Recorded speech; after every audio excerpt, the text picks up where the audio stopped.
15 years ago, absolute chaos shattered reality. Dimensional rifts violently tore open the sky. Hellish portals unleashed monstrous demons. But destiny countered, awakening a profound leveling system. This divine power allowed humanity to fight back. Courageous defenders were crowned as awakened adventurers. Each warrior manifested a unique combat path called classes. Mages possessed devastating but sluggish magic. Many deemed that path worthless. Instead, he embraced the lightning-fast agility of the thief class. His absolute priority was grinding relentless experience, honing his survival instincts to razor-sharp perfection. Through countless blood-soaked battles, he ascended the ranks, famously immortalized as the Blade of Divine Speed. As demonic rifts multiplied each passing year, he swore his blade would forever shield humanity. A spiritual raven cast its piercing gaze across the horizon. Below, a squad of elite warriors gathered.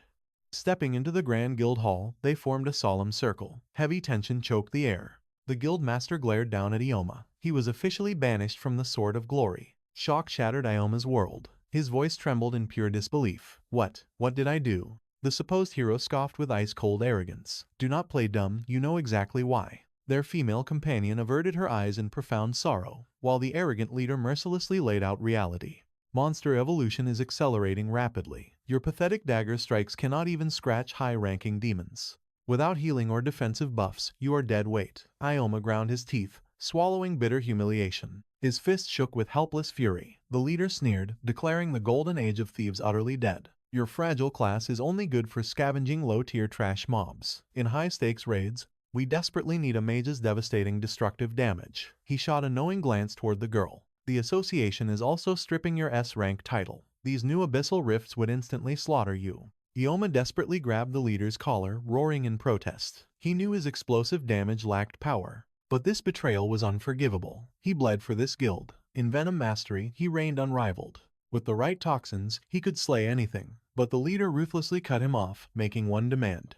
Desperate hope ignited in Ioma's trembling voice. Seriously, the leader merely smirked and brushed past him. Do me a favor and pretend we never met. Those heartless words utterly shattered Ioma's pride. Abandoned in suffocating shadows, he spiraled into despair. Days blurred together in toxic, alcohol-fueled depression at home. Discarded trash buried his filthy apartment floor. Slumped against the bedframe, he exhaled a heavy cloud of smoke. Staring into the absolute void, he had sacrificed his entire youth bleeding as a frontline hunter. He proudly waged war against hellish demons for his nation. Yet, they tossed him away like garbage. To bridge his widening power gap, he burned through premium consumables. Every penny vanished into upgraded gear. Now, his bank account was completely drained. Stripped of his S-rank license, high-tier dungeons were forbidden. Suddenly, his smartphone screen flared to life. A breaking news alert revealed his former guild's grand expedition. They had successfully subjugated the Dark Palace Rift. The team celebrated their glorious victory with ecstatic embraces, except for the female support. Lingering behind with haunting guilt, Ioma's eyes widened in sheer disbelief. The toxic comments relentlessly mocked him. Where is Ioma? Probably sick. Good riddance, he was totally useless. Analyzing raid footage, critics claimed he just sprinted around aimlessly. They brutally labeled him the team's heaviest anchor. Murderous rage violently ignited within him. Smashing his phone, he roared in agony. His class choice ruined everything. Liquidating his enchanted armor could buy him time, but he had surrendered his very soul to that guild. Hot tears of agonizing betrayal streamed down his face. His spirit utterly crushed, he collapsed onto the floor, staring blankly into the distance. What purpose remained? Suddenly, an emergency alert pierced the suffocating silence. He frantically snatched the device. What now? The catastrophic warning flashed, leaving him completely paralyzed in shock. Code Red, an apocalyptic S-class demon had manifested in Tokyo. All citizens must evacuate immediately. The Demon Research Center broadcasted the ultimate threat. His heart dropped. An S-class demon? Why strike now, while the nation's strongest guild is trapped in China? The capital is completely devoid of high-tier awakeners. Doubting his own withered strength, he stared deeply into the mirror, reawakening a dormant fire. Moments later, standing before the colossal demon, he firmly gripped his blade. Gripping his blade tight, a confident smirk crossed his face. Thank the heavens he kept this gear, he muttered, testing its weight. The system panel flared to life. The time dragon, Chronos, he scoffed at the glowing text. Talk about an arrogant title for a lizard.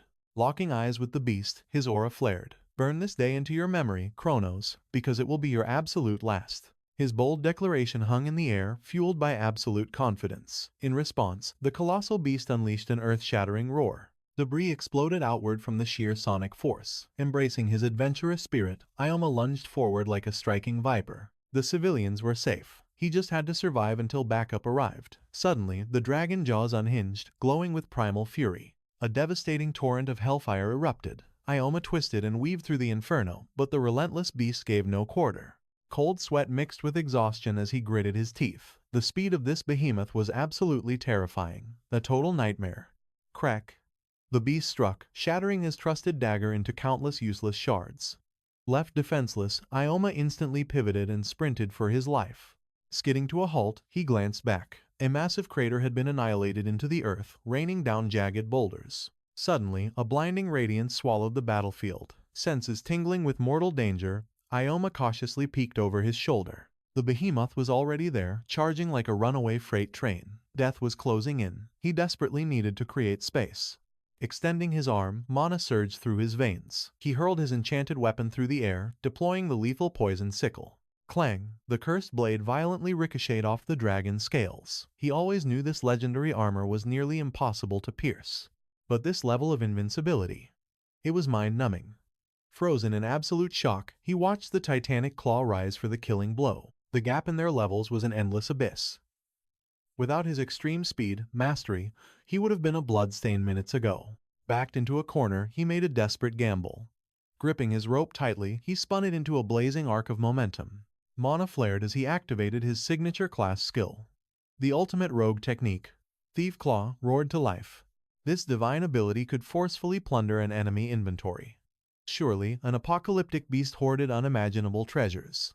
He just needed one legendary weapon to survive. Suddenly, blinding streaks of cosmic light materialized in thin air. The brilliant glow reflected in his desperate eyes. But in that exact fraction of a second, devastating agony tore through his flesh. A massive hole had been brutally punched through his abdomen. Crimson life force poured out, soaking his trembling body in despair. Collapsed against the cold rubble, he was bleeding out alone. He choked on his own blood, his vision rapidly fading into suffocating darkness. Was this really how his story ends? Total blindness consumed him. So much for being a hero, he barely lasted a few miserable minutes. Pathetic. If heaven granted a second chance, he swore he would crave absolute power. Unexpectedly, a heavy golden pocket watch materialized in his numb palm. What on earth was this artifact? Straining his fading eyes, reality hit him. Did his final skill actually steal something from the dragon? A holographic system prompt illuminated the darkness. The dial of the god of time. Grade, mythical. Effect, rewinds the user exactly 10 years into the past.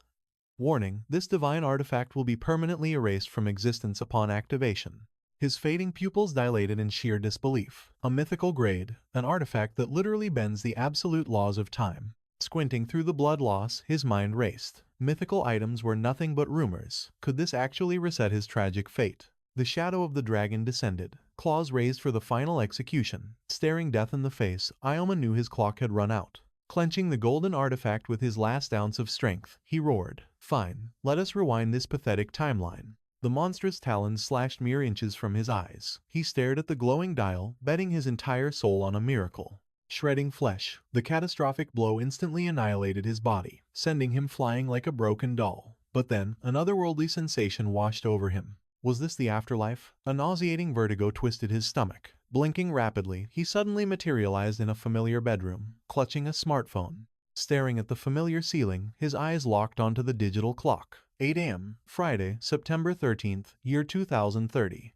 Was this some cruel hallucination? Cold sweat drenched his trembling face. Stumbling out of bed, he desperately ripped the curtains wide open. Taking in the peaceful city skyline, his jaw dropped in absolute shock. 2030. Memories of the golden dial and his gruesome death flooded back. Did the mythical artifact actually work? He instantly commanded. Status window. The blue panel materialized. Scanning the text. His breath caught. No class assigned. He had not even gone through his awakening yet. The regression was real. A triumphant grin spread across his face as he cheered. He actually managed to defy death. In this life, he swore to become the absolute strongest. Later, watching a viral clip, a frantic reporter asked about the rising casualties. Civilians were strictly forbidden near the dimensional rifts. Gripping his toothbrush, he intensely analyzed the breaking news feed.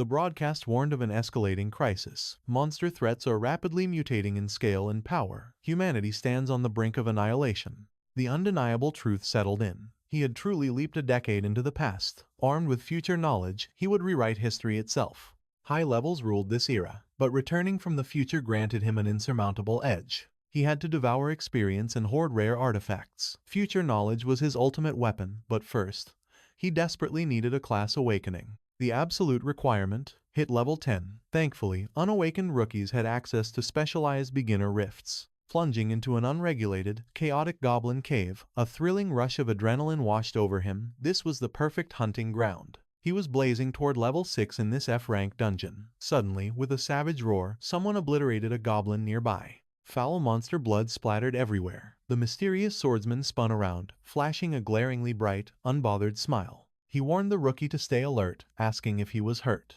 Ioma narrowed his eyes. Who exactly was this intrusive stranger? The veteran gasped, utterly shocked that Ioma was hunting solo. A goblin ambush could easily spell certain doom for a rookie. Before panic could set in, Ioma coldly demanded his name. The man proudly declared himself as Ohara Kenji, a level 16 greatsword warrior. Beaming with overwhelming pride, Kenji boasted about escorting vulnerable newbies through the rift, dubbing himself a heroic guide. Ioma blinked in utter disbelief. Sure, the guy was incredibly loud, but his aura lacked any malicious intent. Forging ahead through the damp caverns, the chatty swordsman finally registered his new companion's name, Ioma. Kenji rambled about major guilds bleeding assets to rift anomalies, claiming this dangerous guide gig was his ideal retirement hobby. Ioma shot him a deadpan glare. Was this annoying old-timer seriously going to shadow his every move? His endless chatter was deafening. But as Ioma ruthlessly executed another goblin, victory surged. He finally hit level 10. The glowing system window chimed 6 experience points devoured, level 10 achieved, and 2 golden skill points unlocked. Kenji enthusiastically slapped his back, praising Ioma's flawless combat prowess. Ioma offered a brief, polite nod of gratitude. The veteran swore Ioma possessed the makings of a legendary adventurer. Naturally, Ioma internally smirked. He was destined for S-rank greatness. Kenji practically vibrated with excitement, lecturing that level 10 meant a class awakening, warning him to choose his path wisely. Offering his senior wisdom, Kenji volunteered as a mentor. Meanwhile, Ioma's eyes locked onto the glowing class selection screen. Awakening paths were bound to a hunter's innate traits, but vital abilities could be bought with precious skill points. The skill shop materialized 30 points available. Fire magic cost a steep 15, while search abilities demanded 7. Fencing, support buffs, and night vision sat at 5 points each. Kenji aggressively pushed the warrior route, promising elite sword arts. Alternatively, the shadowy thief class perfectly mirrored his ruthless combat style. Ioma forced a stiff, awkward smile at the rambling mentor. Leaning in with an insufferably smug grin, Kenji whispered, had the rookie even figured out how to buy skills yet? Did the Academy fail to teach him the absolute basics? Acceleration and physical enhancement were mandatory buffs for any surviving hunter.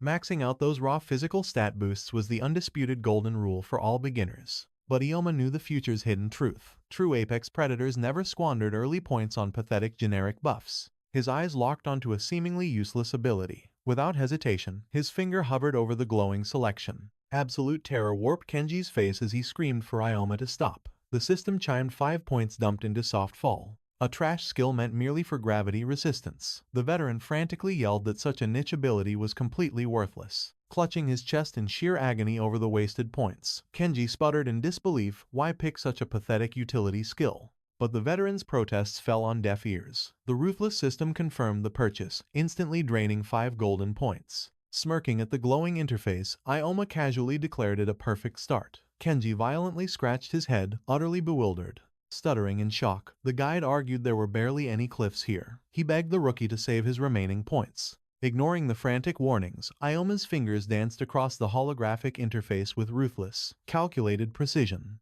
The interface violently flashed. Soft fall surged to level 2, instantly devouring another massive 10-point chunk. Eyes practically bulging from his skull, Kenji shrieked for him to stop this absolute madness immediately.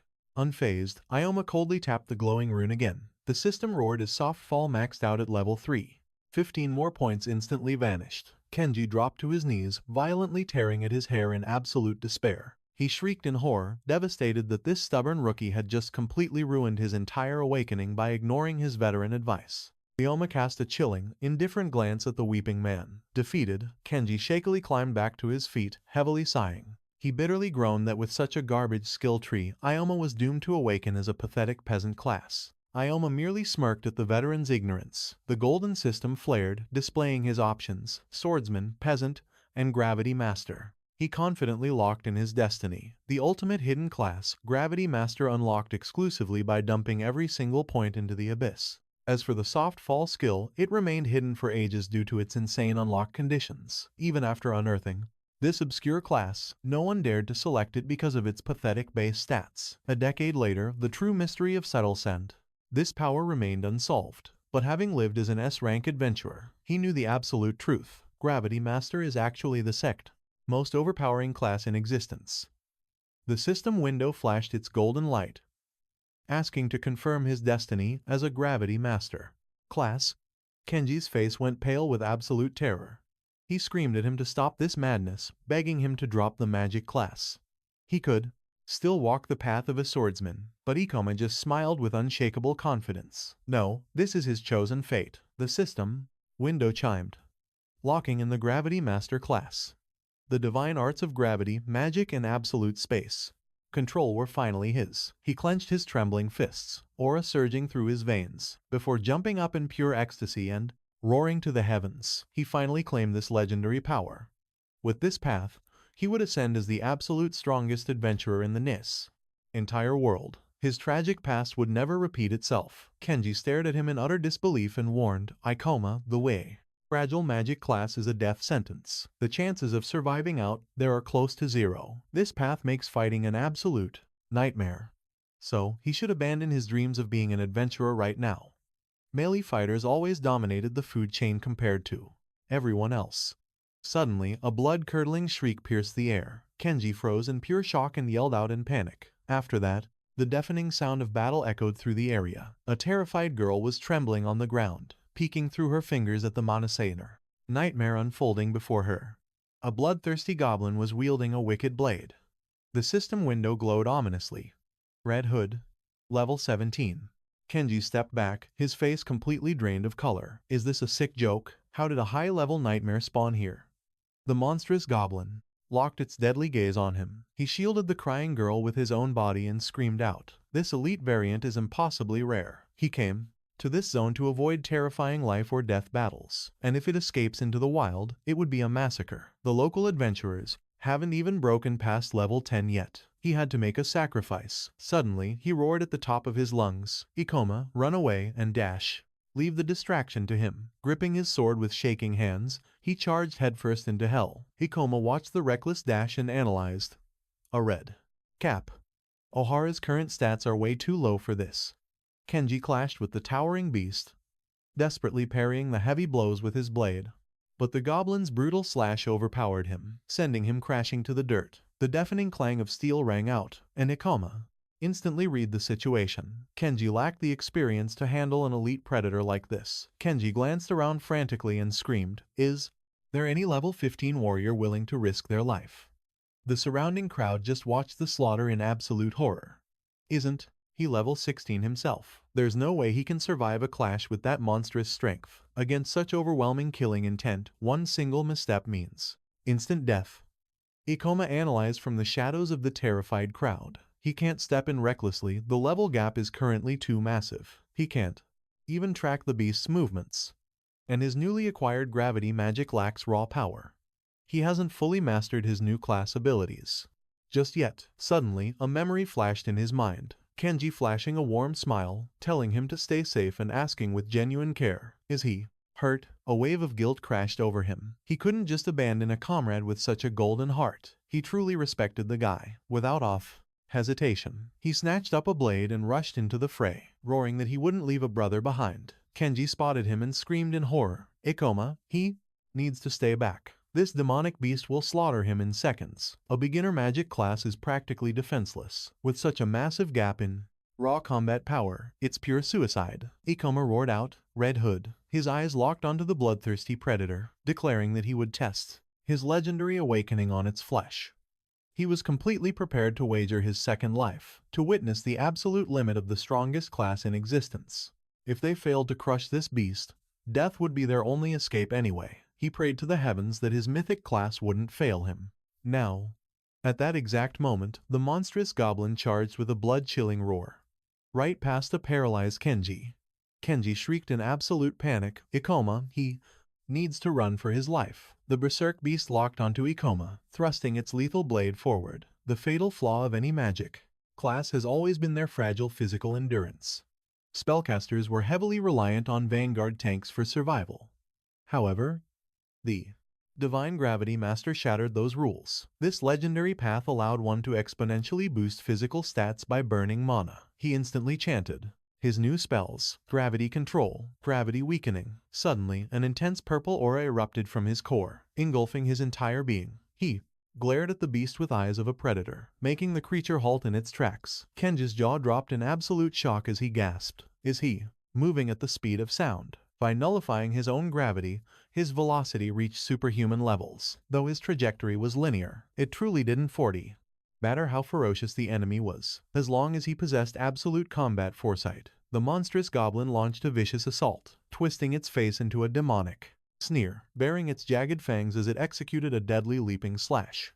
But Ioma remained ice cold. In his past life, he had claimed victory in over a flash. 1,000 brutal death matches, using pure, unadulterated speed. In a fraction of a second, he drove a devastating strike right into the beast's gut. Black blood sprayed through the air as the monster's body shattered under the overwhelming impact, leaving it a broken mess.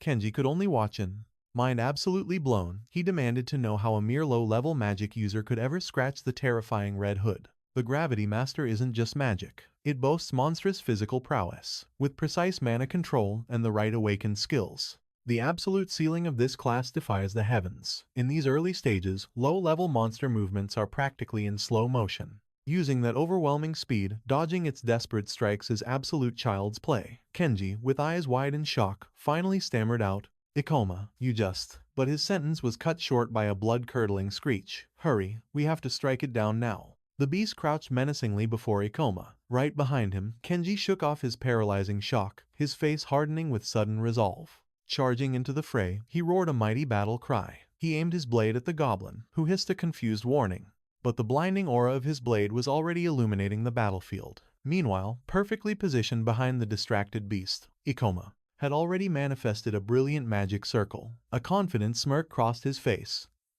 You never turn your back on a mage. Unleashing his gravitational arts, crushing pressure crashed down. The monster's entire body violently glowed with an oppressive, blinding purple hue. A massive arcane array and ethereal chains locked the beast in place. Ioma roared to the heavens. Gravity restraints. The creature shrieked in absolute agony, helplessly twitching as it glared back at Ioma.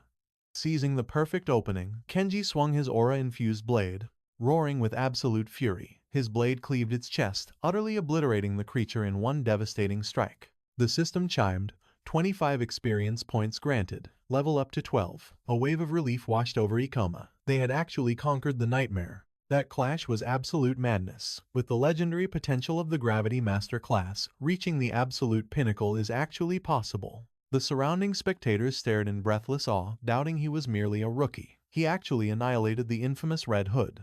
Kenji's jaw practically hit the floor. He knew his own limits against that beast. Yet Ioma, a supposed low-level novice, utterly decimated it. This kid is a walking anomaly. The craziest part, Ioma seemed entirely oblivious to his own terrifying potential. Just who is this guy? Ioma sheathed his blade with a heavy sigh. Suddenly, groaning in agony, he collapsed heavily against a cold stone pillar, gasping desperately for air. His mana core was completely drained. The divine arts of the Gravity Master demanded a terrifying toll on his energy reserves. He couldn't even twitch a muscle. He would have to solve this weakness later. Right now, his entire body trembled from absolute, bone-deep exhaustion. Kenji gazed at him with newfound admiration. Stepping forward, the veteran bowed deeply, expressing his utmost gratitude for the miraculous rescue. He gently asked if the young hero needed a hand. A weary grin crossed Ikoma's face, gratefully accepting the veteran's timely support. Hoisting the exhausted mage onto his broad shoulders, Kenji reflected on the chaotic scene. So many rookies were scattered about. This kid didn't just save his life. He shattered the chains of his own cowardice. For years, Kenji avoided terrifying high-rank beasts, safely hunting only pathetic lesser demons. Witnessing Ikoma's bravery ignited a fire in his soul. It was finally time to quit playing tour guide. Destiny had blessed him to witness the glorious birth of an absolute legend. From the bottom of his heart, thank you, Ioma. Transitioning back to the guild hall, Ioma spent time analyzing the terrifying depths of his newfound gravitational domain. Now, rapid leveling was his top priority, but soloing was pure suicide right now. He desperately needed a vanguard. Approaching the reception desk, he spoke to the staff. The receptionist blinked at her glowing monitor in total confusion. The Master of Gravity, that legendary title sounded like pure myth to her ears.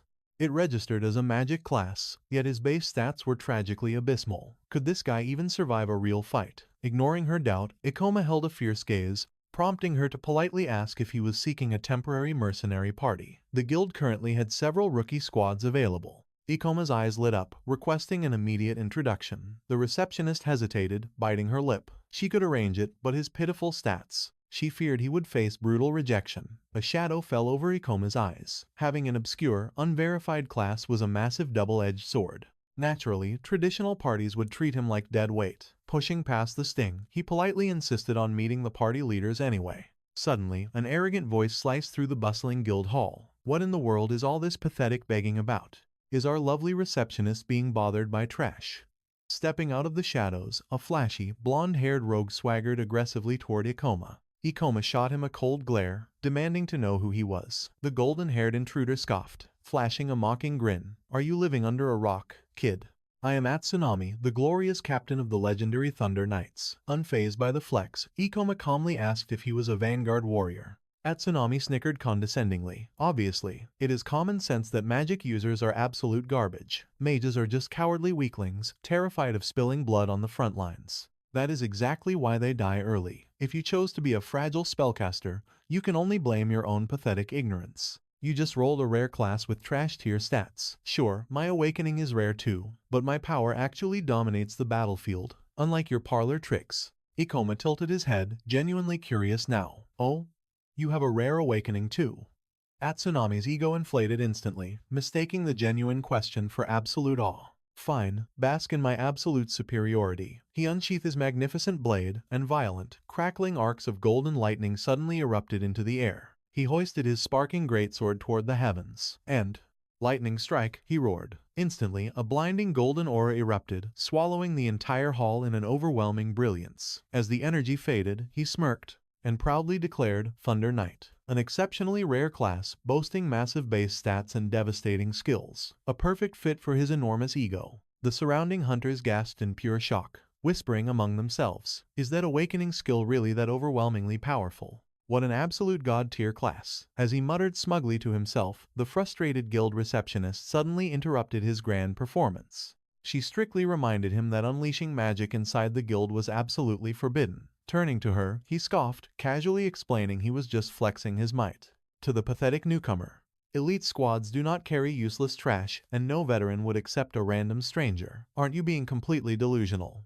Hunters aren't charity workers, babysitting the weak. Ioma pierced the arrogant man with a cold, calculating gaze. He analyzed the fool silently. Thunder Knight, a purely offensive juggernaut, but plagued by sluggish agility and disastrously slow spell casting. Highly vulnerable against speed-based assassins or lightning-resistant monsters. Meanwhile, the mocking whispers of the crowd grew louder. Look at this magic class weakling begging to join a raid. Doesn't everyone know early game mages are utter garbage? But man, scoring the Thunder Knight Awakening is insanely lucky. Word is, you need monstrously high starting stats to even unlock it. Ioma knew the harsh truth. It hadn't been long since the catastrophic dimensional rifts first shattered their world. Going solo was his absolute best option right now, at least until he built a solid reputation. He brushed off the earlier humiliation, where flashy awakenings and overpowered stats ruled everything. The stressed receptionist finally sighed.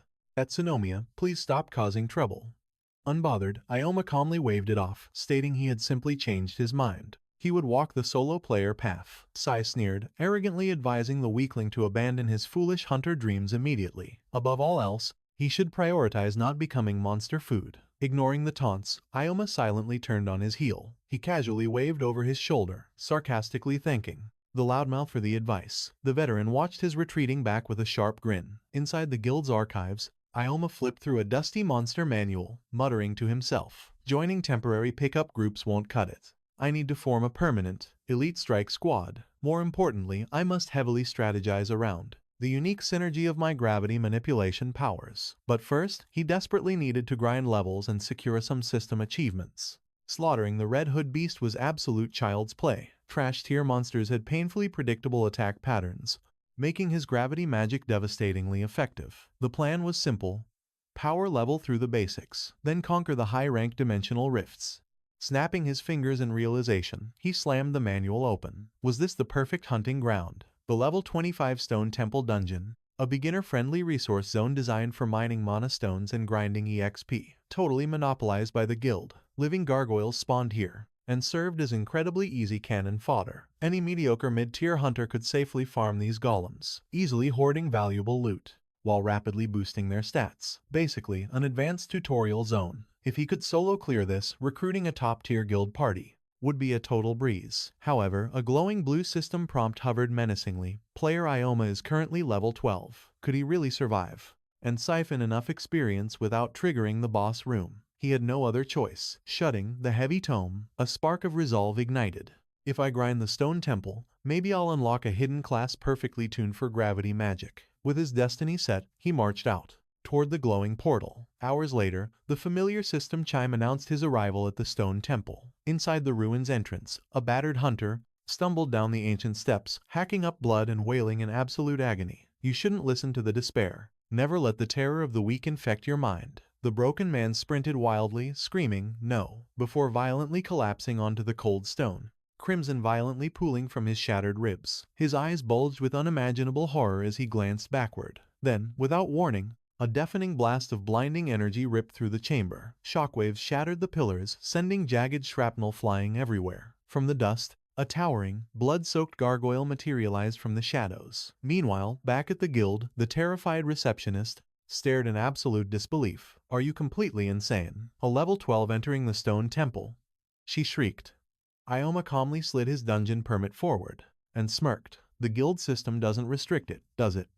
Clutching the cursed registration paper, she stammered in absolute horror. "Technically yes, but this is straight-up suicide," she cried, gripping her hair. "The system clearly recommends a minimum of level 25. Dimensional rifts are chaotically unstable. You'll be slaughtered by elite monsters." Ioma just turned his back, cheerfully calling out, "Got it." He flashed a fearless grin, promising he'd only scout the perimeter and return safely. But internally, he knew the brutal truth.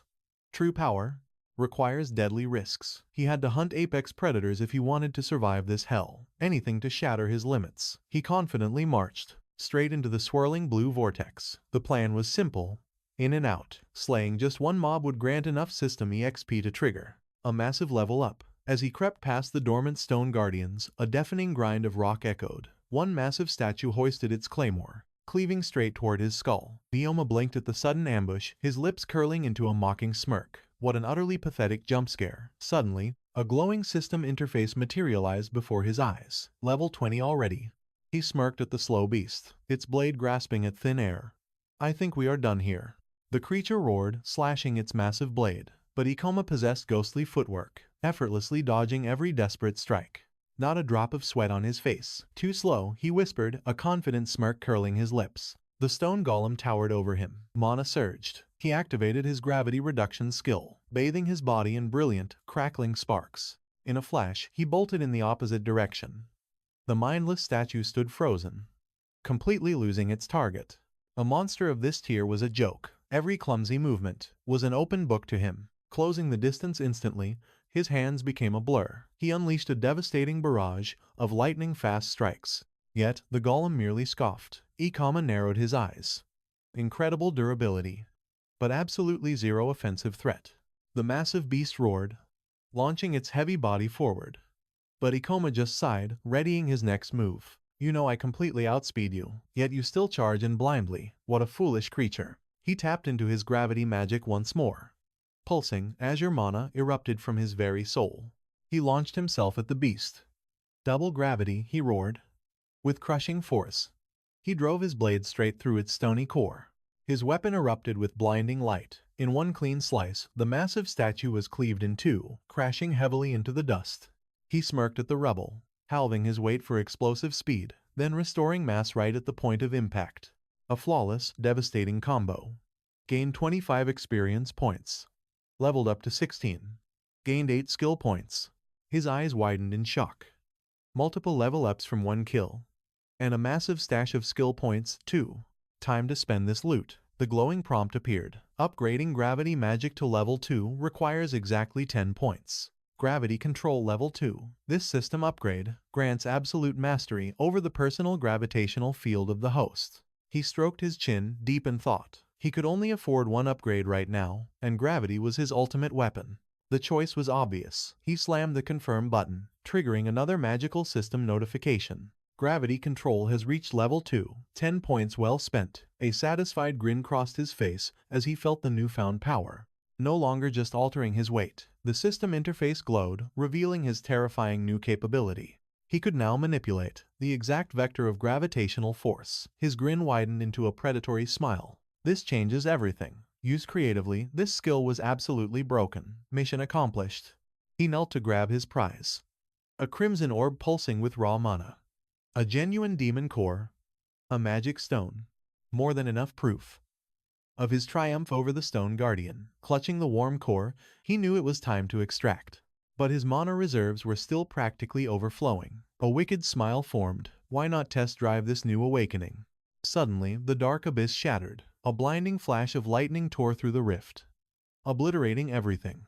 The crushing voltage cleanly bisected another Stone Guardian, its rubble tumbling down into a jagged crater in the dungeon floor. A hellish, fiery glow bled from the chasm. His party members watched in absolute awe. The vanguard could not hide his shock. Just what I expected from the Utsunomiya bloodline, one-shotting a monster like that. The female mage gasped. Even lightning resistance meant nothing against that raw power. Utsunomiya scoffed. Defense, I did not feel any. Besides, this is just a low-rank training rift. The leveling had slowed to a crawl. System check, level 26. Time to hunt in deadlier dungeons. His boot crushed a crimson shard, as the female mage nervously spoke up. By the way, remember that weak mage back at the guild. Do you not think you were too harsh? Utsunomiya glanced back, an arrogant smirk playing on his lips. I was just doing him a massive favor. Trash like him would die instantly in a real rift. Crushing his delusions is the ultimate act of mercy. He turned to the vanguard. Am I wrong? The heavily armored knight just sighed. Please leave me out of your guild politics. Suddenly, a thunderous tremor shook the dark corridor. The mage spun around, terrified. Do not tell me more Stone Guardians. She gripped her staff tightly.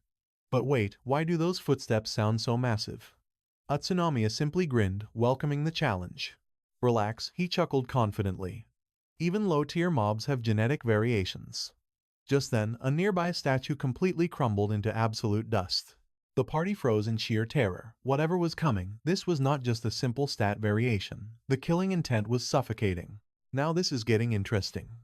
Utsunomiya eyes gleamed with battle lust. What is a boss class doing here? System warning. Level 30. Towering over the rest. Radiating a terrifying pressure. The mage backed away, trembling. Are you sure we can actually handle this? Level 30. Someone screamed. They'd never faced a beast this terrifying. But Sho just smirked, his expression dead serious. He'd been painfully bored, crushing low-level trash. As a legendary Thunder Knight, his raw power completely eclipsed every other adventurer in his rank. He was practically buzzing for a real fight. The girl challenged this walking rebel to show its true power. Sho shifted into a flawless defensive stance, shielding his party, totally primed for absolute bloodshed. The monolithic statue swung its massive blade, driving it straight into the earth, fracturing the very ground beneath them. Sho noticed the spreading cracks, frowning as doubt crept in. Could they actually survive this? At Tsunami, Sho flashed a cocky grin, scoffing at the idea that their trio couldn't completely obliterate it. Drawing his gleaming blade with a sharp metallic ring, he boasted that regardless of its level, it was still just a chunk of moving rock. Its lumbering movements were pathetically predictable. Without warning, the Titan locked onto Sho, bringing down a thunderous strike. But Sho effortlessly evaded the crushing blow. Gripping his hilt with iron resolve, he burst into arrogant laughter. It might be faster now, but those glaring blind spots were wide open. Instantly, he lunged at the behemoth, unleashing a devastating storm of crackling thunder. Sho sneered with supreme confidence, mocking the beast. Did it finally grasp the overwhelming gap in their power? But the relentless stone giant merely tightened its iron grip, raising its colossal blade to crush Utsunami into dust. Watching this desperate counterattack, Sho scoffed, his patience wearing dangerously thin with these pathetic struggles. He just needed to close the distance and deliver the final blow. But the Titan read his movement, launching a blistering counter. Sho was swatted away, screaming in agonizing pain. What was this heaven-defying monstrous strength? Sure, its level was higher than average, but how was it this unbelievably overpowered? The female knight dashed to his side, her voice trembling with sheer panic. But that tsunami viciously barked at her to keep her eyes on the battlefield. Snapping her focus back, she watched in horror as the towering behemoth closed in, ruthlessly slamming her with its massive broadsword. Seeing this, the other knight desperately charged forward, screaming Karen's name. But the Titan casually swatted him away like an insect. Sho wailed his comrade's name in pure terror. Goho crashed violently into the dirt. A chilling dread washed over Sho. What was this nightmare? What sort of demon had they awakened? Was he actually terrified? No, he was an elite. Channeling his raging aura, he raised his blade, roaring his ultimate art, lightning strike. Tsunami unleashed a blinding tempest of raw power at the Titan, his eyes filled with desperate hope. This was his triumphant climax. How did his legendary class's most devastating technique taste? There was absolutely no way it could survive such an overwhelming impact. Yet, the stone demon effortlessly caught the electrified blade bare-handed. Sho's jaw dropped in absolute disbelief. What kind of impossible joke was this? Karen's earlier warning echoed in his mind. The Titan possessed complete lightning immunity. Still, how could mere stone withstand such godly, surging mana? The statue brutally shattered the legendary weapon, grinding it into a cascade of metallic dust. Tsunami's mind shattered as despair set in. This had to be fake. Pathetic tears streamed down his face. Was this a hellish nightmare? But the monolithic reaper took a slow, earth-shaking step forward, hoisting its executioner's blade high. Sho broke down completely, frantically begging the soulless monster to spare his worthless life. He refused to die in this forgotten dungeon. His legs gave out, collapsing onto the cold stone floor right before the towering death god. Bawling his eyes out for clemency, he slammed his forehead into the dirt, groveling like a complete coward. Just as the unfeeling Titan brought its blade down for the kill, Ioma burst from the shadows like a phantom, booming an incantation to crush the gravity field. The giant's colossal arm halted mid-air. Its primitive mind failed to process this sudden anomaly. Then, pivoting toward Ioma, it rumbled a guttural challenge in some ancient tongue. Landing flawlessly on the dungeon floor, Ioma analyzed the beast, realizing that this battle wouldn't be a walk in the park. Sho stared at his savior in utter shock, finally recognizing the pathetic rookie from their guild. Standing tall with his back turned to the coward, Ioma remained completely silent. Sho's pathetic ego flared up again, screeching. What was he thinking? A trash tier, nobody couldn't possibly survive this apocalyptic monster. Evaluating his odds, Ioma coolly agreed in his mind. The floating system interface glowed ominously, displaying Ioma at level 16. He calculated the gap in silence. The level disparity was absolutely insane. Meanwhile, the system confirmed the walking nightmare was a staggering level 30. The beast roared, its aura flaring with murderous intent. Ioma deduced that by ruthlessly cannibalizing both monsters and humans, it had forcefully evolved into an unprecedented, terrifying variant. Staring up, he calmly noted its absurdly massive size. With a sharp hiss, he unsheathed his blade. Checking his internal reserves, he smirked. His mana pool was overflowing, more than enough to wage one final, glorious war. Dragging this out would be a fatal mistake. Honing his absolute focus, he aimed his deadly steel right at the aberration. Tsunami screamed in absolute disbelief, questioning if this madman seriously planned to fight a literal god of death. They needed to retreat instantly. If even his elite squad got completely decimated, what could a rookie do? Nearby, severely wounded, Karen and Goho exchanged looks of total despair. But Ioma completely ignored the whining, instantly triggering his gravity manipulation magic. The monolithic beast let out an agonizing roar, its movements dragging in slow motion. Ioma dashed around the battlefield like a blur. Enraged, the sluggish giant desperately tried to track his blinding speed. Defying gravity, Ioma planted his feet on the dungeon's ceiling, launching himself like a meteor straight toward the behemoth's head. The beast roared in shock as the deadly blade descended, leaving Tsunami. Asha watched in absolute terror. A mere rookie wielding a magic class. Where did this monstrous power come from? Meanwhile, Ioma analyzed the towering statue. It was pitifully slow for its rank. Gravity control was holding it down, but his damage output was lacking. This walking fortress boasted insane defensive stats, and the massive level gap made its armor practically impenetrable. Maintaining gravity suppression was draining his mana dry. It was time to end this. The gargantuan statue raised its massive blade, unleashing a deafening roar. Ioma expertly stepped back, realizing he had to gamble everything on one final strike. His blade pierced the stone, provoking a furious turn. Nearby, Asho watched the clash with bitter frustration. He had prayed the rookie could obliterate the Titan alone, but the monster's absolute defense was overwhelming. Sweating, Ioma locked eyes with the behemoth, wondering if dropping the gravity field would save precious mana. Yet, without it, he would be crushed instantly. He could not drag this out. Unleashing a lightning-fast flurry of thrusts, he kicked off the earth, launching himself skyward. As he hit the dirt, the enraged golem lunged, its massive hands swiping to crush him. But Ioma sprinted, using its enormous arm as a ramp to scale its towering head. Asho watched, completely paralyzed, baffled by this godlike agility. How could a mage move like an assassin? Mid-air, Ioma smirked, unlocking the true power of level 2 gravity control. It was time for his trump card gravitational shift. In a flash, he reversed his own gravity,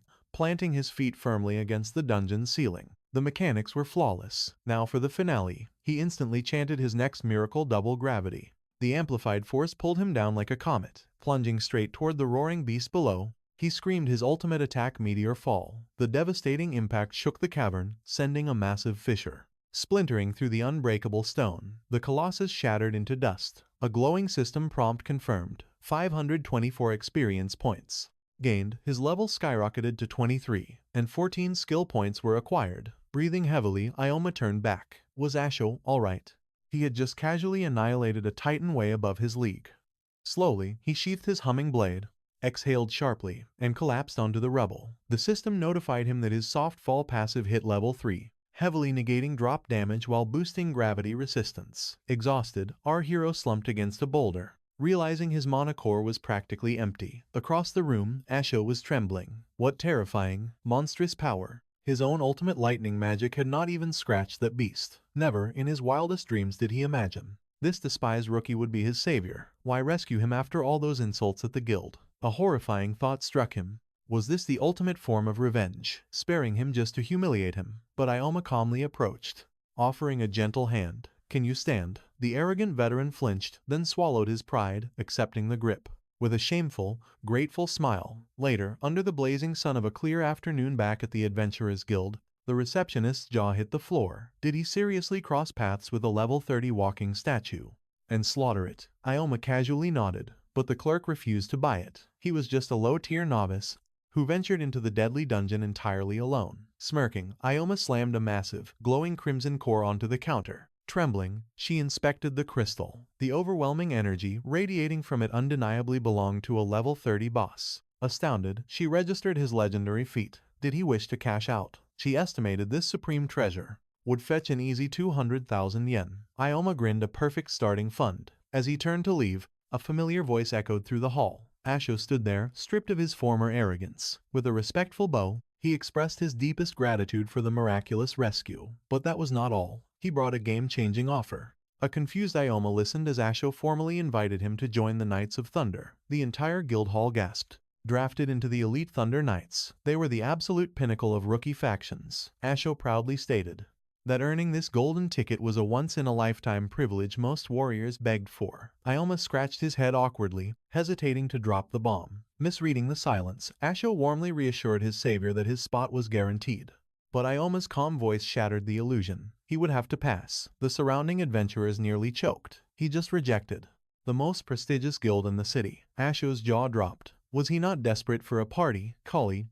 Ioma replied that his destiny lay on a different path. Turning his back on the stunned veterans, our hero walked away. Stepping towards the exit, he mentally calculated his leveling speed. He absolutely had to make it in time, because soon, the terrifying rift known as the Mad Theater was about to open. It holds an artifact he desperately needs. He remembers every bloody detail from his past life. This time, he will claim its power first. Later, Ioma strides into the Adventurer Guild, dumping a mountain of monster cores onto the counter for sale. The surrounding crowd gasps in absolute shock. The receptionist stammers, asking if he slaughtered all these beasts entirely by himself. Ignoring her shock, Ioma flatly declares that he is applying for a rank D promotion. The stunned clerk stutters. Rank D? The entire adventurer hierarchy operates on strict rules. Starting from the bottom at rank F, moving up takes time. Only at rank D can someone challenge actual, dangerous, rifts. The clerk cautiously warns Ioma that reaching level 25 is the strict minimum requirement. Unfazed, he confidently states that his power has already surpassed that mark. The glowing system window reveals his astonishing level 26. Seeing this impossible feat, she screams in disbelief. How on earth did he grow so monstrously fast? A solo player burdened with a fragile magic class shouldn't be scaling the ranks like this. Just how terrifying is a gravity master? Ioma coldly demands his new badge. He knows his true dominance comes from more than just his class.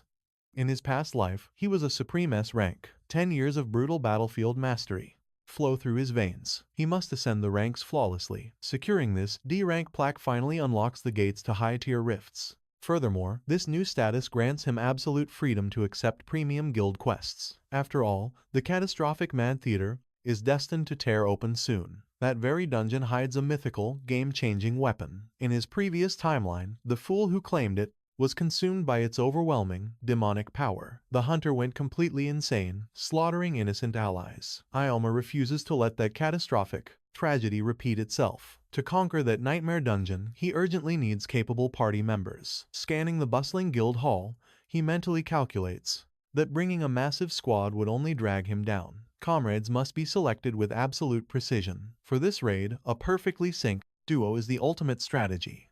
He must hunt down a fighter whose abilities perfectly complement his devastating gravity magic. Boasting top-tier combat mastery, finding a desperate solo player willing to bow to his strict demands is his best play. Though his standards are brutal, could such a unicorn even exist here? The clock is mercilessly ticking. With no options left, he begins heavily scouting rival guilds across the territory. After wasting hours scouring the entire city's guild branches, he finally reaches the 4th hall. Frustration builds. Maybe he should compromise his god-tier standards. Pushing open the heavy tavern doors, his ears are instantly assaulted by a vicious, ear-piercing scream echoing across the room. A toxic leader is utterly humiliating her party member. The targeted blue-haired girl trembles, her eyes welling with desperate tears. As she begs I for a second chance, I viciously snaps back, rejecting the apology with pure venom. Ioma narrows his eyes, thinking, just petty guild drama?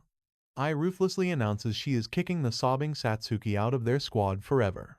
Satsuki desperately pleads, promising she will fight harder next raid, but I cruelly cuts her off, viciously mocking her utterly pathetic, bottom-tier combat abilities as dead weight. Trying harder won't change her trash-tier status. I sneers that she should actually be demanding a hefty compensation fee for carrying such garbage. Satsuki stares up with heartbroken eyes, choking on her words before completely breaking down in absolute defeat. Ioma watches this pathetic scene unfold, a bitter memory of his own past weakness flashing in his mind. He relates to her despair, yet emotions have no place on the battlefield. Sympathy gets adventurers killed. Meanwhile, I continues her ruthless verbal assault on Satsuki, screaming that her chosen class is a spectacular joke, a useless, laughable mistake just like her. Spitting with disgust, I snarls that the moment she discovered she was a pathetic shaman, she should have dumped her immediately. That single word hits Ioma like a lightning bolt. A shaman, AI mockingly tells the weeping girl to quit being an adventurer forever. Ioma's mind races at light speed. A shaman is the absolute most divine synergy for a gravity master. Their unique curses and buffs are the ultimate, game-breaking counter against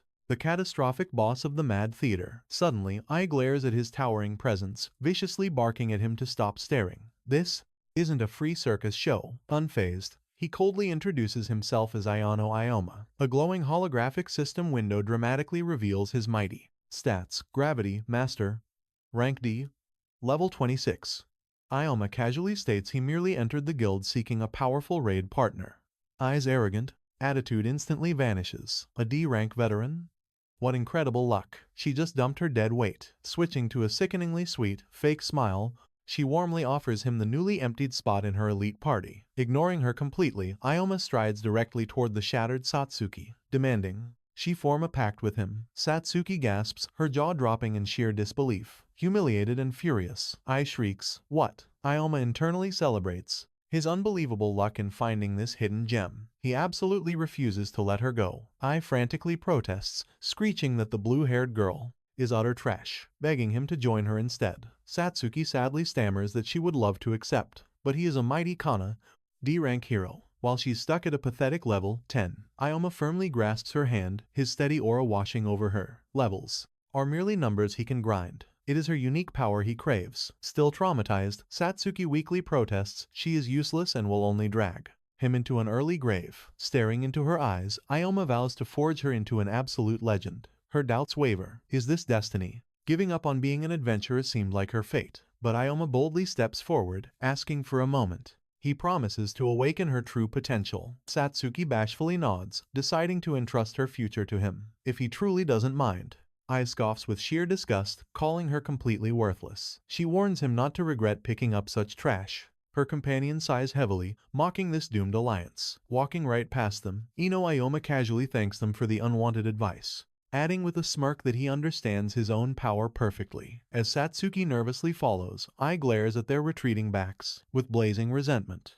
As they walk, Ioma's strategic mind races. He knows a shaman's fatal flaws are perfectly covered by his absolute gravity magic. Furthermore, Satsuki's dark curses are the perfect counter for the Mad Theater's boss, with her shadow by his side, claiming that ultimate weapon is practically theirs. Soon after, sitting across from him at a cafe, she finally breaks the ice. She formally introduces herself as Kisaragi Satsuki. With a warm smile, Ioma respectfully returns the greeting. But her insecurity bleeds through, questioning if teaming up is truly a good idea given her trash-tier shaman class. Ioma gently reassures her. His own magic class is widely mocked as garbage, yet he vows that in just a few years, the entire world will realize the truth. Satsuki's eyes widen with a glimmer of desperate hope. Ioma meets her gaze, nodding with absolute, unshakable certainty. It was time to formulate a battle plan before the rift opened. Eager to help, Satsuki suggests hunting in a basic training zone. Ioma swiftly cuts her off. They aren't training, they are strategizing to conquer an unmapped anomaly that is about to tear through reality. A brutal level 30 dungeon known as the Mad Theater. Satsuki gasps in pure shock that difficulty rank is an absolute death sentence. An uncharted rift. Unlike the safe training zones, these chaotic domains are complete black boxes of terrifying, unpredictable danger and certain doom. This is madness. She's barely level 17 with a cursed class, but Ioma's calm voice pierces her panic, urging her to cast aside her fear. He vows to be her ultimate shield. Thanks to the regression memories from his previous life, he already possesses all the dungeon's dark secrets. Their victory is practically written in stone. With their unique abilities combined as a party, he guarantees they will conquer the abyss and survive. She just needs to trust his vision. Apologizing for his sudden, overwhelming intensity, he admits his desperate hunger for a specific relic hidden within. Hanging on to his every word, Satsuki nervously asks when this disaster will strike. Pressing a finger to his lips in a secretive hush, Ioma playfully declines to reveal the true nature of his coveted, legendary artifact. Some mysteries must wait. However, Satsuki fiercely pushes back, predicting a spontaneous dimensional tear is considered utterly impossible in this era. Suddenly, a shrill emergency alarm shatters the cafe's peace. Everyone around them freezes, frantically pulling out their glowing devices. Ioma and Satsuki check their screens, greeted by a glaring red alert broadcasted directly from the National Fault Research Center. A dimensional rupture had just torn open right in Tokyo. Satsuki's breath hitches the catastrophe spawned practically in their own backyard. A confident smirk spreads across Ioma's face, perfect timing. Chills run down Satsuki's spine as she realizes he planned this location on purpose. Rather than explaining his godlike foresight, Ioma simply commands that they will storm the dungeon at dawn tomorrow. Other guilds will cower for a week gathering intel, leaving the boss room entirely untouched for them. When morning finally arrives, the evacuated streets resemble a ghost town, leaving them completely stunned. Taking in the eerie silence, Satsuki trembles, praying they will make it out alive. Ioma calmly mentions that the government hunters are overwhelmed, managing the panic. Suddenly, blocking their path down the desolate avenue, a mysterious girl wearing a flowing white dress pleads for them to halt. She begs the duo to salvage any scrap of intelligence, whether it's the chaotic maze layout or the boss's deadly patterns. Her voice cracks, urging them to prioritize survival in this unpredictable death trap. Minutes later, the swirling abyss of the portal looms before them. Swallowing her fear, Satsuki asks if he truly plans to conquer this alone. With a sly grin, he whispers that telling the authorities their true goal would have gotten them arrested. Together, they step into the void. Sticking close to Ioma's side, Satsuki whispers that the atmosphere feels incredibly sinister. Noticing her trembling shoulders, he asks if fear is still gripping her. Suddenly, a glowing blue system window flares to life, violently confirming their entry into the legendary Mad Theater Rift. She stammers out a brave lie about being just slightly nervous. His eyes soften, genuinely apologizing for dragging her into this deadly nightmare. Promising to hold the brutal front line, he swears they will flee at the first sign of lethal danger. But Satsuki's fierce rejection echoes loudly. Her eyes burn with newfound resolve. She vows to brawl in the trenches, even offering her own life as bait to secure their victory. Shocked, Ioma desperately waves his hands to shut down her suicidal tactics. Her dark debuffs are more than enough firepower. Biting her lip in deep frustration, she confesses her spells hit like wet paper. Chuckling softly, Ioma reveals his ultimate trump card, Mana Drain, an overpowered technique that ruthlessly devours an enemy's magical essence. It is the absolute perfect countermeasure against terrifying boss-level beasts. Better yet, he can channel that stolen power directly into his teammates. For a devastating gravity master, this infinite energy loop is a game-changer. This god-tier ability completely erases the fear of running dry mid-battle. They can grind within the abyss indefinitely, skyrocketing their levels at warp speed. Hearing this broken strategy, Satsuki asks, "Wait, isn't this spell totally useless? There are definitely stronger attacks out there." But Ioma calmly corrected her rookie mistake. He was going to play bait. He'd draw the beast's aggro while she casted. Suddenly, a blood-chilling roar shook the very ground. The system window flashed, a level 26 circus bear. It lunged viciously, but Ioma dodged with ease, screaming at Satsuki to fire. Without hesitation, Kisaragi Satsuki manifested her dark bullet spell. A brilliant azure beam erupted forward, blasting the massive beast, and forcing out an agonized howl. Seeing the perfect opening, Ioma cheered. Now, it was time for the main event. Leaping into the air, he chanted, "Double gravity." His blade cleaved cleanly through the beast's skull. Landing gracefully, he declared the hunt over. The system granted 22 experience points. Satsuki gasped in absolute shock as she skyrocketed up 3 whole levels.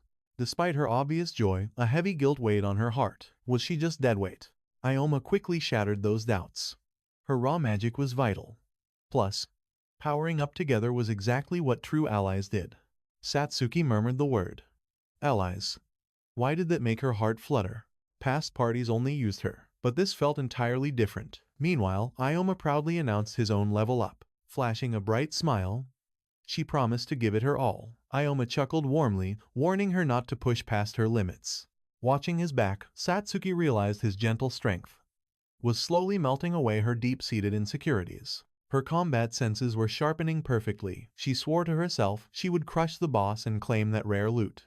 Meanwhile, Ioma recalled a grim memory from his past life. Shin Kaoru was destined to claim this divine artifact. Armed with that overwhelming power, that monster evolved into the most bloodthirsty criminal in history. Snatching that relic away now was the only way to rewrite this tragic timeline. He had to secure it at all costs.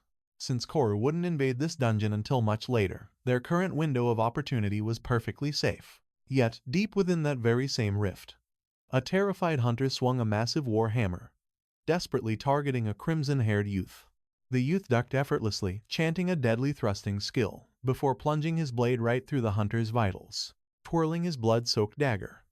The killer mocked the dying man for leaving such pathetic openings in combat. Glaring down at the corpse, he scoffed maliciously. Fools at that pathetic rank never properly measured their own weakness. Did they honestly believe this world wasn't survival of the fittest? Honestly, slaughtering fellow humans was way easier than hunting actual monsters. The system interface coldly displayed his chilling identity. Shin Kaoru, currently at level 37. Back with our heroes.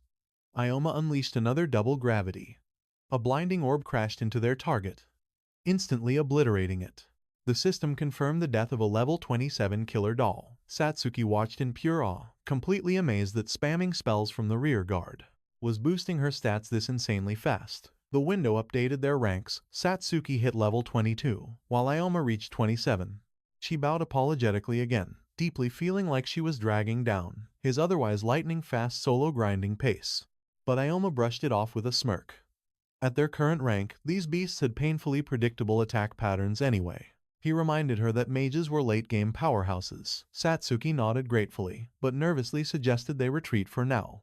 Their magical reserves were practically running on fumes. Ioma silently agreed, pulling up his holographic status screen. His interface flashed red, 41 out of 57 health remaining. More critically, his mana had plummeted to a mere 16 points.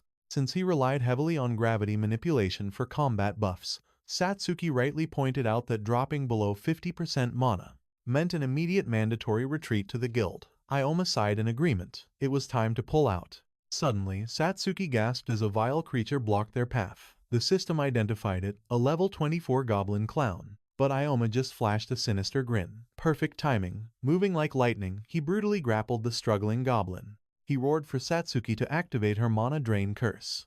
Her eyes lit up with sudden realization. A restrained demonic target meant an unlimited, all-you-can-eat mana buffet. Plus, this broken skill allowed her to actively recharge her party members. Yet, she hesitated mid-cast. The strategy was brilliant, but mercilessly draining the creature felt like literal torture. Keeping his iron grip on the shrieking monster, Ioma ruthlessly reassured her, "Don't worry, these things literally cannot pass out." Swallowing her mercy, Satsuki unleashed the curse. A swirling vortex of pure blue energy violently siphoned from the helpless beast. Once they finally squeezed every last drop of magical power from it, Ioma confidently declared they were fully restocked to advance.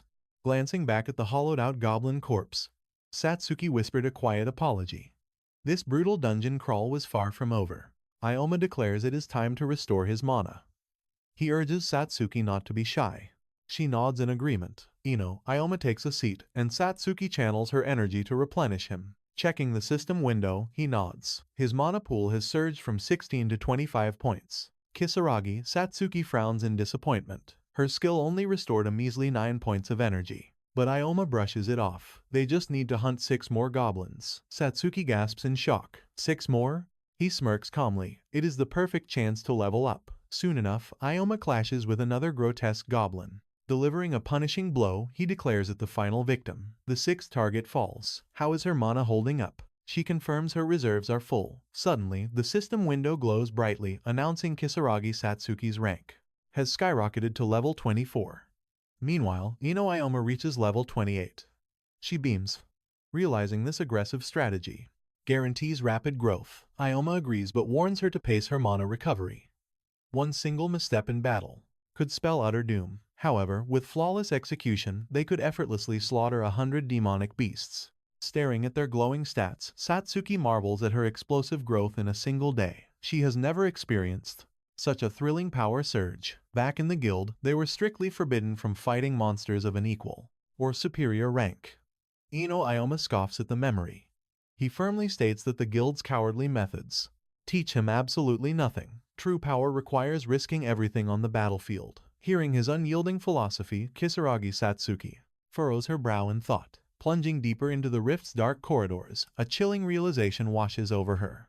Just how far down does this nightmare go? Suddenly, Ioma halts in his tracks. They have finally arrived. Before them looms a massive, foreboding door. Pushing it open, he declares their true target, the ultimate boss of the Mad Theater.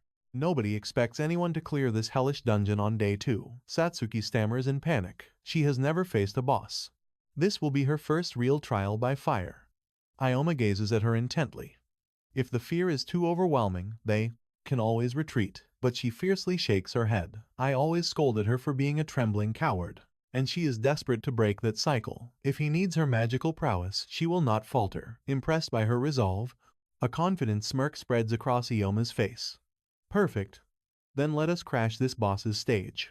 Anxious but ready, Satsuki questions if his crazy battle plan will actually succeed. Stepping through the ominous gateway, he answers with supreme confidence. Absolutely. Her shaman class is the ultimate counter to this monster. Together, they step into the pitch-black abyss. Suffocating darkness swallows them whole. Suddenly, an eerie, blood-red glow illuminates the ceiling. They snap their heads up. A gigantic, nightmarish clown drops from the shadows, flashing a downright murderous grin. The system flashes a deadly warning. Boss of the Mad Theater, the crazy clown. A terrifying level 35 threat. Satsuki shrieks in pure horror. Is this monstrosity really the boss? Ioma's eyes lock onto the beast. If they conquer this nightmare, a legendary unique weapon awaits them. He barks in order to stick to the battle plan. Lurking outside the arena, Shin Kaoru spies from the shadows, a sinister smirk creeping onto his face. Meanwhile, the colossal jester touches down, cackling with absolute insanity. Ioma gives the signal. Satsuki sprints into position while Ioma prepares to draw the creature's bloodlust. He must act as bait to buy her precious time. This monstrous clown possesses a colossal health pool and horrifying regeneration speed. The system displays its terrifying stats: 122 health points and 71 mana. Worse, it passively heals 12 health points every 60 seconds.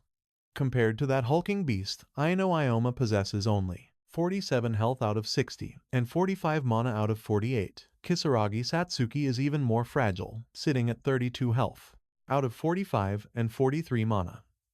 Ioma grits his teeth, realizing the massive level gap makes this a near impossible suicide mission. They will have to dance with death. He charges head-on like a madman. The clown shrieks with psychotic laughter, conjuring a blinding orb of magical energy. As Ioma closes the distance, he unleashes his gravity-weakening spell. He calculates that staying incredibly close and moving erratically will let him dodge the blast. Seizing the opening, Kisaragi Satsuki ignites her mana-sucking spell. Swirling torrents of brilliant blue energy erupt from her staff, ruthlessly draining the towering boss. Yet the abomination just laughs louder. Satsuki gasps in sheer terror. Sensing impending doom, Ioma screams at her to flee toward the gate. She desperately obeys, sprinting for her life. The maniacal laughter reaches a deafening pitch as scorching red lasers violently erupt from the monster. Ioma bellows at her to hug the center, or risk being completely obliterated. Against the stone walls, lethal crimson beams shoot from its glowing eyes as the psychotic laughter echoes endlessly. The nightmarish clown locks eyes with Satsuki. Its jaw unhinges, unleashing a blazing inferno. She desperately sprints away from the scorching heat. The monster erupts with even fiercer flames. Instantly, Ioma roars, drawing the beast's deadly aggro. The abomination pivots toward him, but Ioma is already moving like lightning. The deranged boss throws its head back, laughing with its maw gaped wide. Ioma dances around the arena, launching a flurry of strikes. Satsuki watches in pure awe. His blade work is blindingly fast. Ioma taunts the burning freak, daring it to flee. He launches into a massive leap, crossing the entire battlefield. In a single breath, the clown slowly blocks his path, snarling with venomous rage that the exit to the dimensional gate is sealed shut. A twisted, grotesque smile stretches across the monster's face. Satsuki watches the terrifying scene and cries out, "Ioma." He triggers a gravitational shift. Boom! A massive explosion rattles the arena, leaving the wicked clown frozen in absolute shock. Standing defyingly on the ceiling, Ioma mocks the beast. The crazed monster slowly tilts its head up, that sickening grin returning.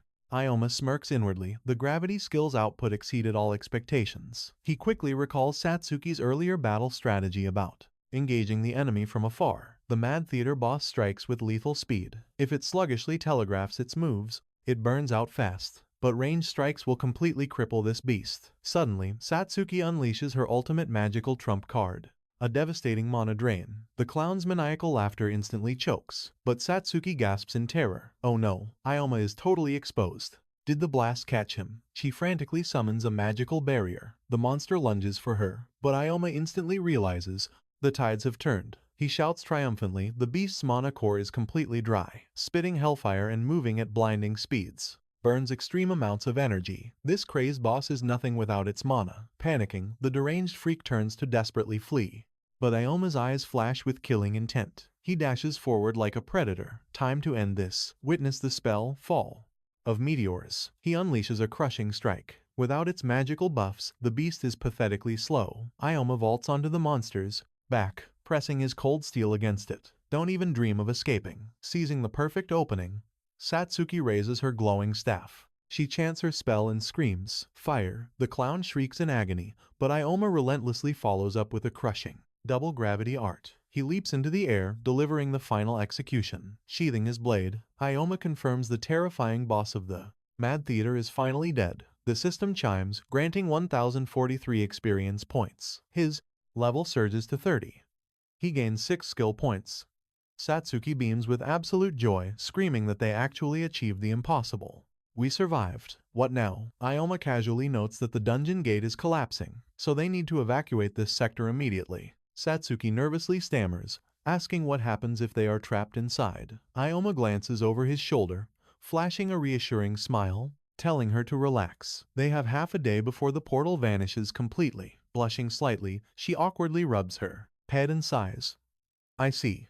You really should have mentioned that sooner. Suddenly, her eyes lock onto a glowing, mysterious object. What in the world is that? She asks. Ioma narrows his eyes, a smirk forming. It must be the legendary boss drop. The clown blade, the absolute ultimate weapon for gravity masters. He grips the hilt, declaring its hidden power is utterly beyond human comprehension. Wait, Satsuki gasps. Is this the exact artifact you were hunting for? Ioma nods with burning determination. The system reveals the clown blade is a rank C artifact. It grants 11 attack points, drastically accelerates skill casting times, and cuts down mana consumption. Satsuki inspects the weapon, tilting her head. For a rank C treasure, it honestly looks a bit underwhelming. Ioma crosses his arms with a confident smirk. You are dead wrong. Base stats and item grades mean absolutely nothing here. This blade's true terror is its unique passive. It wildly buffs any skill-dependent combat class. This is literally the greatest weapon imaginable. My gravity manipulation will become instantaneous, and my massive mana burn will be heavily suppressed. This single artifact perfectly erases all my combat flaws. Satsuki's eyes widen in sheer amazement as the truth finally hits her. That makes total sense. Ioma nods, his eyes filled with a knowing glint. In his past life, the rookie who claimed this exact weapon rocketed straight to rank A. However, that fool wasted its true potential by walking the assassin's bloody path. But Ioma will forge a much greater destiny. He grips the clown blade tightly, feeling its pulsing energy. She gazes at legendary steel, whispering his very words. A weapon that erases all his fatal flaws. Panic suddenly grips her heart. Does this mean you don't need my support anymore? Ioma breaks eye contact, an awkward yet sincere expression crossing his face. Perfect, he mutters under his breath. A glowing blue system panel appears.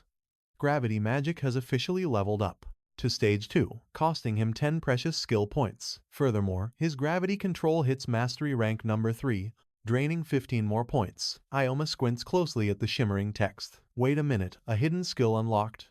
The system chimes brightly. Absolute technique acquired, gravity field. A deeply satisfied smirk immediately crosses his face. With this spatial manipulation, weaving spells and wielding heavy weapons just became absolute child's play. He's incredibly itching to test his newfound limits. Satsuki watches his triumph, her eyes sparkling brightly. But suddenly, a chilling, unfamiliar voice echoes through the cavern. Did I miss the grand finale? Startled, they spin around. A shadowy figure emerges from behind a massive stone pillar, clapping slowly. Not a bad show. Ioma's blood instantly runs ice cold. Worst possible timing. Did this rat use stealth camouflage to silently spectate their entire grueling boss raid? If they wiped, he'd steal the boss's attack patterns. A classic vulture tactic. He absolutely waited for them to do all the dirty work. Ioma remembers this exact treacherous scum from his previous timeline. Staring at that messy red hair, the terrifying realization hits him like a devastating lightning strike. Shin Kaoru, the infamous player killer, the original master of the clown blade. But wait a second, why is he spawning here so early? This timeline is completely warped. A dark, horrifying truth dawns on Ioma.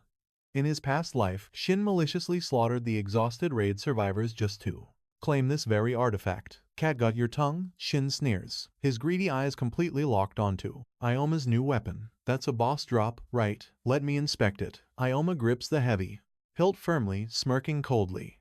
Not a chance in hell. Shin's eyes darken. What an arrogant little fool. Once he slices this brat's throat open, he'll entertain himself with the girl. Why aren't you begging for mercy? Shin vanishes, launching a lethal strike. Ioma reads the trajectory, narrowly dodging the assassin's flashing blade. Oh, nice reflexes. Shin chuckles. Seizing the opening, Ioma unleashes a fierce counter slash, but Shin effortlessly leaps away.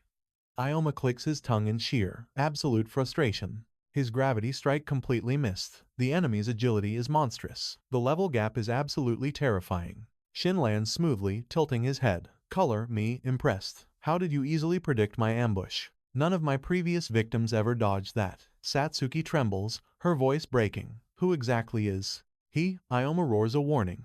He's a player killer. An agile assassin class. Don't even blink. Shin sighs dramatically. You ruined my surprise introduction. Oh well. His murderous intent spikes to suffocating levels. Hand over that legendary sword, and maybe I'll let you breathe. Ioma just stays dead silent.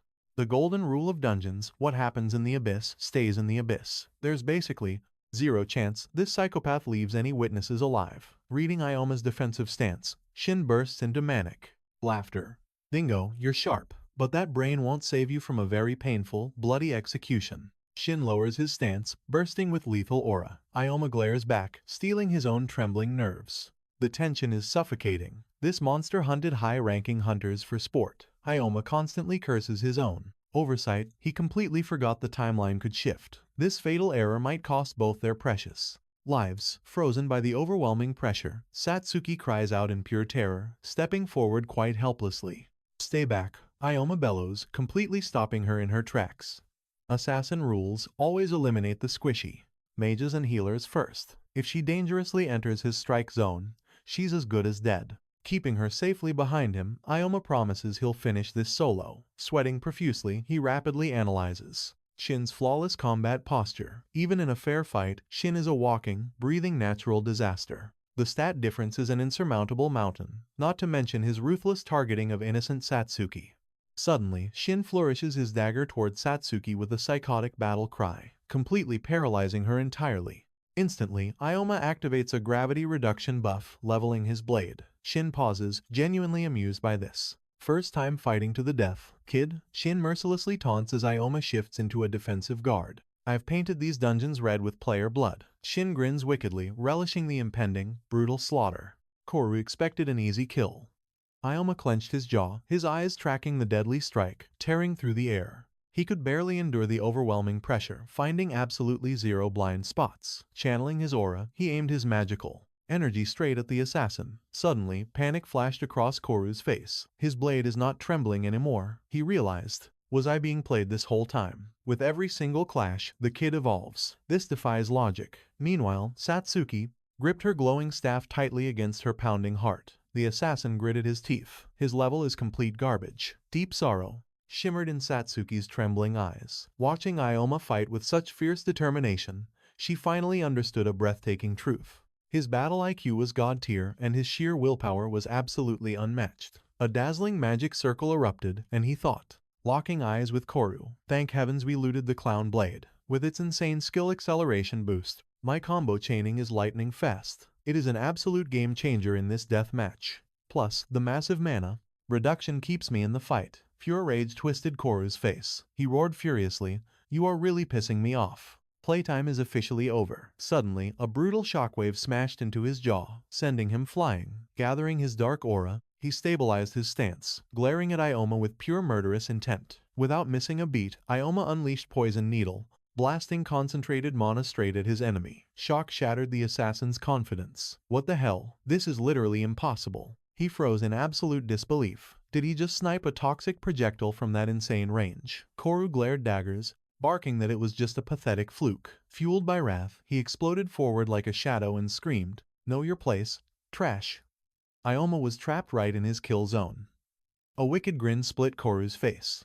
Checkmate. He thrust his cursed dagger straight at Ioma's throat, but the main character instantly cast double gravity. The crushing pressure blasted Kaoru away. The assassin clutched his trembling wrist, howling in absolute agony. Ioma stood his ground, smirked and stated, your technique is totally transparent. Shadow users always target the jugular. Boiling with fury, Kaoru glared intently and wondered, who the hell is this monster? Ioma stared him down with ice-cold dominance. No matter how many cheap tricks you spam, your footwork is an open book. Holding her ground nearby, Satsuki channeled her mana and dramatically swept her staff to cast Darkness Bullet. Kaoru snapped back to reality as a blinding magical flare erupted right above his head. He desperately tried to dodge, but the realization hit him hard. He was completely cornered. In that exact split second, Ioma unleashed a devastating sword strike across his face. Crimson splashed through the air. Kaoru shrieked in soul-tearing pain. You bastard, my eye is completely ruined. He clawed at his mutilated face. Meanwhile, Ioma analyzed the battlefield. The enemy already knows my attack patterns, so the ambush failed. Thanks to my gravity magic, I can perfectly match his insane speed.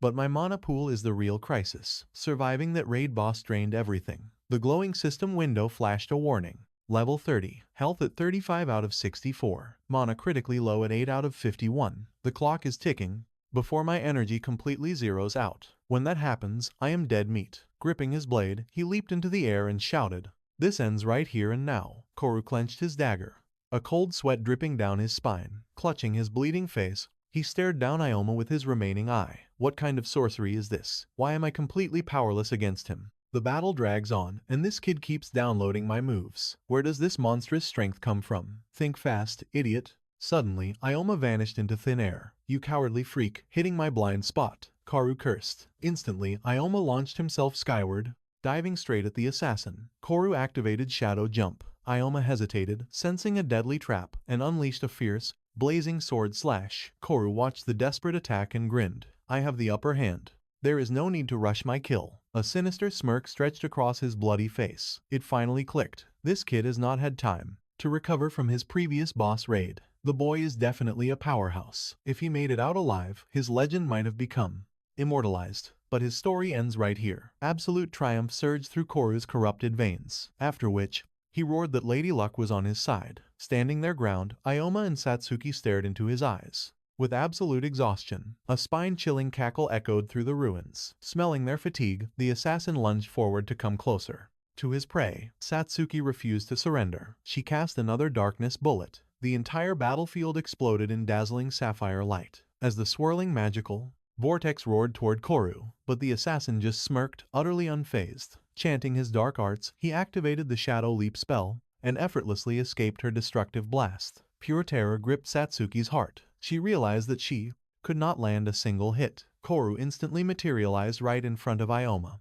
forcing the boy into a desperate retreat. Satsuki nervously watched Ioma's absolute exhaustion. She thought victory was secured, but the main character was suddenly crumbling. Kaoru leaped into the air, pure battle lust in his eyes. Kill or be killed, this was the ultimate thrill. Finding prey, this entertaining was an absolute rarity. Ioma narrowed his eyes with cold fury as sparks of clashing aura illuminated the battlefield. Unfazed, the manic killer just kept screaming, begging the boy to dance a little longer. Ioma flicked his wrist, sending his glowing blade slicing just inches past his enemy's grinning face. The madman twisted away with freakish agility. Yet, as their gazes locked, a shiver ran down Kaoru's spine. That strike was dangerously close. As Ioma launched his next fierce assault, a sudden wave of blood spurted from the maniac's lips, forcing a violent cough. A crimson gash opened across his neck. Skidding back to catch his balance, he roared out, demanding the boy to unleash his absolute best. By altering gravity, this freak moved with terrifying acrobatic grace, but his frontal assaults were getting way too predictable to parry.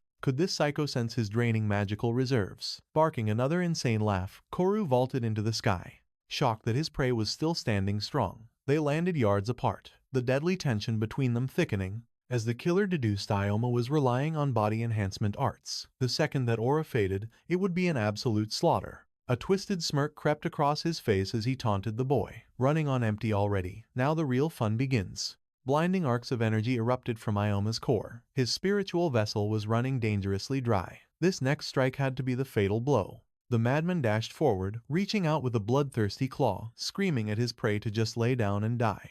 Suddenly, Ioma blasted straight into the heavens, leaving his attacker staring upward in pure shock. Suspended midair, he readied his blade. How could he defy gravity like that? Another trick? No matter, he was totally defenseless up there. What an absolute death wish. This was the endgame. Channeling twofold gravity, Ioma prepared his ultimate descent. His blade erupted with a brilliant, purple cosmic aura, pouring every last drop of his spiritual essence into a single technique. He unleashed the devastating meteor fall strike.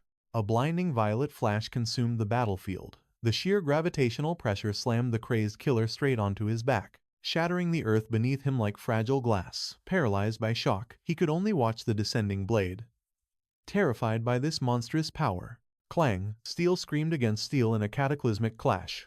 The crushing weight of Ioma's strike completely overwhelmed him. Trembling under the cosmic pressure, he muttered in sheer disbelief, before letting out a blood-curdling howl of absolute agony. The gravitational shockwave pulverized his defenses, burying him in the debris. Panting heavily, a glowing system alert confirmed Ioma's mana was completely depleted. Watching from the sidelines, Satsuki clutched her heart, gasping his name. A brilliant smile of relief washed over her face as she cheered for his incredible, hard-fought victory. But her fleeting joy shattered in an instant. Ioma turned around, his voice shaking with dread, revealing his catastrophic miscalculation. The nightmare wasn't over. Warning her to step back, his ominous tone wiped the smile right off her face. As Ioma collapsed to his knees, a chilling shadow loomed from the dust cloud. The bloodied madman casually rose to his feet, stalking toward the helpless hero like a predator, mocking him with a twisted sneer. What an absolute tragedy. The mighty warrior has finally run dry. How pathetic. Despite his shredded clothes and heavily bleeding wounds, the psychopath radiated a terrifying amount of killing intent. Ioma shot Satsuki a desperate, heartbroken glance, begging her to flee for her life. His broken body couldn't protect her anymore. Clapping his hands, the killer praised him. Truly magnificent. To push him this far right after a grueling boss raid was nothing short of legendary. Frozen by the overwhelming aura of death, Satsuki stood her ground. Her mind raced, desperately trying to process this absolute nightmare scenario. How could this monster survive that? The psycho kept rambling, carrying such useless deadweight, yet he still landed a scratch. He absolutely loved this kid. What was his real name? Ioma ground his teeth in pure frustration, while Satsuki lowered her eyes in crushing shame, tormented by her own weakness. She was just a useless burden. If she had only stayed away like he begged her to, this tragic defeat wouldn't be happening. Then, a memory sparked, his warm hand holding hers, promising that he truly needed her magical power. That lingering warmth ignited a fire in her soul. Wiping away her tears, a fierce, unbreakable resolve finally locked into her eyes. Ioma spat blood, refusing to give his name to a piece of trash. A psychotic grin stretched across the killer's face as he giggled, warning him not to be so disrespectful to the very first opponent he truly acknowledged. Raising his blood-stained dagger, he promised to carve Ioma's memory into his very soul. But just as the fatal blow descended, Satsuki unleashed her absolute limit. Screaming her defiance, she cast Bullet of Darkness. A terrifying, pitch-black vortex materialized right behind the assassin, freezing him in sheer panic. Whipping his head around, his sadistic smile vanished into an expression of absolute horror. A brutal barrage of dark magic slammed into his back. Coughing up blood, he desperately swatted away her lingering magical energy, glaring daggers at the girl. What an absolutely foolish move. A pathetic sneak attack from his blind spot. Gripping his bleeding torso in agonizing pain, he bared his fangs in primal rage. Shocked, Ioma snapped his head toward Satsuki, realizing she had just saved his life.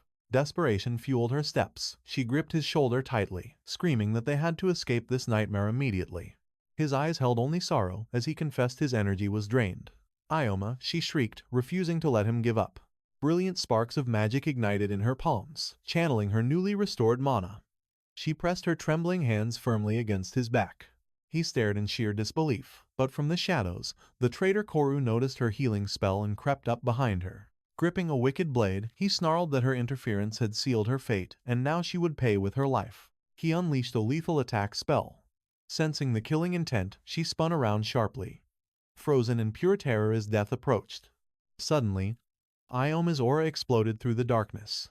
His voice echoed calmly, thanking Satsuki for pulling him back from the brink. In a flash, he shielded Satsuki. He leveled his blade directly at Kaoru, his eyes burning with absolute, suffocating killing intent. Kaoru analyzed the terrifying aura. Was this a mana restoration skill? The miserable coward trembled before the sudden shift in power. They had battled side by side since the start. Now, Ioma declared his wounds were fully healed and his mana recharged. So who meets their end today? Shin Kaoru. The traitor's face twisted in pure hatred, and a heartbeat later, he roared out that Ioma was a monster. The swordsman simply raised his blade, and a deadly symphony of steel began. Glaring with murderous intent, they clashed with everything they had. Kaoru sneered, claiming his dark magic was far from over. A blinding magic circle manifested before the traitor. Satsuki gasped in horror, clutching her wooden staff tightly to her chest. Sickly purple light erupted from his palms, as Kaoru unleashed crushing gravity magic. Unfazed, Ioma brought the sword to his chest. He pointed the razor-sharp blade toward the heavens, his expression completely hollow. Divine rays of light rained down. He coldly mocked the traitor, noting his spell took too long to activate. In his past life, this legendary weapon drastically boosted cast speed. Kaoru watched the dazzling display, his face pale with utter terror. Realizing he was completely outmatched, Kaoru let out a desperate, blood-curdling scream and threw his arms wide open. A massive sphere of dark purple energy materialized. Koru's mind spun in chaos, unable to comprehend the sheer gap in their power. How could he be losing, when his system level was vastly superior? He stared up at Ioma's godlike, majestic silhouette. Rift crime investigations were practically non-existent in this era. If someone was murdered inside a dungeon, the truth vanished forever. Proving a murder was impossible, but this time, Satsuki stood as a witness. Defeated, Kaoru slumped against the cold dungeon wall, the stone crumbling from the devastating impact. Staring ahead, Ioma volunteered to guard the traitor, urging Satsuki to go report the incident to the Rift Crime Department immediately. Yes, she shouted back. With the dungeon boss defeated, the demon spawns had ceased entirely. With the path secured, she sprinted desperately toward the glowing exit. Ioma watched her leave with icy calm. Meanwhile, an exhausted Kaoru clutched his wound, staring at the anomaly before him. He's just a kid. So, where does this monstrous strength come from? Ioma slowly turned, a chilling flash igniting in his eyes. That merciless gaze froze Koru's soul. This boy was an apex predator, completely different from any mere mortal. Just who was he? Sometime later, the duo regrouped safely at a guild facility. Sitting quietly across from each other at a sleek table, they sipped their drinks while scrolling through their screens. Ioma read the breaking news. The infamous adventurer killer was finally captured. The Rift Crime Squad had detained the lethal threat. Looking thoughtfully out the window, Ioma pondered the situation. So they locked him away securely. Satsuki beamed with a relieved, satisfied smile. She honestly thought the authorities would interrogate them more. Ioma explained the harsh reality. Unsolved rift crimes are impossible to track. Without clear suspects, the department just buries the paperwork. Since the dungeons first awakened, human society had fractured completely. Regular street crimes had plummeted, while emergency response protocols became flawless. The entire social hierarchy had shifted, revolving around awakened individuals. But the wealth gap exploded. Unawakened citizens were left to rot, their basic survival ignored by a power-obsessed world. Satsuki sighed softly. She knew dungeons bred lawlessness, but coming face to face with a literal serial killer was a waking nightmare. "Are you still shaken?" he asked gently. Betrayal and bloodshed were just another Tuesday in an awakened adventurer's life. That was the cruel nature of this world. Yet for a regressor like him, fear was a forgotten concept. But that didn't mean diving into dungeons was the only way to live. Cupping her sweet drink, Satsuki admitted that pretending she wasn't terrified would be a lie. Then, her thoughts drifted back to his warm gratitude. When he called her his savior, she finally felt like a true, worthy companion. Her heart swelled with quiet joy. The path ahead would undoubtedly hold countless deadly trials. But as long as she stood by his side, she felt a soaring confidence that she could conquer absolutely anything. Her passionate confession spilled out so loudly that Ioma blinked in stunned silence. But suddenly, a flicker of awkwardness crossed his features. He rubbed his cheek nervously. "Let us see what the future holds," he replied. Offering his hand, he silently promised to support her path. She grasped it tightly, her face glowing with absolute radiant joy. "Yes." As their cups emptied, the conversation flowed effortlessly. He studied her intently, a realization dawning on him. Kisaragi Satsuki is far from a malicious person at all. Blushing fiercely, she confessed her insecurities. "There are still countless things I cannot comprehend, so I simply follow every single command given to me. But one day, I will awaken my own resolve, just to be an irreplaceable asset to our party." She suspected this passive nature disgusted I, fueling the bitter resentment and explosive fury directed at her. But standing beside Ioma, that heavy burden vanished. With him, she felt invincible enough to shatter any obstacle. Suddenly, picturing them as a romantic couple, her cheeks burned crimson. Ioma stared blankly at her flustered state, utterly bewildered. Gathering her courage, she declared, "If you will have me, I want to fight by your side forever." Her eyes sparkled with overwhelming reverence. Completely caught off guard, he fumbled for the right words. Deep down, he acknowledged her pure heart. Yet, he could not deny her endless chatter was a bit exhausting. She kept rambling, her smile brighter than the sun. Ioma mirrored her gentle expression, yet his mind wandered. Does she ever run out of energy? He pondered. Suddenly, the surrounding atmosphere shifted. Curious bystanders recognized their faces, gasping in shock. Hushed whispers rippled through the crowd. Could it be the legendary heroes from the rumors, the unstoppable duo who decimated the dungeon boss and apprehended the serial killer in a single day? Catching their words, Ioma sighed. "It appears our newfound fame is escalating out of control, to put it lightly." Glancing sideways, they realized a massive crowd had already formed, staring with wide eyes. Breaking from the mob was Z. Waving his smartphone with a sly grin, he announced to Ioma, "You are the talk of the town, my friend." "Z," Ioma muttered. The broker swaggered over, tapping his screen dramatically, and explained that while Ioma's true identity remained hidden, his face was plastered across every viral video. Data brokers were scrambling, forging wild myths about his overwhelming power. Sure, his actual name was a mystery, and the rumors were fiercely exaggerated, but his superstar status was absolute. Z screamed this revelation, leaving both Ioma and Satsuki utterly paralyzed by the sheer absurdity. Not missing a beat, Z declared his grand master plan to recruit them. But before he could finish, a disruptive voice pierced the air. She materialized from the crowd, screaming Satsuki's name with manufactured delight. Marching forward, a sickeningly artificial smile stretched across her face. "I have been searching everywhere for you." She lied smoothly, grabbing Satsuki's hand. She offered a hollow apology for her past venomous words. "I reflected on everything. So please, return to my party. We are comrades, right?" Satsuki stared at her former abuser, her eyes wide with disbelief. Dropping the act instantly, I's greed leaked out. "So, how much gold did you haul from that high-rank rift? You definitely leveled up, right?" Satsuki's face darkened with profound disappointment. Choosing silence, she refused to entertain the parasite.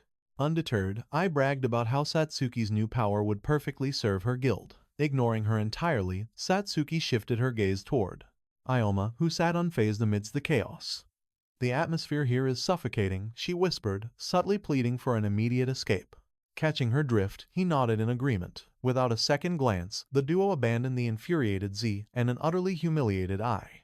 "Stop right there, do not walk away from me," I screeched in vain. Ignoring the temper tantrum, our heroes strolled peacefully down the bustling city streets. Glancing over his shoulder, Ioma questioned their past bond. "Please, drop the subject," Satsuki muttered bitterly.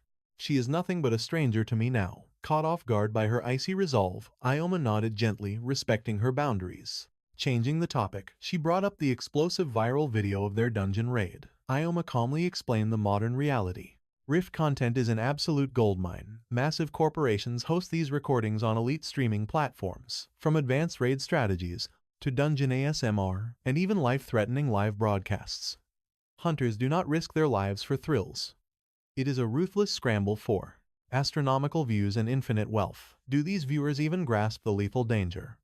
Satsuki erupted in absolute horror. "Wait. So, millions watched us fight for our lives for mere entertainment. Should I instantly unsubscribe?" Amused by her dramatic reaction, he told her to follow her heart. Yet inwardly, he sweat dropped. Is she secretly a super fan? Meanwhile, deep within a foreboding, shadow-drenched cavern, monstrous echoes rebounded off the walls. A confident girl smirked at her smartphone display. "Over 1 million hits this month alone. I am practically a goddess of the streaming world." But her arrogant grin vanished, replaced by sheer shock. Serial killer, mysterious overpowered rookie. What kind of clickbait is this? Their view count is absolutely destroying mine. An imposing armored knight beside her respectfully noted that the algorithm had spoken. "Their legend has eclipsed ours, my lady." Her eye twitched furiously. "Eclipse me? My masterpiece. Beaten by a shaky cam. Unacceptable. I will forge a cinematic masterpiece that shatters their records." The internet was obsessed with their blitzkrieg clearance speed. She instantly declared this masked boy her ultimate rival. Enter Sanji-sa, elite Rift explorer and content queen. Later that evening, Ioma and Satsuki found refuge in a cozy local cafe. Breaking the comfortable silence, Satsuki leaned forward, her eyes gleaming with seeing her embarrassment over her gear, he laid out the harsh truth. "As your level rises, the beasts you face grow infinitely deadlier.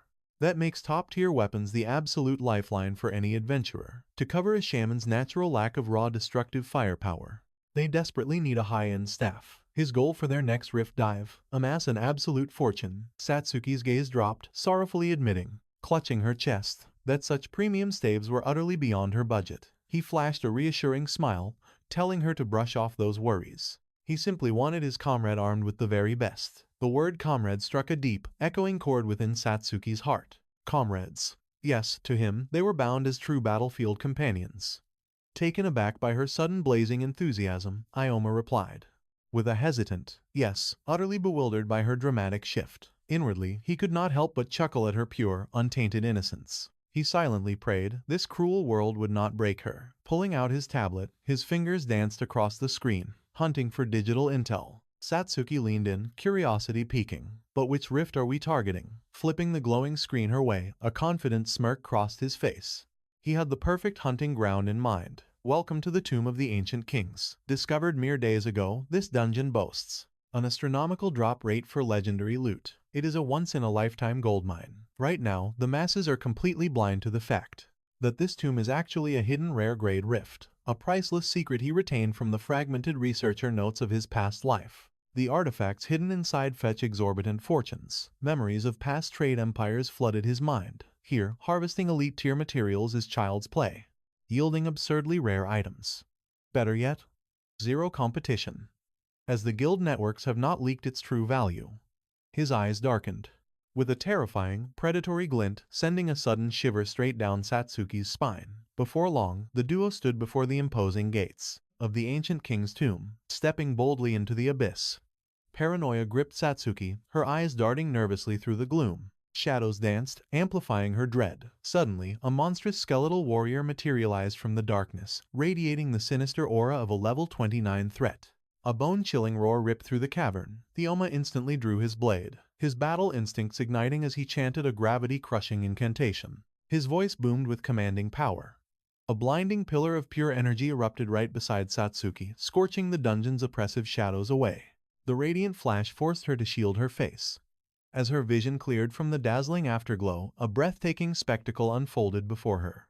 Ioma launched himself skyward, eclipsing the undead monstrosity. He channeled a devastating surge of arcane power straight into the beast. In a flash, his relentless strike utterly crushed the skeletal vanguard. Crimson sparks of corrupted energy exploded from its shattered frame as it unleashed one final, agonizing shriek. Ioma touched down with absolute grace. Satsuki stared in pure awe, marveling at his overwhelming martial prowess. He made a terrifying boss-level threat look like child's play. But wait. Thrusting strikes barely scratch undead armor. The shattered skeleton grinned a ghastly smile. Ioma pivoted sharply, barking a desperate command for Satsuki to unleash her magical bombardment. Snapping to attention, she screamed, "Yes!" gripping her staff with renewed resolve. A mesmerizing aura of sapphire mana violently erupted from her core. The undead warrior lunged, swinging its rusted greatsword at Ioma's neck, but he evaded with phantom-like speed. Seizing the perfect opening, Satsuki unleashed her devastating dark bullet art. The abyssal projectile slammed into the undead, obliterating its demonic form into countless jagged fragments. Dust settled over the battlefield. Ioma calmly summoned his system interface, watching the sweet notification pop up. 240 experience points gained. Not bad at all, he smirked. Only a pathetic pile of dust and a cracked skull remained of their fearsome foe. His eyes narrowed as he cautiously inspected the strangely glowing bone fragments. Before he could touch them, Satsuki's jubilant gasp pierced the dungeon's eerie silence. She noticed a hidden treasure gleaming right beside the standard magic core. A victorious grin flashed across his face. "Looks like heaven smiled upon us." He hoisted their prize, the Blade of the Ancient Kings, a rank D artifact boasting a massive +8 attack power. This enigmatic weapon pulsed with an ethereal, sapphire radiance. Satsuki tilted her head in sheer bewilderment, completely unaware of its true, world-shaking value on the black market. "This bad boy will easily fetch 400,000 yen." Her jaw hit the floor. "That is an absolute fortune." Tracing the glowing edge, Ioma calmly explained. "Artifacts of this caliber are mythically rare. Wealthy buyers will literally fight over it." Overjoyed, her words stumbled over themselves as she eagerly pressed him, with a voice shaking from adrenaline. "Then, what is our total earning potential?" 3 million yen, he stated coolly. Knowing the insane grind required to naturally loot this gear, that price was an absolute steal. Her mind short-circuited. 3 million, she shrieked, the numbers echoing off the cavern walls. Unfazed, his strategic mind calculated the endgame. Since the world is utterly blind to this hidden rift, we are claiming absolute monopoly over its treasures. We push forward, zero hesitation. For the next 3 days, we bleed this dungeon completely dry. Trembling with unprecedented excitement, Satsuki breathed out. "If we farm this holy grail for 3 straight days, we will be filthy rich." Suddenly, her frantic calculations halted as a profound realization washed over her. This is literally paradise on earth. A feverish, joyful blush painted her cheeks, but in that blissful second, Ioma's sharp ears twitched. Catching the faint sound of violence, he spun around, eyes locking onto the dark corridors. "Someone is exchanging blows up ahead. We better investigate who intruded on our territory." Satsuki trailed closely, her cheerful mood instantly shattered by dread. Without warning, a blood-curdling, monstrous shriek violently echoed through the ancient ruins. An elite mummy abomination had cornered a desperate knight and his master, the mysterious Saw. A brutal clash for survival had begun. The armored knight charged first, his heavy blade carved through the air, launching a fierce assault against the undead mummy. A guttural roar echoed as bright crimson splattered across the dungeon floor. The armored knight glanced back, fully trusting that his lady could easily finish the job.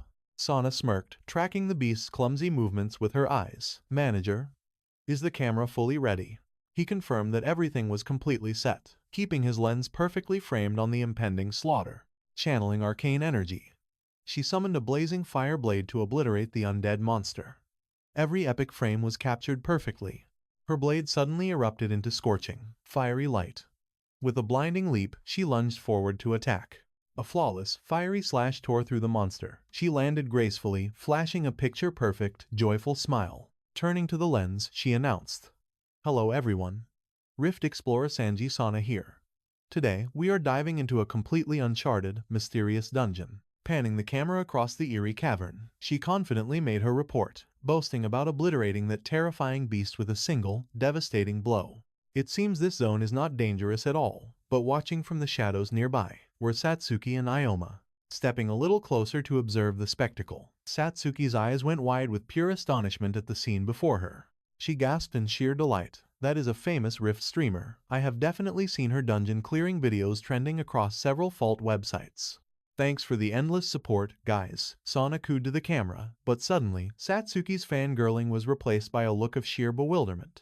Ioma glared at the streamer with absolute, menacing disgust. Satsuki suddenly recalled his strict warning about people who treat dangerous rifts like a fun playground. They only care about views and profit. She gasped, reality hitting her. Right. Ioma absolutely despises these fake, clout-chasing Fault explorers. Meanwhile, the loyal knight filming the ecstatic Sana suddenly noticed two pairs of legs ruining the upper edge of his camera frame. Confused by the intrusion, he tilted the lens upward, catching his sudden distraction. An irritated Sana immediately spun around to check. Spotting the two intruders, she shrieked furiously, "What the heck? Why are you standing there, ruining my perfectly crafted shot?" Ioma's aura darkened at her, screeching, but the bratty streamer kept ranting. "I wasted so much prep time, and you just flushed it away." She pointed an accusing finger, throwing a massive tantrum over the incident. Unfazed, Ioma and Satsuki descended the ancient stone stairs toward them. He pierced her with a cold question. "Are you not ashamed of scamming your audience?" She merely smirked. "Relax, it is just a show. A star must always broadcast her absolute best side." Flipping her hair, she strutted over to the cameraman and asked, "Well, manager? Can we salvage the footage we already shot?" He nervously mumbled that some heavy editing would definitely be required. But overall, the action cuts were phenomenal. Still, so much pristine material was completely ruined, leaving her in a state of absolute, seething annoyance. "Listen to me," Ioma warned, his voice cutting like ice. She rolled her eyes, scoffing that he was just a terribly rude person. "I am Sanji Sana, the greatest Rift explorer alive." He met her raging arrogance with icy indifference. "My name is Ioma. And this is Kisaragi Satsuki. We apologize for bombing your little broadcast." She threw her hands up dramatically and scoffed. "Whatever, it is fine. We have plenty of B-roll anyway." Then, Ioma pierced her with a sharp question. "Why even become an explorer?" She stared at him in disbelief. "What kind of stupid nonsense are you asking?" "For the cash, obviously. Raiding Faults is an absolute gold mine. Plus, these combat streams always rack up astronomical, record-breaking viewer counts. High views mean massive, lucrative sponsorship deals. And honestly, content creators are basically the new elite seekers of this era. I am practically a superstar idol." Ioma narrowed his eyes, retorting coldly, "The life of a true adventurer is not a glamorous game. Quit now, before you end up dead." The sheer bluntness of his warning made her flinch and whip around in pure shock. "Excuse me. What did you just say?" Staring past her into the abyss, Ioma replied, "In a high-grade rift, arrogance is instantly fatal. Treat this casually, and you will deeply regret it." Dumbfounded by his dark tone, Sana dropped her peppy facade with a grimace. "You ruined my shoot, then curse me to die." Satsuki nervously tugged Ioma's sleeve, whispering that he was being entirely too harsh with his statements. "I am only speaking the brutal truth for their survival." Sensing the tension, the cameraman nervously tried to comfort his enraged boss. "Madam, please calm down. They are just jealous nobodies. We should completely ignore their toxic words." But a fiery competitive spirit flared in her eyes. "Manager, keep rolling." Confused, he scrambled and asked what she just said. Stomping over, she glared daggers. "Ioma, was it? If you talk that big, you must be incredibly confident in your actual combat abilities." Her idol-like charm vanished into fierce determination. "Fine then. Let us settle this with a high-stakes seeker challenge. A race to farm the most magic stones. If I win, you bow down and completely swallow your arrogant words. Live on my stream. Do not worry, we will censor your crying face so you do not completely die of embarrassment in front of the world. But if you win, I will submit to your every command. Ioma sighed heavily. Challenge accepted. Wait, what? Satsuki cried out in shock. But Sana just flashed a devious, unyielding grin, ready to absolutely dominate. The terms were set. They would clash at the entrance in 3 hours flat, and she dared him to even try running away. Flashing a venomous smirk, she turned on her heel. Nearby, a heavy armored knight praised Satsuki's flawless performance in setting the trap. Her mission, crush that arrogant adventurer's ego, all while scoring viral footage for her channel. Meanwhile, a second armored guard had shadowed their every move. She purred with absolute confidence. This epic broadcast would send her subscriber count straight into the stratosphere. The profits would be absolutely legendary. Besides, his disrespectful tone had completely shattered her pride. Fury burning in her heart, she plotted her revenge. She would force him to swallow his arrogant words. Meanwhile, deep inside the dungeon, a grotesque mummy monster cornered Ioma and Satsuki. The deadly battle ignited. The rotting beast swung its rusted blade, unleashing a blood-curdling shriek as it charged. But suddenly, a blinding flash of light materialized right before the stunned creature's eyes. From high above, Ioma's voice echoed like thunder, falling meteors strike. The undead abomination was instantly obliterated. A translucent system window chimed, confirming a massive drop of 364 experience points. Boom, level 31 achieved, along with 3 sweet skill points. Gazing down the dark corridor, Ioma pondered. Normal undead creatures were supposed to be sluggish, using gravity shift to launch himself, followed by a double gravity crushing blow, was an absolute masterclass. Flawless execution. Even better, the rare rift dropped another glowing artifact, a D-class relic known as the Gauntlet of Ancient Ruins. Gripping her magical staff tightly, Satsuki stepped forward, calling out his name softly. She hesitated before asking, was his brutal reality check a little too ruthless toward that streamer? Without even sparing a backward glance, Ioma coldly confessed his disgust at these fools, treating deadly rifts like mere playgrounds for viral content. He refused to yield. If his harshness drilled the terrifying reality of danger into their thick skulls, it might just save their lives. But practically speaking, this insane drop rate was becoming a logistical nightmare. Their inventory space was severely maxed out. As he knelt to pry open a heavy lockbox, Satsuki suddenly realized with a heavy sigh. Her spatial pouch was already bursting at the seams. Pressing deeper, they stepped through a violently glowing portal, instantly manifesting inside a sealed, oppressive chamber. Ominous stone figures lined the walls, dominated by one absolute behemoth of a statue. Satsuki gasped in dread. Was this a deadly dead end? Without warning, the Titan's stone eyes flared with an eerie, blinding radiance, emitting an earth-shattering, demonic roar. Satsuki whipped around, horror washing over her. The massive steel gates had slammed shut, completely sealing their only avenue of escape. Panic laced her terrified scream. They were trapped, but Ioma's eyes narrowed. He instantly recognized the phenomenon. A dreaded rift trap. These hidden mechanisms were notoriously lethal anomalies within dungeons. Yet, for an elite hunter, they could be brilliantly exploited for massive hidden rewards. An arrogant, fearless smirk spread across his face as he clenched his fist. There was absolutely no way he was passing up this golden opportunity. The ultimate trial was commencing. The colossal beast unleashed another deafening bellow, its magical eyes blazing with an intense, piercing azure flame. Only those possessing the legendary wisdom of kings could survive by answering 3 harrowing questions posed by this gargantuan guardian. A single incorrect answer meant instant annihilation. The stone monstrosity glared down at them, radiating an overwhelmingly terrifying and bloodthirsty aura. Trembling violently, Satsuki choked out a terrified whisper. What kind of nightmare was this? Unfazed, Ioma calmly analyzed the dire situation. This was a high-stakes riddle snare.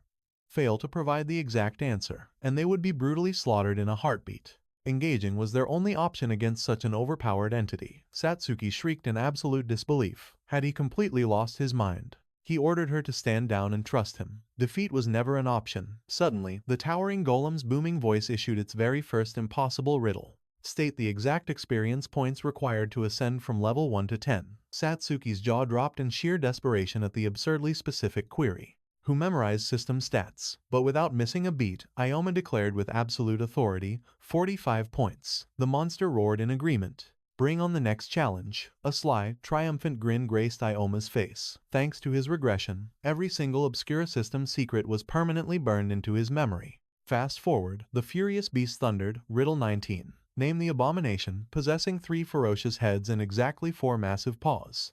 A hellhound, Ioma countered effortlessly. By now, the duo lounged casually on the floor, treating this trial like a game. Yawning out loud, Ioma mockingly challenged the Titan. Was it planning to drag this out forever? Or desperately praying he'd finally slip up? He demanded a faster pace. They had better things to do. The ancient guardian stammered, completely flabbergasted by this sheer human audacity. Such arrogance was unthinkable. Satsuki giggled, playfully teasing if her overpowered carry had finally hit his limit. Enraged, the guardian unleashed the 20th hurdle. Identify the creature that hurls toxic green slime. Ioma smirked internally. Trick question. No current dungeon era rift naturally spawned such an entity. That acid was strictly a byproduct of advanced alchemy crafting. Flawless logic. The colossal statue wailed in utter, system-breaking defeat.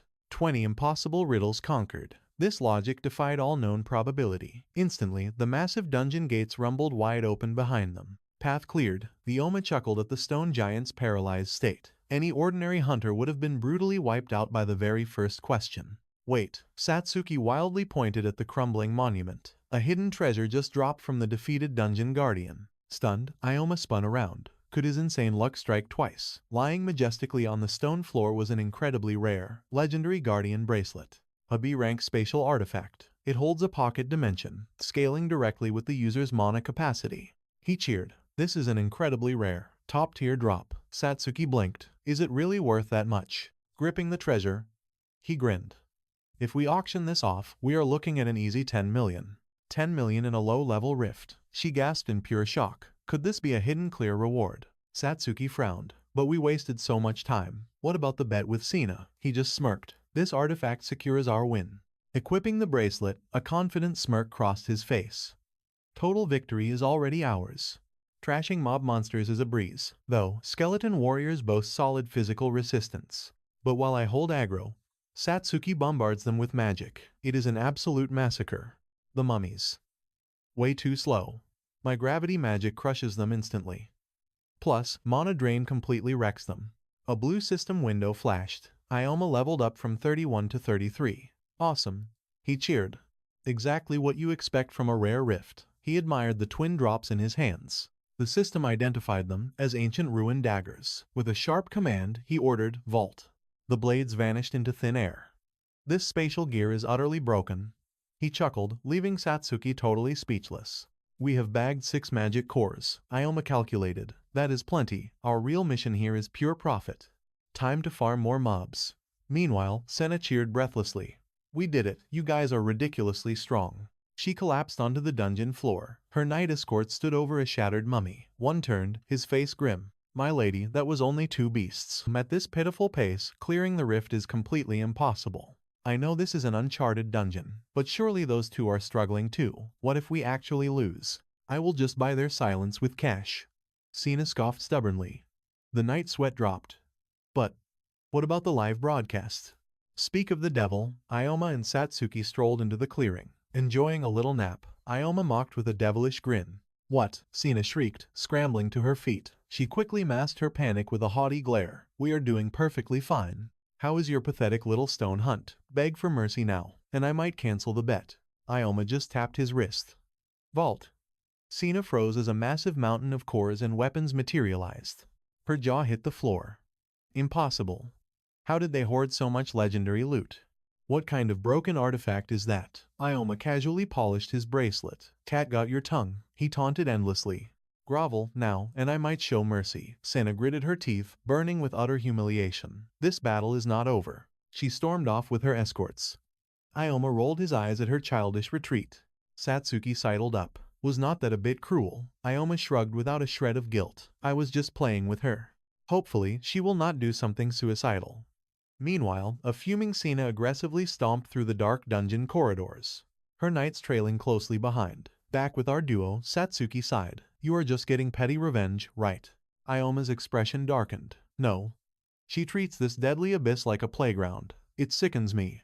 Rifts are absolute death traps. Playing hero in a dungeon gets people killed. That arrogance will be her grave. Elsewhere, Sina's mind raced with desperate ambition. To crush Ioma, she needed an epic, game-changing boss kill. Just how did they farm so insanely fast? She clutched her hair, groaning in total frustration. Lady Sina, we are advancing well, but our mana reserves are dangerously critical. Sina instantly exploded. I know how mana management works, but retreating now means humiliating defeat. Gritting her teeth, she roared, "You have not seen my true power." Flashback, 8 years ago. The city was drowning in apocalyptic hellfire. Agonized screams echoed everywhere. A colossal beast eclipsed the blood-red sky. Back then, sudden rift breaks were a daily nightmare. Senna's darkest memory resurfaced, watching helplessly as a demonic titan crushed her father beneath its massive foot. With his fading breath, he reached out a bloody hand. "Run, do not look back," he screamed in desperate agony.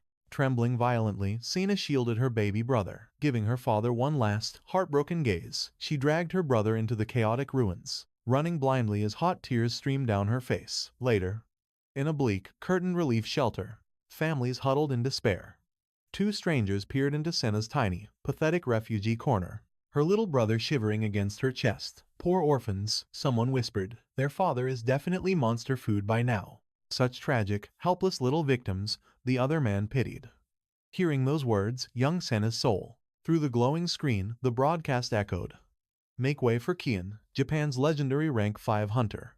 "I refuse to bow down to despair," Kian declared. She had forged her overwhelming strength from pure, agonizing powerlessness. Such raw vulnerability on national television shocked her. Yet, witnessing that unyielding courage lit a fire within her soul. A true savior against the abyssal beasts. Saya watched with wide eyes, yearning for that same invincible aura. A beacon of relentless compassion. Her dream was to become a shining idol of hope for the entire world. Thus, Dungeon Explorer Hashin was born. Her online channel exploded, instantly gathering 100,000 devoted followers. Snapping back to the harsh reality, her pride flared. She refused to be mere dead weight. She had to conquer. Turning to her loyal knights, she barked orders. This footage was too boring. They needed an epic, jaw-dropping climax. A bright spark of reckless genius hit her. With a victorious cheer, she sprinted wildly into the dungeon's shadows. Panic erupted down the rift's dark corridor. Her panicked escorts chased blindly, screaming for their lady to fall back. Throwing a daring smirk over her shoulder, Saya confessed. There was one specific beast she just had to hunt. Skidding to a halt at a blind corner, she peeked out. Looming ahead was a colossal, terrifying pharaoh statue. Its hollow eyes burned with cursed yellow fire. A broken hunter lay crushed beneath it. The system screen flashed, ancient tomb, the resting place of forgotten monarchs. Before them towered the Rift Master, the fallen pharaoh, a terrifying level 40 calamity. Absolute dread froze her blood. A Rift boss, here? Why did such an apocalyptic nightmare spawn in this zone? The merciless system mocked her level 33 status. The power gap was an uncrossable abyss. This meant certain death. Her guards trembled in pure terror. That beast must have chased those slaughtered hunters up from the deepest hell. Their blades were utterly useless against a king. Retreat was the only option. Trembling, Saya whispered, her terrified agreement. A narrow choke point might block its massive frame, but right as she turned to flee, a desperate sound pierced the silence. A battered girl, trapped beneath the pharaoh's crushing shadow, extended a trembling, blood-stained hand. Her choked sobs begged for salvation. Flashbacks of monsters tormenting her own father ripped through Saya's mind. Kian's vow against crushing despair echoed in her soul. Defiance against inevitable ruin. The truth struck her like lightning. She idolized Kian because her own heart screamed for a savior. But the era of retreating was over. She charged toward the dying girl. Her guards screamed, paralyzed by her suicidal bravery. "Flee! Leave me behind," she roared with desperate resolve. Saya lunged at the towering titan, throwing her blade against fate. "I will hold the line," she screamed over the chaos. "Get out of here. Survive, no matter what it takes." Through blood and tears, the stranger wept her thanks. Enraged by this defiance, the tyrant raised its apocalyptic dual blades. But a human shield threw himself into the slaughter zone. "I forbid this," Saya gasped as her loyal manager blocked the blow. "Are you insane?" she cried out. He coughed up blood, grinning. "I am your #1 fan. Real men do not flee. My combat skills are trash, but my devotion is absolute." Before he could act, the demonic pharaoh readied its cursed armaments. 4 massive arms erupted. 2 clutched heavy broadswords, while the others drew twisted deathbringers. The remaining guards desperately readied their steel. A thunderous, mocking laugh shook the catacombs. In a flash of gore, a knight fell. Saya gripped her trembling hilt desperately. The last guard ignited a desperate mana shield, forming a fragile wall of light. The pharaoh unleashed a storm of devastating strikes. The absolute defense shattered like cheap glass. Saya stared in absolute despair. Her stats were trash against this godlike entity. Victory was a cruel joke. Left utterly alone, she faced the mountain of death. The executioner blades blotted out the light. Accepting her grim fate, she squeezed her eyes shut. But suddenly, a cool voice broke the chaos. "You are way too reckless." The mystery savior intercepted the death blow. Peeking open her tearful eyes, Saya found herself cradled effortlessly in Ioma's steady arms, warping the very laws of gravity. They stood inverted on the cavern roof. She choked on a gasp. "Why are you here?" "I came to babysit a disaster," he smirked confidently. Plus, a terrified survivor outside babbled about a bloodbath happening right here. The warning echoed in his mind. Acting like a reckless fool would get her slaughtered. Yet, he also remembered her stubborn vow.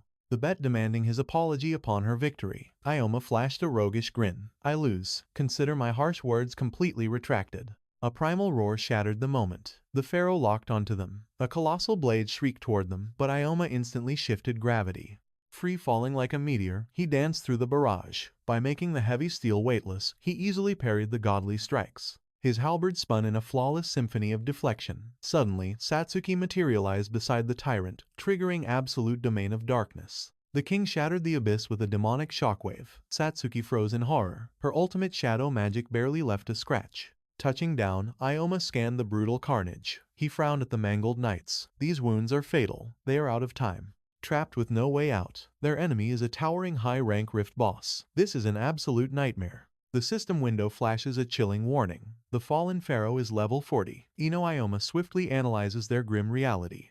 His clone blade might reduce an enemy's gravity on impact, but this monster is leagues above that pathetic clown. Despair hangs heavy.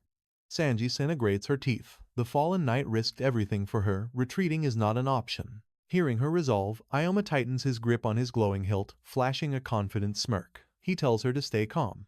He vows to hold the line, eager to test his own limits. He barks an order to Satsuki, replenish Sina's depleted mana. He will buy the precious seconds they need. Lowering his stance, Ioma recalls Sina's blazing fire enchantment from earlier. As a close quarters, magical swordsman lacking backline support, she definitely possesses some sort of self-healing technique. The system interface verifies her magic swordsman class. Ioma's tactical mind races, piecing together the ultimate strategy. While he draws the monster's deadly gaze, she can heal her wounds, relying on the shaman's mystical arts to restore her magical core. Manipulating gravity grants him blinding speed, but sacrifices his raw striking power. For now, absolute crowd control is his only objective. The plan is solid, but the level gap is completely terrifying. The ruthless system marks Ioma at a mere level 33. Can he truly survive this relying solely on his gravity manipulation? Ioma readies his stance, bracing for the inevitable clash. Suddenly, a battered knight forces himself up, casting a desperate, speed-enhancing buff on the hero. Ioma glances back in pure shock. With his final breath, the loyal guard begs him to protect their lady. Ioma swears he will, but the enraged boss violently swats him away. Ioma quickly realizes the true horror of this beast. Its colossal size and terrifying speed make predicting its strikes nearly impossible. The fallen pharaoh unleashes a deafening roar and lunges. Ioma barely deflects the bone-crushing blow, stunned by the monster's blistering velocity.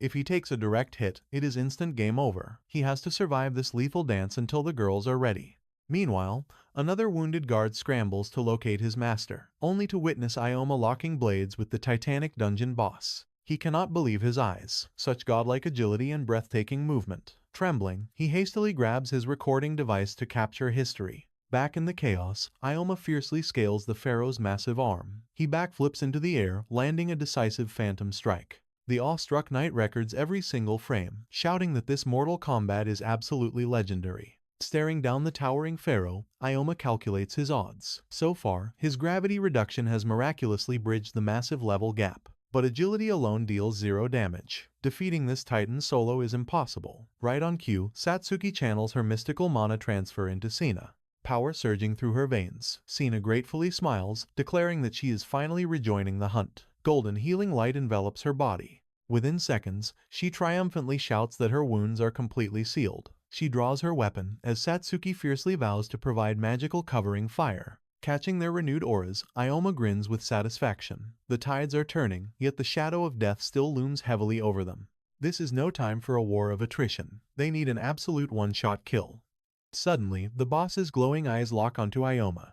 The pharaoh brandishes a terrifying volley of spears, unleashing a storm of thrusts, but Ioma activates his divine footwork, weaving through the deadly barrage. Skidding to a halt near the dungeon wall, His eyes dart upward, locking onto a colossal stone statue. Satsuki gasps in horror. She screams out, believing Ioma is trapped against the dead end. The fallen pharaoh catches her voice, halting its rampage. Checkmate. Ioma channels his magical bracelet, casting absolute gravity reduction on the massive statue, and hurls the gargantuan stone directly at the beast. Crack! The boss shatters the trap with a single devastating swing, but Ioma furiously roars. This is the opening. Aim for the head. Without hesitation, Satsuki raises her arcane staff, summoning her fearsome dark bullet. A massive torrent of azure energy completely swallows the pharaoh. But as the smoke clears, the monster stands totally unscathed. Despair washes over Satsuki as her ultimate attack fails to scratch him. Yet, Ioma's eyes gleam with a predator's smirk. The bait worked perfectly. If its facial armor is that impenetrable,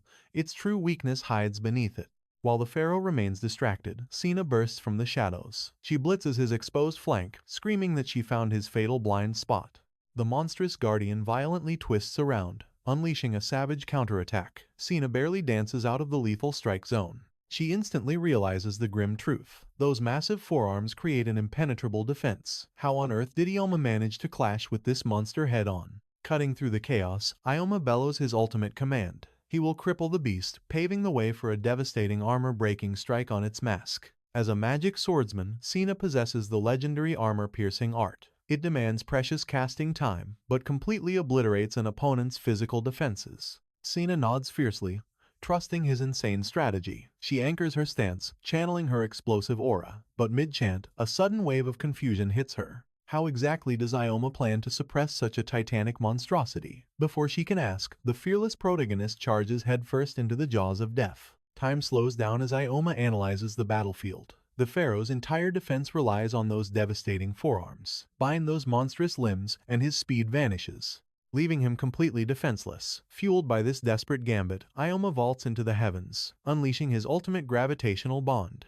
The boss roars as invisible chains bind its massive hands. Target locked. Ioma recognized the monster-restricting spell immediately. He skillfully used it to bind the pharaoh's massive hands. This will cripple his speed. He secured the magical chains tight against the beast's colossal shoulders. Escaping from this locked angle is practically impossible. It is the ultimate tactical countermeasure against colossal, multi-armed monstrosities. Touching down lightly, he locked eyes with Hoshina. Now is my chance, she realized. Channeling her powerful aura, she aimed her glowing blade straight at the pharaoh, unleashing her armor-piercing art. Ioma and Satsuki watched in breathless anticipation. Golden aura erupted from Seonji's blade, striking the beast dead-on. Its ancient mask shattered, forcing the monster to recoil. The crumbling mask fell away, exposing a horrifying visage. There, Ioma realized that exposed flesh is the critical weak point. Hoshina grimaced at the grotesque sight. How utterly repulsive, she sneered. We must strike now, Ioma ordered, while his giant movements are still crippled. Suddenly, the pharaoh unleashed a deafening roar, violently thrashing against his chains. Activating gravity shift, Ioma brilliantly launched himself to the ceiling. The furious boss lunged upward, but Ioma recognized the stance perfectly. It was a devastating, all-out barrage utilizing every arm. With his arms heavily restricted, this desperate counterattack was entirely predictable. Furthermore, the strike left his grotesque head completely exposed to the heavens. The fallen pharaoh erupted into a blinding fury. Launching off the stone vault, Ikoma's eyes burned with absolute certainty. This is checkmate. Plummeting like a shooting star, he activated his devastating meteor fall technique. A flawless decapitation. The ancient tyrant's massive headless corpse finally crashed onto the cold dungeon floor. Landing with supreme grace, Ikoma adjusted his combat gear. The tomb of ancient kings is officially cleared, he declared with a triumphant grin. A glowing system window chimed. 1,874 experience points earned. Level up to 36. 9 stat points acquired. Moments later, Hoshina gracefully tended to her wounded knights with soothing recovery magic. Thank you, my lady, he bowed deeply. Suddenly, Satsuki's surprised gasp echoed from the boss's fading remains. A rare treasure had miraculously emerged from the dust. The system displayed the epic prize. A rank C King of the Damned Staff. It grants 16 points of immortal energy and massively amplifies all dark elemental magic. Inspecting the glowing artifact, Ikoma nodded in deep satisfaction. Elite Rift bosses always drop the best loot. Wait, is this a mage staff? This is absolutely perfect for Satsuki. He had fully expected endless dungeon grinding just to afford decent beginner gear for her. But the goddess of fortune had smiled upon them today. Are you absolutely sure I can have this? She stammered, completely overwhelmed. Without a single doubt, Ikoma insisted warmly. You bravely saved my life back in the chaotic, crazy theater dungeon. Pausing mid-thought, he suddenly realized that Hoshina had also risked her life in this chaotic raid. Stepping forward, the noble heiress waved it off gracefully. Think absolutely nothing of it. You spared our lives, Ikoma. The staff and magic cores are yours. As for our little dungeon rivalry, Ikoma smiled gently. Let us officially call it your absolute victory today. Fulfilling their wager, he formally withdrew his past harsh words. Blushing furiously, Hoshina averted her gaze. Humph, it is good that you finally understand. Ikoma and Satsuki shared a warm smile. However, Ikoma warned, if you truly want to conquer the hunter ranks, stop taking such reckless gambles. How dare you? Her loyal knight suddenly erupted. The dangerous life of an awakened does not guarantee a stable income.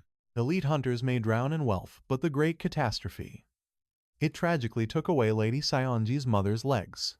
She carries the heavy burden of 5 younger brothers. Their father has already passed away. Every single day is a desperate struggle to provide. Mortified, Hoshina desperately shrieked for her retainer to immediately hold his tongue. Exposing their noble house's tragic fall was forbidden. Hearing this devastating truth, Ikoma sighed in deep shame. He had completely misjudged her desperate need for wealth. I have always taken this path seriously, Hoshina confessed passionately. In an era cursed by disasters, I simply want to restore the people's stolen smiles. Ikoma's expression softened. That is a truly magnificent ambition, he praised softly. You are remarkable. Shocked by his warmth, the proud heiress turned away, hiding her flushed cheeks. Emerging victorious from the collapsing rift, they delivered their report to the guild researchers. The afternoon sun bathed them in golden light. Surrounded by the vibrant forest greenery, Hoshina regrouped with her loyal guards. Is all the broadcast equipment fully operational? She inquired sharply. This footage will flawlessly demonstrate our elite hunter prowess. Thankfully, the gear survived the raid completely intact. My lady, the knight confirmed. Excellent news. Hoshina beamed happily. But the knight's face suddenly paled while staring at the tablet display. However, our magic core yield is pitifully low. Worse still, there is absolutely no usable combat footage for the video edit. This was a catastrophic PR disaster. Perhaps my lady should have accepted the boss cores out of pity. Do we seriously have nothing to broadcast? Any scrap material works. The other knight grabbed the video camera, releasing a defeated sigh. Suddenly, his eyes widened in sheer disbelief. Playing on the monitor was a masterclass recording of Ikoma devastating the fallen pharaoh. Later, at the bustling Adventurers Guild, the young school trainees were absolutely starstruck, unable to stop staring at Ikoma and Satsuki. Suddenly, Satsuki slides her phone across the table. She urges him to watch the clip playing on screen. Ioma casually glances over, advising her that internet clips are terrible sources for Rift combat strategies. He suggests seeking veteran hunters instead, but then, a flashy title catches his eye. Mystery Adventurer revealed. The view count explodes past 159,000. Commenters are frantically questioning his godlike speed. What an insane class. His movements are incredibly reckless. Watching the hype, Ioma only feels crushing second-hand embarrassment. So, this viral masterpiece was the exact reason. Everyone in the guild had been staring at him all day. Satsuki cheers brightly. Over 1 million hits in under 24 hours. Exactly the hype our overpowered main character deserves. Meanwhile, Sanji Sina practically vibrates at her streaming setup. She screams in absolute triumph. Ioma's battle footage just smashed 1 million views. She feels like the ultimate streaming queen. Her phone suddenly vibrates. Ioma is actually calling. Oh right, they traded numbers earlier. Snatching the phone, she teasingly asks if he already misses her presence. Is he finally begging to join her fan club? He cuts to the chase. He saw the viral footage. Flustered, she quickly defends herself. They made a bet, and her victory meant upload rights. She offers to delete it if he's genuinely mad. Silence hangs on the line. Ioma quietly pities her desperate hustle to support her family. Breaking the tension, he softly dismisses the issue. Her energy instantly spikes back to maximum streaming levels.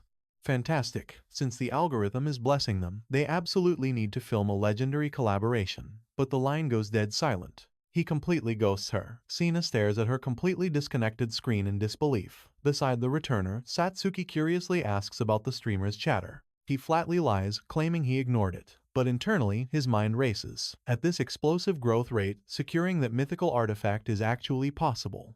The legendary Ring of Wisdom, his biggest regret from his past life. Claiming it now would completely shatter Destiny's original timeline.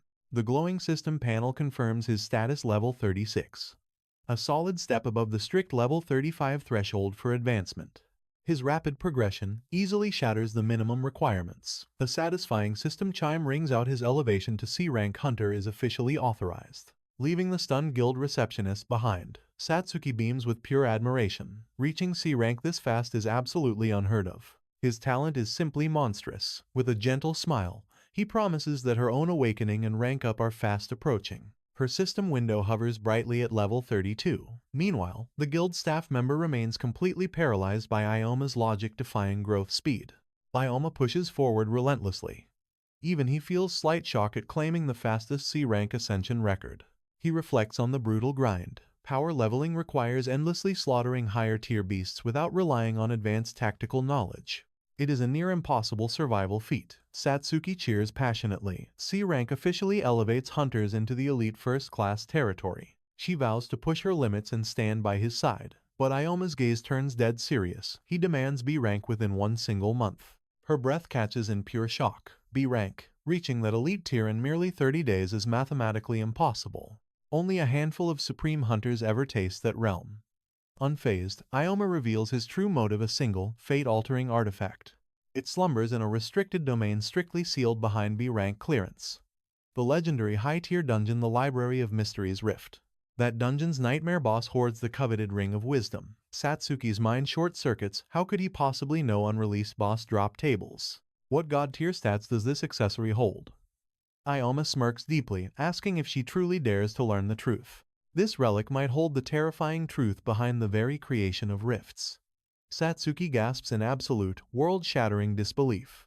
He slowly explains its unfathomable power and boundless potential. Yet, in his tragic previous life, this divine ring's coordinates remained a total mystery. It carries the ultimate cosmic cheat code, explaining the dungeon outbreaks. The clock is ticking mercilessly, but securing it is his absolute top priority. He offers her an out from this suicidal death march, fully respecting a retreat. Yet, her burning determination to stand with him refuses to waver. Bound by deep loyalty, she pledges her blade to his impossible cause. He offers a quiet, genuine word of gratitude. Still, she nervously points out the monstrous difficulty of a 30-day B-rank rush. Shattering that ceiling requires a flawlessly crafted, hyper-optimized strategy. Cutting her off smoothly, he flashes his illuminated screen to reveal a masterfully calculated blueprint. He has already mapped out a ruthless dungeon-clearing crusade, and so their legendary grinding montage fiercely begins. First falls the Bloody Feast Rift. The brutal level 32 Red Troll boss crumbles beneath their overwhelming combat mastery. Next, the Mermaid Lake Rift shatters. Its enchanting level 30 Siren boss proves completely useless against their relentless assault. Unleashing his devastating Meteor Fall skill, Ioma violently obliterates Arachno. The menacing level 36 terror of the Catacomb Rift is instantly vaporized. System alerts flash brilliantly. Satsuki's level surges from 32 straight to 35. She marvels at their insane pace, 3 brutal dungeons conquered in just 2 weeks. Ioma's own golden status panel confirms his terrifying jump from level 36 to 38. Still, he humbly admits that the terrifying spider boss nearly broke their momentum.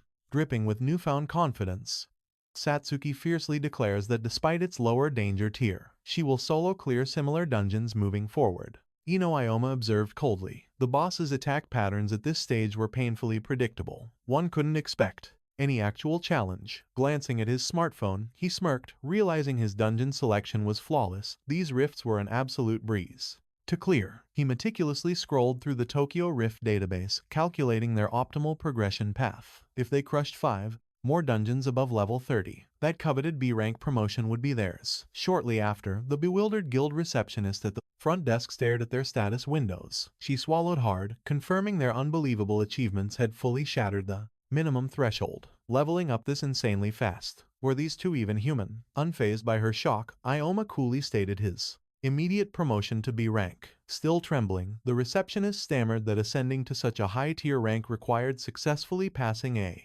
strict qualification exam. As she politely asked them to wait a few days, a furious sneer echoed from behind. "You've gotta be kidding me." A burly man scoffed with venom. "These absolute toddlers think they deserve B rank." The receptionist sharply reprimanded him. "Mr. Akami." Ioma's piercing gaze locked onto the man's exclusive emblem. A guild contractor, elite veteran hunters often forged.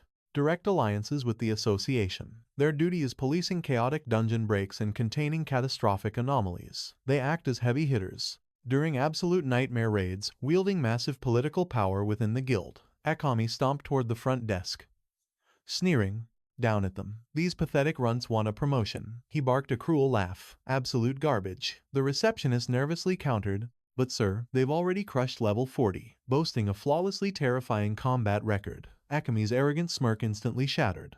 Impossible. His shocked eyes darted between Kisaragi, Satsuki, and Ioma. How could these fragile-looking brats possibly slaughter that many formidable dungeon lords? He had bled for 7 agonizing years to become this specific branch's singular, undisputed B-rank elite. And now these arrogant rookies dared to threaten his throne. Akami shot a murderous glare. Ioma sighed inwardly, clicking his tongue. Great. Another pathetic insect begging to be crushed. The veteran contractor loomed over the main character, roaring that he absolutely refused to acknowledge this joke. Fresh meat with under a year of blood on their swords didn't deserve elite status. Ioma's eyes darkened, analyzing the threat. Akami holds rare B-rank authority here. The association masters probably couldn't easily dismiss the arrogant demands of a contracted powerhouse. Promotion verdicts fell to the upper management, meaning the heavily biased interference of an official veteran carried deadly weight. Bypassing this meathead's veto would be a massive headache. If this blatant disrespect had only been aimed at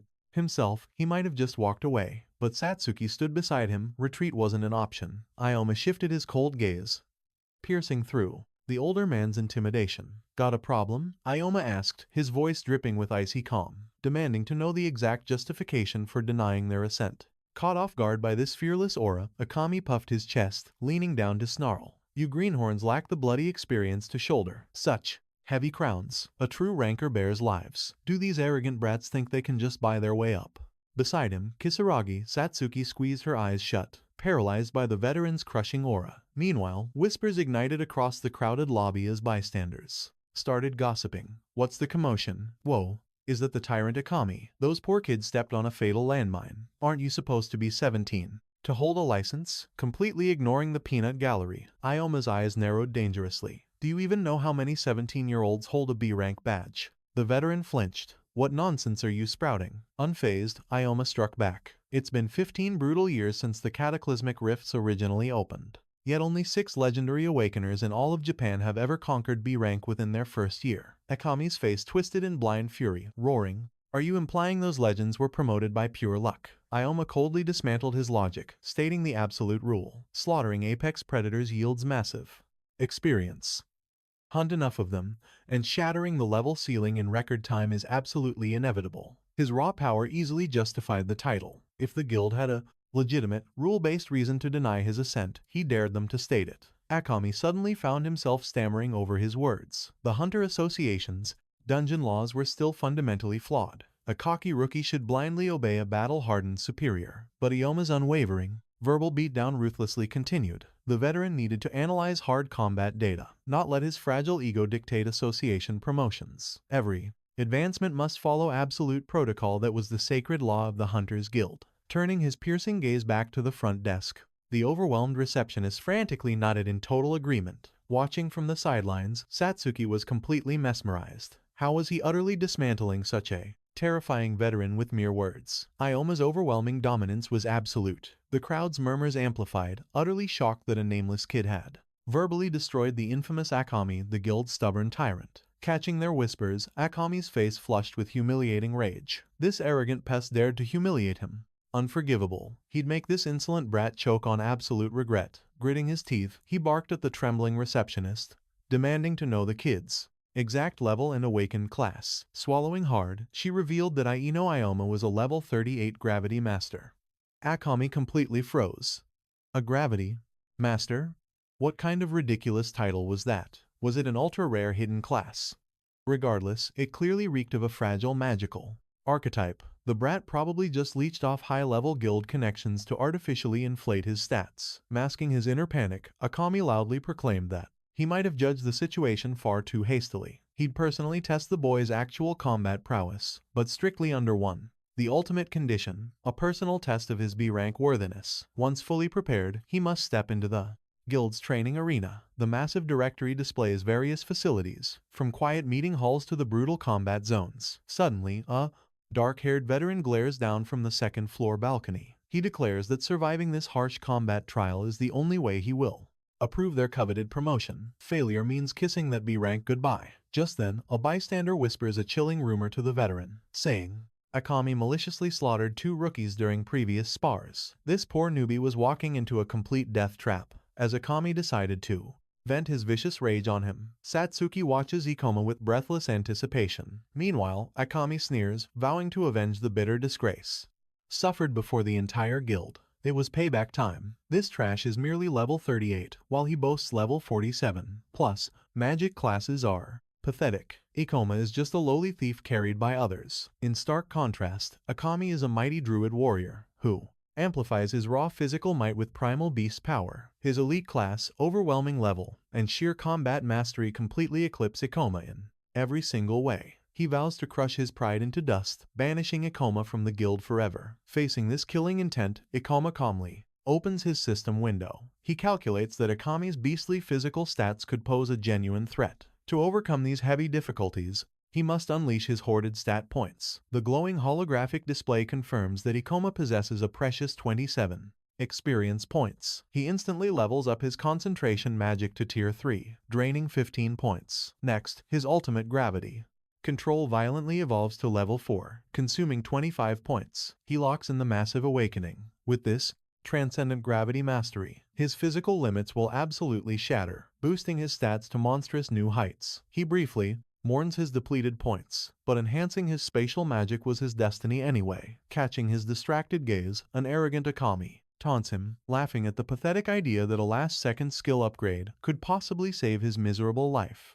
Lethal accidents happen, he threatens. Ioma stays ice cold, telling the veteran to save his empty worries. He simply hopes Akami heed his warning. Ioma slowly draws a massive claymore blade. Akami scowls, cursing the boy as an arrogant, delusional freak. This brutal massacre would serve as a grim warning. If this trash believes he stands a chance, he will taste pure agony. After a moment, Akami heavily rests a gigantic broadsword on his shoulder, mockingly begging to start the slaughter. In his ultimate arrogance, he declares he will restrict his own overpowered skills. Ioma responds with deadly silence. Akami erupts in maniacal laughter, thrilled that it is finally time to draw first blood. The referee's hand drops, signaling the explosive start. Instantly, Ioma activates his absolute gravity reduction. At that exact second, Akami scoffs at Ikoma's pathetic level and frail magic class. In this brutal world, spellcasters are helpless prey, incapable of scratching his armored hide. He wanted to play with his food, but suddenly, Ikoma's aura explodes, and in a blinding flash, he materializes right before Akami. The veteran freezes in shock. Such godlike speed from a low-level rat. Panicking, Akami barely deflects the devastating strike, but Ioma instantly teleports into his blind spot. Akami whips around, completely terrified by this phantom movement. Taken by utter surprise, his arrogance shatters. There is no escape from this monster's relentless pressure. He desperately thrusts his heavy blade, but Ioma defies gravity, launching into the heavens. Akami tracks him, but suddenly his vision blurs. Space itself violently distorts, and sheer dread crushes his lungs. His massive legs buckle under unseen pressure. In a heartbeat, Ioma descends like a meteor, delivering a bone-shattering strike. Akami howls and roars in blazing fury, cursing this unnatural freak. Retreating to gather his broken focus, his mind reels. A flawless counter kick from such an impossible angle. A mere beginner could never defy physics like this. Who is this monster? Spectators furiously record the impossible clash, screaming in absolute shock. This is insane. Ioma is utterly destroying the veteran Akami. The crowd watches with dropping jaws, yet arrogant elites scoff, claiming there is no magic in this one-sided beatdown, arguing Akami is simply handicapping his own skills. But inside the blood-soaked arena, a desperate Akami violently swears that he refuses to acknowledge this trash. No pathetic teenager will ever claim his elite rank. He unleashes a savage hook, swinging at absolute air. He gasps in pure horror. His strikes cannot graze this phantom. Is he facing crushing defeat? He must win or become the guild's ultimate laughingstock. He cannot lose his precious honor before this massive crowd. Looming over the shorter Ioma, he screams in absolute maddening frustration. What kind of dark magic is this? Ioma crouches, staring through his opponent's pathetic rage. The fool never realized that the hidden gravity master is actually the most overpowered class in existence. By manipulating the very weight of reality, He completely overrides his low physical limits during these lightning-fast combat exchanges. His surging mana pool perfectly sustains this god-tier domain, despite Akami's towering level advantage surviving this spatial suppression without using his own skills is utterly impossible. Compared to this weakling, Shin was an absolute titan in brutal melee combat and raw technique, plus, he fought with honor instead of this blind, pathetic hatred, after easily weighing Kuroshin's legendary might against Akami's sloppy fury. Ioma decides to end this boring farce. Exploding up from the ground, he ruthlessly activates his devastating gravity-doubling technique. Akami fiercely swings his heavy blade, but instantly chokes. His internal organs scream as an invisible mountain suddenly crashes onto his trembling shoulders. Does this monster possess more than just phantom speed? He forces a desperate slash, only to realize the horrifying truth: he was striking at empty air. Total shock washed over Akami's face. He completely vanished. This was impossible. So where was Ioma hiding? The truth was, he was glued to the ceiling. In a flash, he dropped to the floor, materializing right behind Akami with his blade drawn. Pure terror paralyzed the veteran.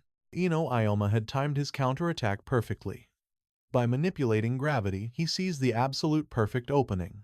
He vaulted right over the strike. By diving directly into his blind spot, it created the perfect illusion of teleportation. The spectators erupted into wild cheers. It was unbelievable. A rookie had just dominated a rank B adventurer. Meanwhile, Akami's mind was spiraling. This had to be a joke. How could he lose to trash? Breaking his denial, Ioma called out, assuming his promotion was secured. But suddenly, a chill ran down Ioma's spine. Akami was radiating pure, murderous intent. Dropping low to the ground, the veteran launched himself forward like a beast. He unleashed a forbidden claw-breaking skill, charging with absolute fury. Screaming that Ioma was a monster, he slashed out viciously, tearing into Ioma's arm. The rookie winced in sudden agony. He had dropped his guard the second the duel ended. Akami glared down at him, sneering at his pathetic naivety. He tossed his weapon as bait just to land a dirty skill. Mocking him, Akami gloated. Too slow to dodge, right? The observing crowd erupted in furious boos. That was incredibly dirty. Akami was acting like a total coward. He explicitly promised a no-skill fight, yet the veteran just glared in defiant silence. Still composed, Ioma simply asked, "Shall we keep going?" This calm defiance pushed Akami over the edge. Grinding his teeth, he was baffled that Ioma was still standing. How dare this brat mock him? He refused to accept defeat. One strike should have been enough. Boiling with intense rage, Akami's pride shattered. He could never swallow this humiliation. His fatal mistake was underestimating a low-level novice. If word of this embarrassing defeat leaked, his reputation in the guild would be ruined. Desperate to save face, he barked that this farce was over. Then he dropped a bombshell. Ioma's rank promotion was officially rejected.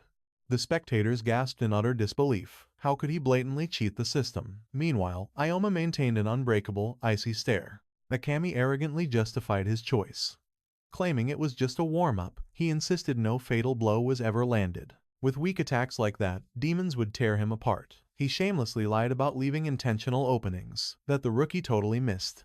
Even worse, he mocked Ioma for taking damage against an opponent who wasn't even using skills.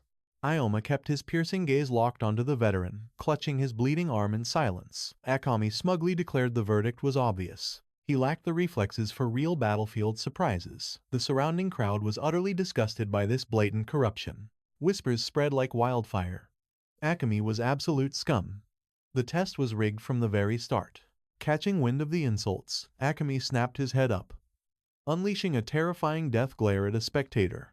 The guy froze in sheer panic. He instantly regretted opening his mouth. Provoking a corrupted veteran could mean an instant death sentence. But shattering the tense silence, a familiar face stormed out from the crowd. He screamed that this was complete garbage. How could a veteran have zero shame? Akami froze in shock, refusing to turn around. It was Sai, glaring with furious intensity. Ioma blinked in surprise at his sudden backup, though honestly, he found it slightly annoying. But Sai kept roaring, defending Ioma's flawless and honorable victory. Pointing out the broken promise and the illegal skill, he blasted the veteran mercenaries for being nothing but arrogant frauds. Akami seethed with blinding fury but had no counter-argument. Right then, as Ioma glanced his way, Sai shot him a confident wink. He promised to handle this mess, claiming the best friend title. He was ready to fight the entire system for him. Ioma's sweat dropped internally. Sure, the backup was nice, but best friend? Really? regardless of his obvious victory unless that stubborn veteran admitted defeat. The promotion was dead. The power gap was painfully obvious. Was Akami's fragile ego really that shattered? Ioma regretted not striking harder. Or maybe he should have just faked a loss. He quietly studied Akami's furious, humiliated expression. Suddenly, a heavy commotion echoed through the hall. The crowd parted, whispering in confusion. Who was approaching with such authority? It was Deputy Chief Sarawa. He marched straight up to the trembling veteran. He demanded to know exactly what was happening here. Two unhided. +2. Akami instantly put his hands up in defense. He brushed it off as a pathetic evaluation test that wasted his precious time. Ioma watched this pathetic lie in pure silence. Sweeping his gaze across the room, Sarawa locked eyes with Ioma, noting that training accidents and brutal beatdowns were common here. But he urged the rookie to seek immediate medical attention. Flashing a fake, arrogant smirk, Akami downplayed the bleeding wound as a mere scratch. Cutting off the nonsense, Sarawa shut him down instantly. He needed a private word with him right now. Pivoting on his heel, the chief ordered him to follow. Trailing behind, Akami threw one last sneer at Ioma. The evaluation was officially terminated. Real veterans had important places to be. Enraged by the blatant disrespect, Sai slammed his fist into the railing, screaming that he was nothing but a quote. What a coward, Ioma sneered. To think this scum was considered the guild's elite. Beside him, Satsuki's shoulders slumped as she quietly asked, "Where do we even go from here?" Ioma just scratched his head. "We'll forge our own path," he replied with quiet resolve. Meanwhile, Sarawa confronted the arrogant Agami in the hallway. "Why orchestrate that brutal spar?" he demanded, his patience wearing dangerously thin. The brat wanted B rank. Agami scoffed. "I merely crushed his delusions." Sarawa frowned, a nagging doubt clawing at his mind. Was this rookie truly ready for a B rank promotion? Or was he fatally underestimating the abyss? Agami utterly despised upstarts like him. Tensions flared as they entered the office. Slumping arrogantly onto the plush leather sofa, Agami propped his feet up like a king and sneered, "Spit it out. What's so urgent?" Sarawa's gaze hardened into steel, the air in the room dropping 10 degrees. "It's about the B rank rift," he stated grimly. "A beastman commanding a B rank zone is an absolute nightmare, despite our hunters leveling up. Sure, we're harvesting premium mana cores faster than ever. But listen," Sarawa warned, pulling up an emergency dispatch. "The monster swarm has suddenly shifted formations. Worse, the ambient mana density has spiked way past the red line. It's boiling over. These readings scream incoming catastrophe. As the guild, we must utterly annihilate this threat before it breeds." Unfazed, Agami lazily fired back. "So? You want me to conquer this dungeon before it overflows?" Sarawa nodded gravely. "The association wants to preserve certain B rank rifts for farming. The higher-ups demand it stays intact, but I need you to seal the core." Agami's eyes narrowed, a dark shadow crossing his face. "The abyss is full of deadly secrets we haven't even scratched.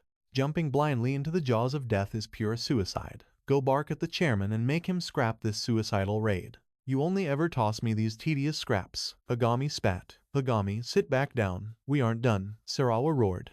Exploding with fury, Agami violently scattered the mission dossiers across the room. "Shut your mouth," he bellowed. "This impending doom isn't my damn problem." Scrambling to salvage the classified files, Sarawa shot him a downright murderous glare. "You blind fool. Look at the mana signatures again." Agami sneered in absolute disgust. "You really think shuffling papers and crunching data will reveal the abyss's true terrifying nature? I've bathed in more monster blood than you'll ever see. If a dungeon break happens, it's just another Tuesday.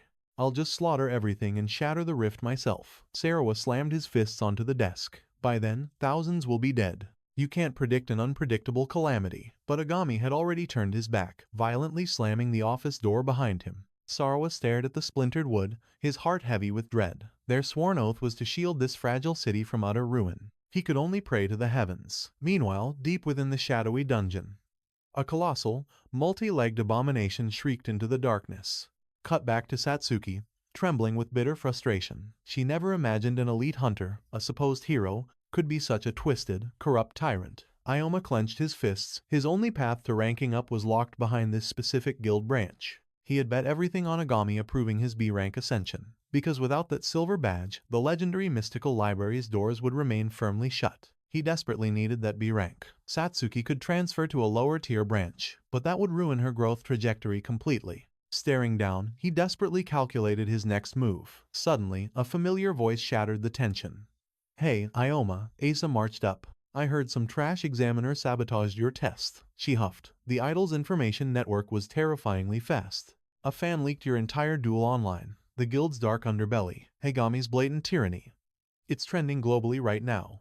My 100,000 followers are practically rioting. We can milk this for millions of views. Ioma sighed. Hard pass, I'll carve my own way. A memory flashed his strong arms, rescuing her from the jaws of death. I owe you my life, she admitted softly. And an idol always pays her debts. I'll do whatever it takes. Asa, stop, he started, but she cut him off with a mischievous sparkle in her eyes. Besides, I figured we could rake in a massive fortune. Ioma's face fell instantly. Unbelievable. You're still obsessed with the view count. The truth was, humanity's knowledge of the rifts was terrifyingly shallow. The guild survived purely on the battle-scarred instincts of their veteran hunters. And worse, Akami was a stubborn stone wall. That egomaniac wouldn't blink even if the world burned down around him. You can say that again, she scoffed. Meanwhile, Satsuki sat paralyzed, her face burning fiercely as anxiety gnawed at her very soul. Asa nervously shifted her weight. I was actually really worried about you. Satsuki's eyes narrowed dangerously. Asa, do you have feelings for Ioma? Asa exploded like a triggered landmine. Flushed the color of a ripe tomato, she wildly waved her arms. What the heck are you spouting? He's an arrogant, muscle-headed brute. Cocky jerks like him are completely off my radar. I'm only lending a hand because of my life debt. Plus, idols can't date. Satsuki didn't buy a single word, listening in stone-cold silence. She locked onto Asa's panicked eyes, analyzing every twitch. Stop staring at me like that, Asa squeaked defensively. Never mind, Satsuki murmured. But before the awkward tension could peak, a blood-curdling emergency siren erupted from their smart devices. Satsuki's screen glowed blood red. System alert. A B-rank rift has spontaneously materialized within city limits. All hunters mobilize immediately. Satsuki's eyes widened in sheer disbelief. Wait, a rank B rift, she cried out, abandoning thoughts of finding safety. Gripping her phone, Saya's voice trembled. The portal spawned right on top of us. By the animal mausoleum. Is a dungeon break happening? A dungeon break meant absolute carnage, with demonic beasts flooding into the human realm. The only way to halt this catastrophic tide was to slaughter the boss and shatter the portal. But Toma frowned. A breakout here never happened in his past life. A mere coincidence, or had his regression twisted the very threads of fate? Toma's gaze darkened as he stared toward the looming threat. Staring at her screen, Saya panicked. The distortion was spiraling out of control. The guild was supposed to have this sector locked down. A rank B zone was a death trap for someone of her low level. Flashes of past slaughter haunted her mind. Yet she steeled her resolve. Defenseless civilians were out there. She had to fight. Suddenly, Toma stood up with commanding presence. We are moving out, he declared. With a rank B portal destabilizing, the incoming bloodbath would be unimaginable if left unchecked. Dungeon breaks supercharged the trapped monsters with frenzied power. He could only pray they were just dealing with a standard monster wave. Meanwhile, deep inside the portal, Asami and his strike squad stood face to face with a vicious level 34 lycanthrope, which unleashed an earth-shattering roar. Gripping his massive greatsword, Asami unleashed his battle cry. Berserker, out of my sight, he decimated the beast in one strike. But staring at its corpse, irritation flared in his eyes. Why was this disaster happening today of all days? That absolute fool's prediction had actually come true, making him look completely incompetent. Why did the world insist on mocking his greatness? Just then, a lackey behind him smiled and began kissing up to him. Incredible. As expected of a B ranker. A one-shot kill. But the blatant flattery only made Asami's blood boil even hotter. Shut your mouth, he barked. That filthy C-rank trash was nothing. Asami's power far eclipsed any pest they had previously faced. The lackey quickly nodded. Why, yes, sir. Rank B and above is a realm of power reserved strictly for the chosen elite. They needed to fan out and report back immediately upon spotting anything. If this dungeon break caused massive civilian casualties, his prestigious rank would be stripped away. Fortunately, he knew the boss's identity, and slaying it would be an absolute breeze. Target, level 47 Phantom Fox. If he claimed its head before reinforcements arrived, he would be hailed as a national savior. Better yet, he could pin this entire disaster squarely on that idiot Sarawa. Time to annihilate the boss and secure his glory. Suddenly, blistering foxfires ignited the shadows. His party members froze in absolute terror. What is that aura? Is that the boss?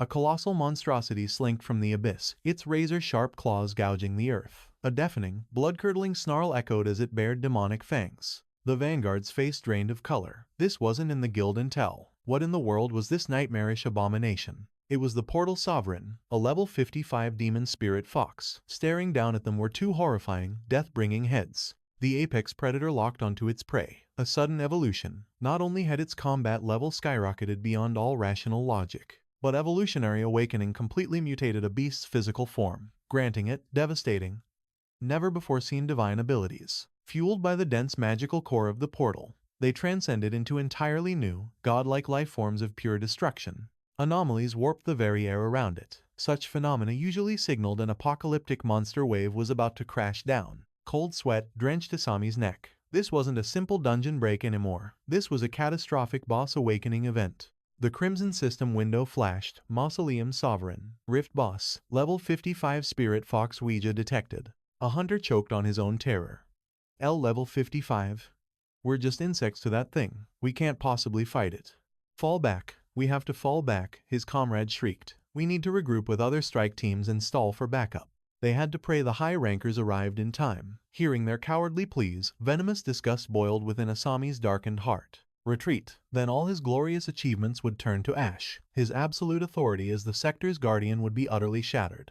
He whipped around, eyes burning with a sinister, cornered madness. He was an elite rank B sovereign. He had conquered death before. Running was forbidden. He vowed to crush this wretched mutation with his bare hands. The terrified hunter desperately snapped back. Are you completely insane? Do you really think you can solo an awakened boss? It's suicide, Asami-san. One strike and we'll all be slaughtered. Asami's jaw locked tight, absolute fury radiating from his aura. These pathetic cowards. How dare they question his absolute supreme authority? A twisted, malevolent smirk slowly crept across his face. Fine then, he chuckled darkly. I'll just have to forcefully inject some courage into your veins. Before anyone could react or question his sinister intent, Asami thrust his palm toward his own teammates. A violently glowing sphere of malicious mana materialized. Berserker, he roared, blasting the corruptive energy straight into his own men. Instantly, their bodies erupted in a blinding, blood-red aura. They clawed at their skulls, shrieking in pure agony. The mind-shattering beast's skill had forcefully overridden their very humanity. Warrior's Buff. This skill temporarily boosts the attack power of anyone under its effect. Ami ordered the rookies to cast their fears aside and charge. In his early adventurer days, he perfected using this buff as a deadly decoy. It had been ages since he resorted to this trick. Sneaking up behind his panicked comrades, Ami ruthlessly kicked them forward. Attack the beast, you idiots, he roared. The towering monster loomed right over the trembling rookies. Frozen in absolute terror, they shakily aimed their swords. Ami smirked, perfectly setting them up as sacrificial bait. Once the beast was distracted, his ultimate plan was to step in and land the killing blow. In this brutal world, an average adventurer only survives through pure cunning. The nightmarish creature stalked closer. The guild boys stood paralyzed, their faces pale with absolute dread as the monster unleashed an ear-piercing roar. Suddenly, the air itself warped as a blinding magical aura erupted from the beast. Demonic destruction. A massive magic circle materialized within its chest, charging a terrifying beam of light while its deafening growls shook the earth. Watching from the shadows, Ami's smirk vanished. The monster completely ignored the bait, locking its deadly gaze onto him. As the rookies desperately scrambled away, panic struck Ami. His entire body trembled in sheer disbelief. Boulders suddenly ripped from the ground and shot toward him. He screamed, stumbling backward. What insane spell was this? A storm of jagged rocks rained down. The useless guild boys just screamed and cowered, making Ami's blood boil. You worthless trash, he bellowed. Without warning, a massive boulder plummeted straight toward his skull. His combat instincts flared. With a lightning-fast strike of his blade, he shattered the crushing rock into harmless dust. Strike of the Beast King, he roared. But facing telekinesis, the sheer scale of the monster's power was overwhelming. He had never faced a level 55 magic spell before. He needed to counterattack immediately, or he was dead.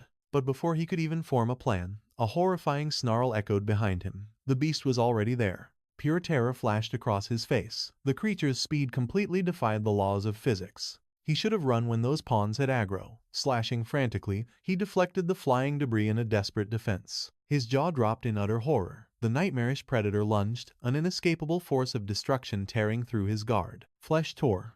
Blood sprayed into the air as Ami was blasted backward, screaming in agonizing pain. The power gap was an insurmountable wall. Crashing into the dirt, he could only watch his impending doom approach. Why was an anomaly like this here? He was supposedly unmatched in close combat, yet his pride was just shattered. But Ami had one final trick.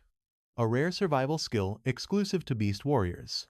The system window glowed. Feign death activated. Upon taking lethal damage, the user perfectly mimics a corpse for a few precious seconds. As the beast briefly looked away, Ami saw his window. He sprang from the ground, sprinting for his miserable life. Survival was the only priority now. The weak guild members were entirely on their own. Adrenaline pushed him past his limits as he desperately scrambled to escape the monster's terrifying hunting range. But outrunning a nightmare is impossible. Cold dread washed over Ami as the monstrous shadow easily overtook him. Like a deadly whip, the creature's massive tail struck out, smashing him with overwhelming, bone-crushing force. Ami crashed heavily, a devastating blow burying straight into his gut. Coughing blood, he realized his stealth skill was completely useless. His paralyzed body refused to move. "I cannot die in a wretched place like this," he choked out in terror. The beast raised a menacing claw, overflowing with suffocating dark aura. Sinister magical energy violently flooded the entire area. Black mana coiled around his paralyzed limbs. Realization hit him like a truck.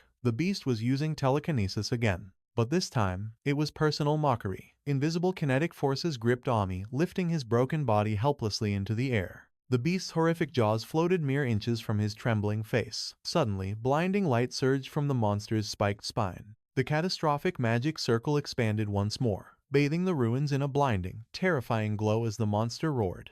Pure magical pressure suffocated him. Amy's jaw locked open in sheer horror, cold sweat pouring down his pale face. With cruel precision, a condensed beam of destructive magic blasted directly down his throat.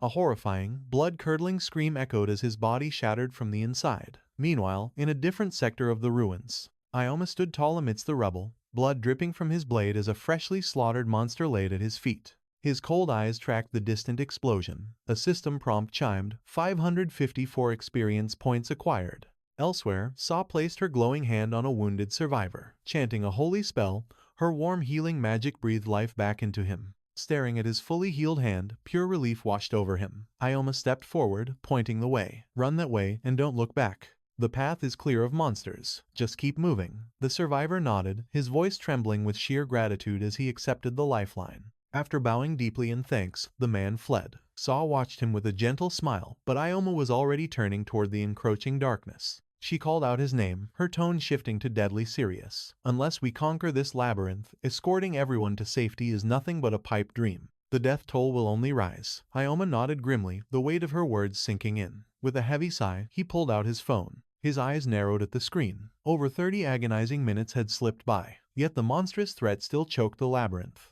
The vanguard squad should have utterly crushed the Beast Realm boss by now. But this unnatural silence spoke volumes. Time was running out. 0 reports meant absolute catastrophe. They had to brace for the absolute worst. Meanwhile, a sinister, blood-red aura violently erupted around Agami's body. With a blood-curdling roar, he leveled his blade and launched a devastating assault. Desperately parrying his frenzied strikes, the girl shrieked, "Snap out of it, Agami! We are your exorcist comrades. Don't do this."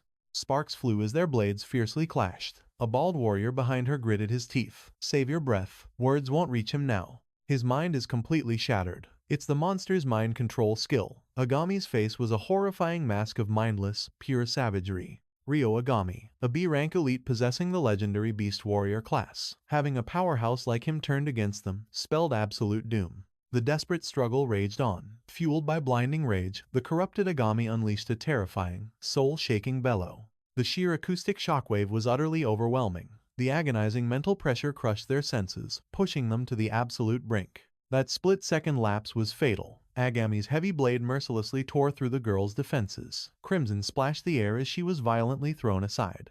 Terror paralyzed her as he ruthlessly unleashed his ultimate technique, Strike of the Beast King. Her agonizing scream echoed through the darkness. Seething with unbridled fury, the bald exorcist gripped his rapier. Roaring in defiance, he channeled all his aura into a desperate counterattack. Steel met steel with a deafening crash. But as sinister dark energy pulsed from Agami's weapon, absolute despair washed over the defender. Agami's eyes flared with a demonic crimson light. With one ruthlessly precise slash, he utterly obliterated the man's final line of defense. "Captain Kirawa, no!" The wounded girl shrieked in horror. Towering over them, the corrupted Agami erupted into a chilling, maniacal laughter. Clashing with a B-rank elite was no different from facing a high-tier boss monster. But this mind control anomaly was only the beginning. This corruption was merely a terrifying symptom of an unprecedented catastrophe, a disaster far beyond anything the realm had ever witnessed. This nightmare was far beyond the league of standard exorcist squads. Like a predator, Akami stalked toward the helpless, grounded Captain Kirawa. He leveled his blood-soaked blade for the execution. Kirawa gritted his teeth, accepting his inevitable demise as Akami ruthlessly brought the sword down. But just as death loomed, Ioma blurred into the fray. Acting as their shield, he forcefully commanded the air, gravity reduction. In a flash of godly speed, he effortlessly disarmed the corrupted berserker. "Let me guess," Ioma smirked coolly. "Monster mind control messing with your head." A savage snarl was Agami's only reply. Captain Kirawa stared up at their savior, utterly dumbfounded by his overwhelming power. "He's too strong for normal adventurers," Kirawa warned. Ignoring him, Ioma vaulted effortlessly into the air, soaring high above the beast. With dizzying acrobatics, Ioma danced through the sky. Down below, an ominous purple aura erupted violently from Agami's corrupted body as Ioma analyzed his foe. A B-rank elite demands serious respect, but Ioma noticed the flaw. His movements. They're much slower and sloppier than back at the promotion exams. The mind control is hindering his combat instincts. Suddenly, Agami clutched his own chest in sheer agony, fighting the twisted corruption. A terrifying crimson core pulsed beneath his armor. Coughing violently, the frenzied warrior locked his gaze on Ioma, raising his hand. As Agami charged the Beast King strike, Ioma effortlessly flipped into his blind spot. Is he entirely driven by blind instinct now? A recklessly impatient attack. Seizing the opening, Ioma instantly chanted, "Double gravity." The crushing reverse force launched the massive Agami skyward as he roared.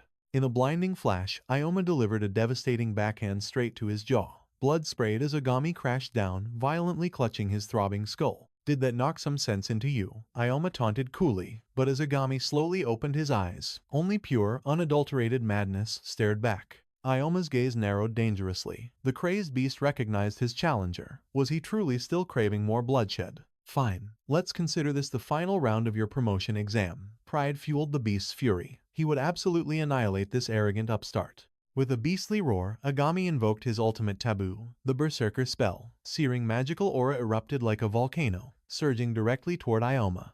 The parasitic monster completely hijacked his neural pathways. His raw power skyrocketed. But despite facing a terrifyingly overpowered B-rank behemoth, Ioma knew dragging out this battle meant certain death. Vanishing into thin air, he materialized behind the beast. "Forgive me for this rough awakening." Boom! A blinding beam of pure celestial energy violently pierced through Agami's defenses. Shrieking in absolute agony, the berserker snapped around toward his attacker. The beast prepared a lethal counter, but suspended in midair, Ioma swung his glowing blade with absolute authority. The higher the altitude, the more devastating the gravitational crush. His eyes blazing with resolve, Ioma roared, his ultimate technique, falling meteorite crash. And in that spectacular moment, a searing beam obliterated Ami's hands. Terror consumed him as agonizing, blood-curdling screams tore from his throat. Crimson fountains erupted from the severed stumps. With his right hand gone and tendons completely slashed, Ami's wretched howling echoed endlessly. He was completely neutralized. Hirakawa trembled, staring at Ioma, the architect of this absolute carnage in pure, unadulterated horror. Hirakawa's mind raced frantically. Had this absolute monster been holding back his true terrifying power against a B-rank adventurer? Just to spare him? What fathomless secrets was he hiding? Suddenly, Seiya and Satsuki rushed onto the battlefield. They screamed out, demanding to know why Ioma had vanished. He offered a swift apology, blaming the sudden disappearance on an absolute emergency. Movement speed relied entirely on their class stats. Before ordering them to evacuate the wounded, Ioma cast a dark gaze upward. Evacuation was impossible.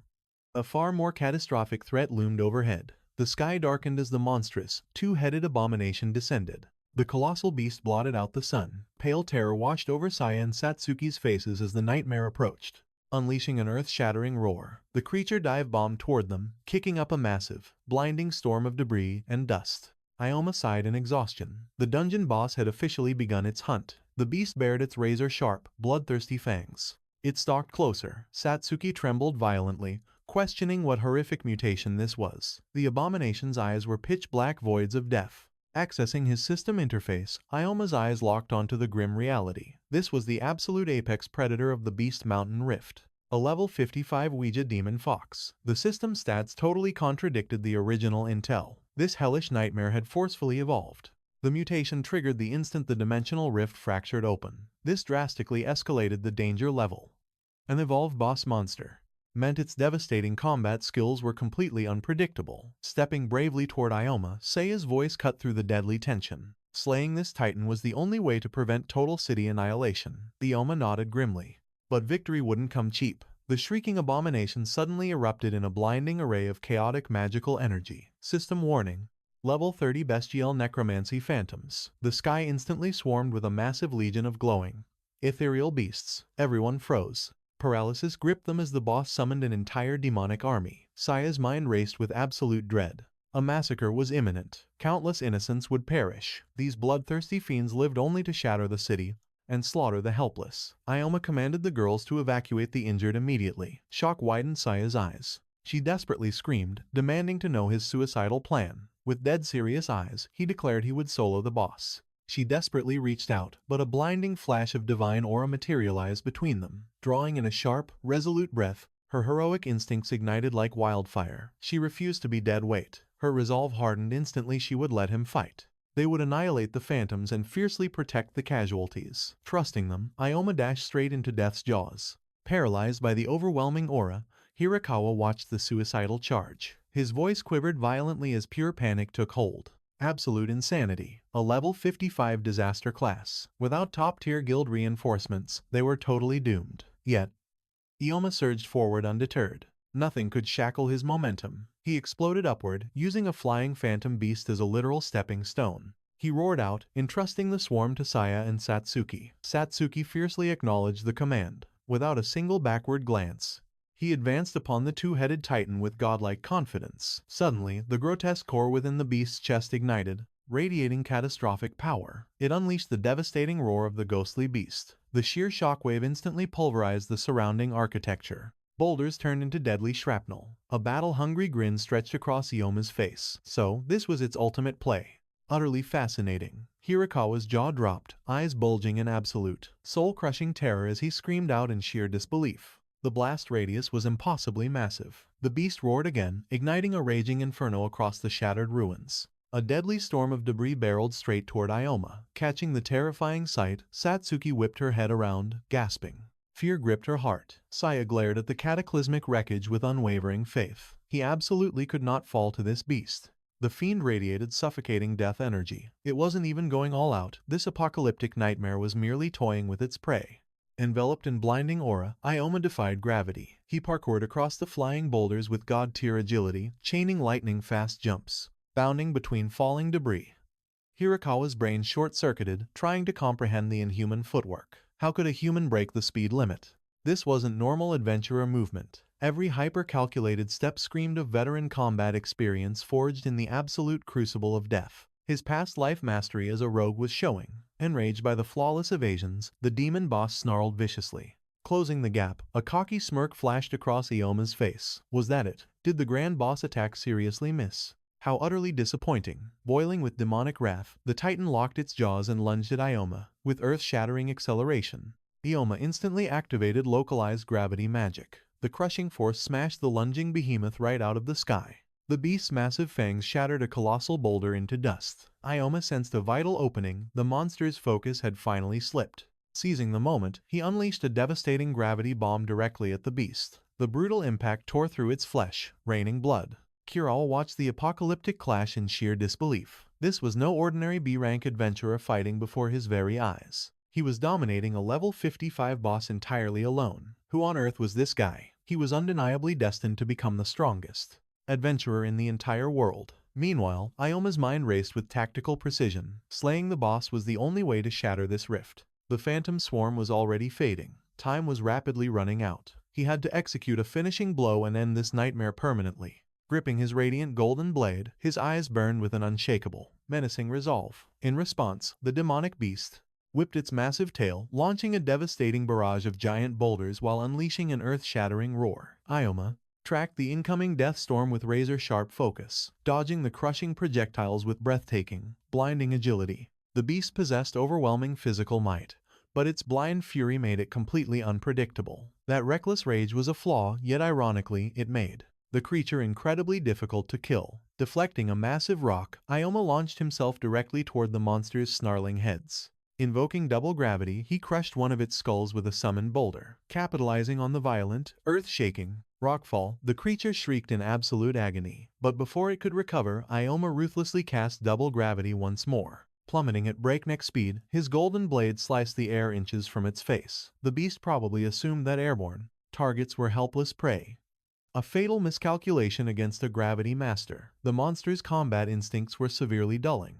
Enraged by the humiliation, it unleashed another deafening howl. Yet, Ioma remained totally unfazed. A cold, confident smirk graced his features. Compared to calculating humanoid bosses, this feral beast was strategically inferior. Still, this grueling death match was far from over.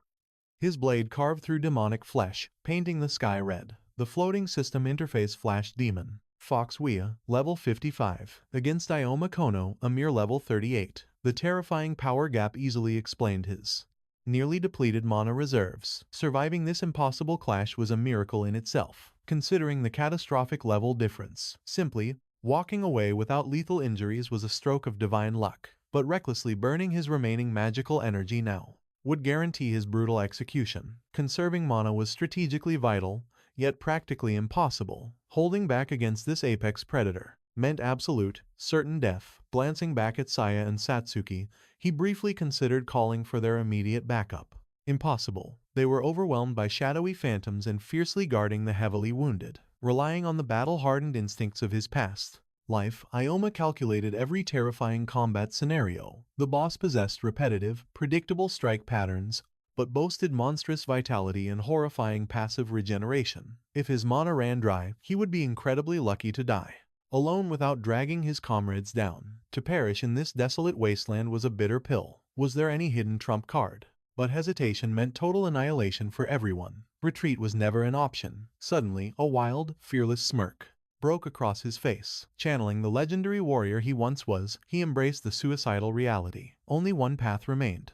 Closing the distance to the titanic beast, his aura flared. Absolute focus was required to weaponize his remaining power and evade the fatal blows. To save his allies, he had to abandon all caution. With a soul-shaking battle cry, he unleashed his absolute maximum output toward the monster's heavily mutilated, blood-soaked heads. The enraged creature roared to the heavens, activating a forbidden demonic beast art. Instantly, a massive legion of shadowy phantoms surged directly at him. Another pathetic phantom summoning, a complete waste of magical energy. Suddenly, the creature cast demonic beast roar. A shockwave of pure terror erupted, levitating countless giant boulders across the arena. Kirawa stared in absolute horror at the apocalyptic spectacle. Ioma was spamming high-tier skills with terrifying recklessness, completely ignoring his mana limits. This wasn't a monster meant for a solo run. Panic striking her heart, Saya desperately screamed, "Ioma can't survive this clash alone." They had to intervene. Satsuki turned, her face twisting in sorrowful desperation, unable to comprehend why Ioma welcomed this fatal corner without a single step back. Astonishingly, the giant boss seemed terrified of human resolve. Snarling with bared fangs, the beast commanded its shadowy legion for a ruthless combined assault. Ioma pushed his shattered concentration to its absolute limit. Pressing the golden hilt against his forehead, he accepted his destiny. He had to pierce through the darkness. Instantly, his eyes snapped open, blazing with an overwhelming purple aura. His blade danced like divine lightning, obliterating phantom after phantom. With terrifying precision, a hurricane of blood rained down with every masterful strike. Kirawa trembled. What was this godlike power? This force was truly catastrophic. Ioma was the real monster here. Launching himself high into the sky, Ioma finally spotted the vital opening. A glowing, intricate magic circle burned brightly right between the beast's shoulder blades. The true core had finally been exposed. The realization hit hard. He ended the nightmare with one single, devastating strike. Riding the shockwave of the falling meteorite, his blade plunged directly into the beast's armored spine. The colossal beast unleashed a deafening death cry. Ioma collapsed, watching the massive creature crumble. Brilliant rays of light exploded around him, and the dark skies over the city finally cleared. A familiar system screen materialized before his eyes. Honestly, it was a total miracle he survived. Slaying the boss granted 6 massive levels at once. The system displayed 6,480 experience points. Level 38 to 44. 23 skill points acquired. The remaining phantom summons vanished completely. The entire monster horde dissolved into dust. Against impossible odds, they had actually achieved the impossible. His mana pool hit absolute zero. Satsuki screamed in pure joy. Ioma, we actually won. The rift sealed, erasing the monster threat. Saw gazed at the horizon, her mind racing with deep thoughts. Did she finally become a true hero? Nostalgic memories of sitting on her father's broad shoulders flooded back. Kirawa stared in absolute awe, his voice shaking. He soloed the boss. Just who is this monster? Cheers of sweet victory echoed everywhere. Hours later, at the bustling Adventurers Guild, Ioma approached the reception desk. The receptionist stood gracefully, bowing deep. Thanks to our rank C hero, the catastrophic rift is sealed. His power minimized the horrific damage. On behalf of every citizen and guild staff, she offered profound gratitude. Whispers erupted across the crowded guild hall. Everyone knew this legendary trio had saved their city from ruin. They cleared the boss room completely solo, without even needing the elite special forces squad. Satsuki flushed bright red from the overwhelming praise. Still, she knew deep down that Ioma carried the battle. Guilt gnawed at her heart, but Ioma smiled softly, admitting he would have been crushed without their backup. Without their defense against the phantoms, death was certain. Saw patted her head, praising their flawless teamwork. Satsuki blinked in surprise at the praise. Ioma teased her, asking if she missed filming the livestream. She puffed her cheeks, playfully scolding him. During that brutal death match, there was zero time for streaming, especially while desperately healing the wounded. Ioma chuckled, wondering if his own calm reaction was too unnatural. Meanwhile, Sarawa absorbed the shocking reports. Gazing out the window, he realized this disaster struck way too fast. Right after his tense chat with Ami, even the elite forces lacked the raw firepower for this crisis. It was a stroke of pure fate that Ioma's party was nearby. Without their intervention, the city was doomed. The monstrous threat would have swallowed them whole. Suddenly, excited chatter erupted nearby about glimpsing the heroes, the legendary trio who solo sealed the rift. Sara watched the famous Ioma, a nagging familiarity striking him. He definitely recognized that face. The realization hit like lightning. It was the rookie standing near Ami, aiming for rank B at that age. Looks were truly deceiving. A legendary hero was born before his eyes. Later, inside a sterile hospital room, Ryoami violently snapped awake. He smashed his fist against the table. This is impossible, he roared in pure agony.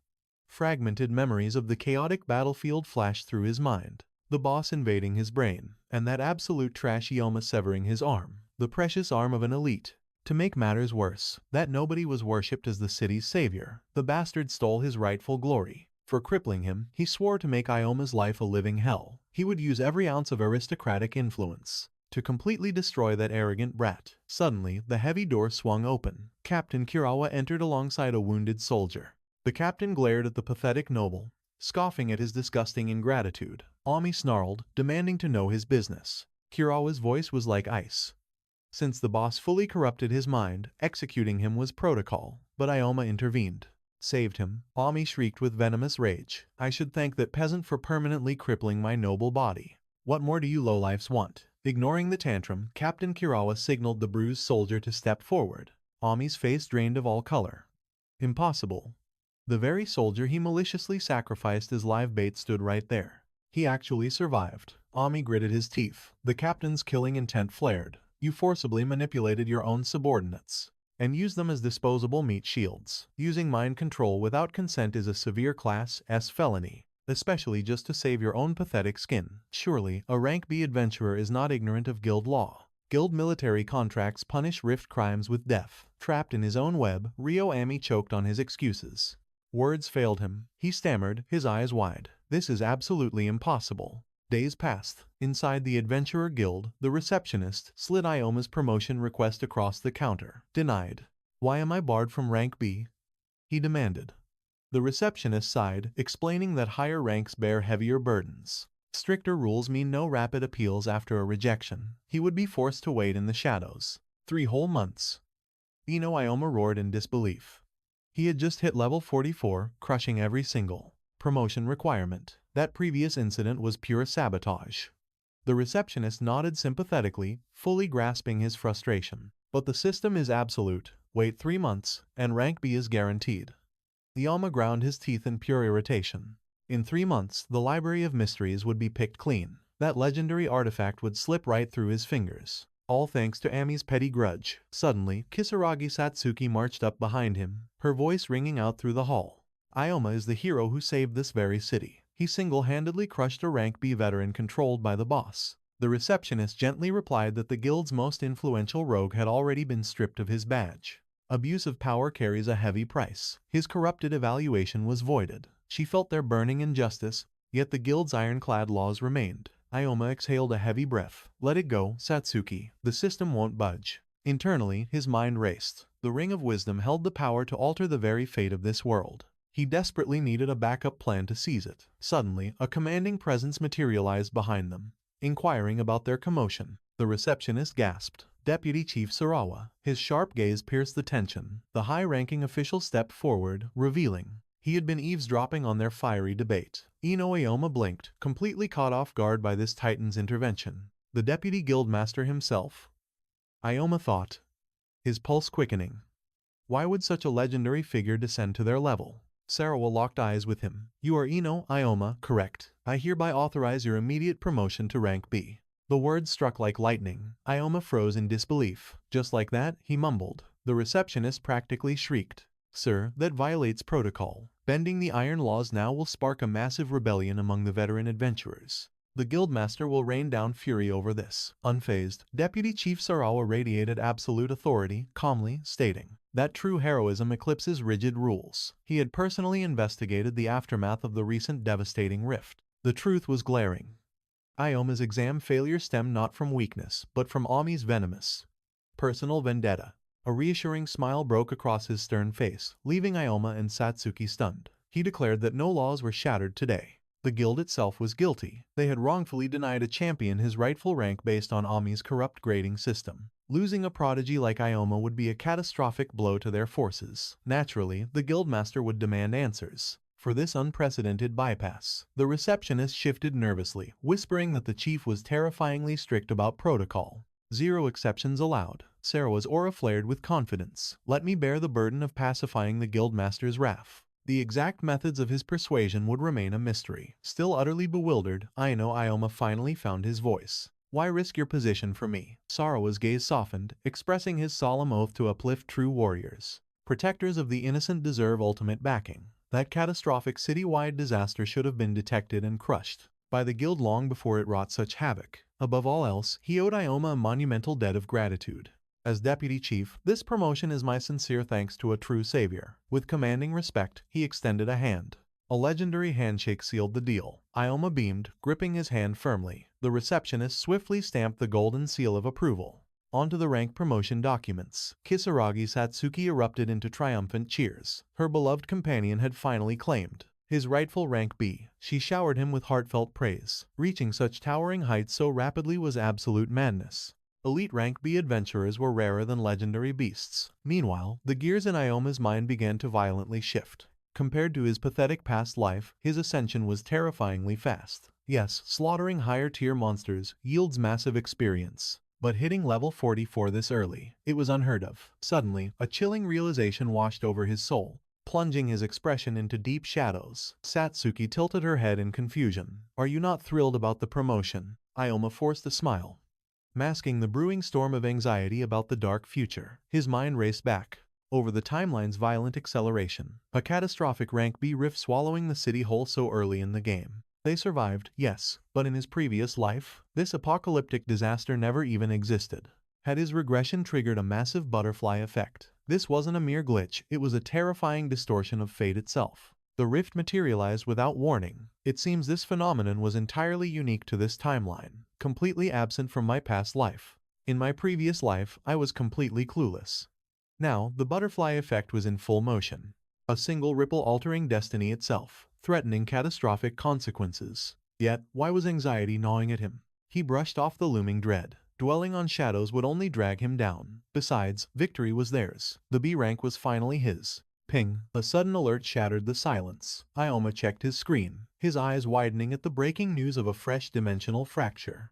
A triumphant smirk crossed his face. The legendary library of mysteries had finally awakened. The official guild alert had just dropped. The timing was absolutely flawless. Thanks to the guild's deputy master, his rank promotion had processed with not a second to spare. Satsuki leaned in, her curiosity piquing. Is this the legendary domain you mentioned? Ioma's gaze locked onto the screen. Precisely, he confirmed.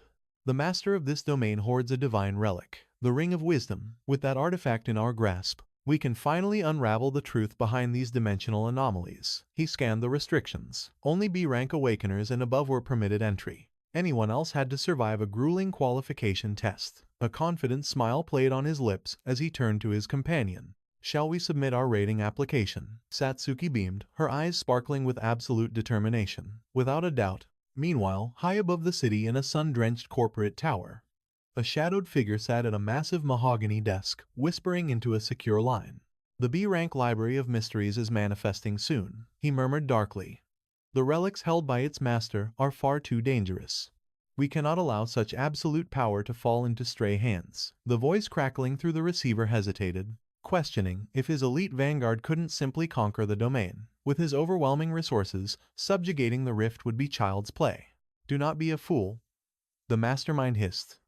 "A direct assault would only breed deadly rumors and unwanted guild scrutiny. We need disposable pawns to breach the gates first.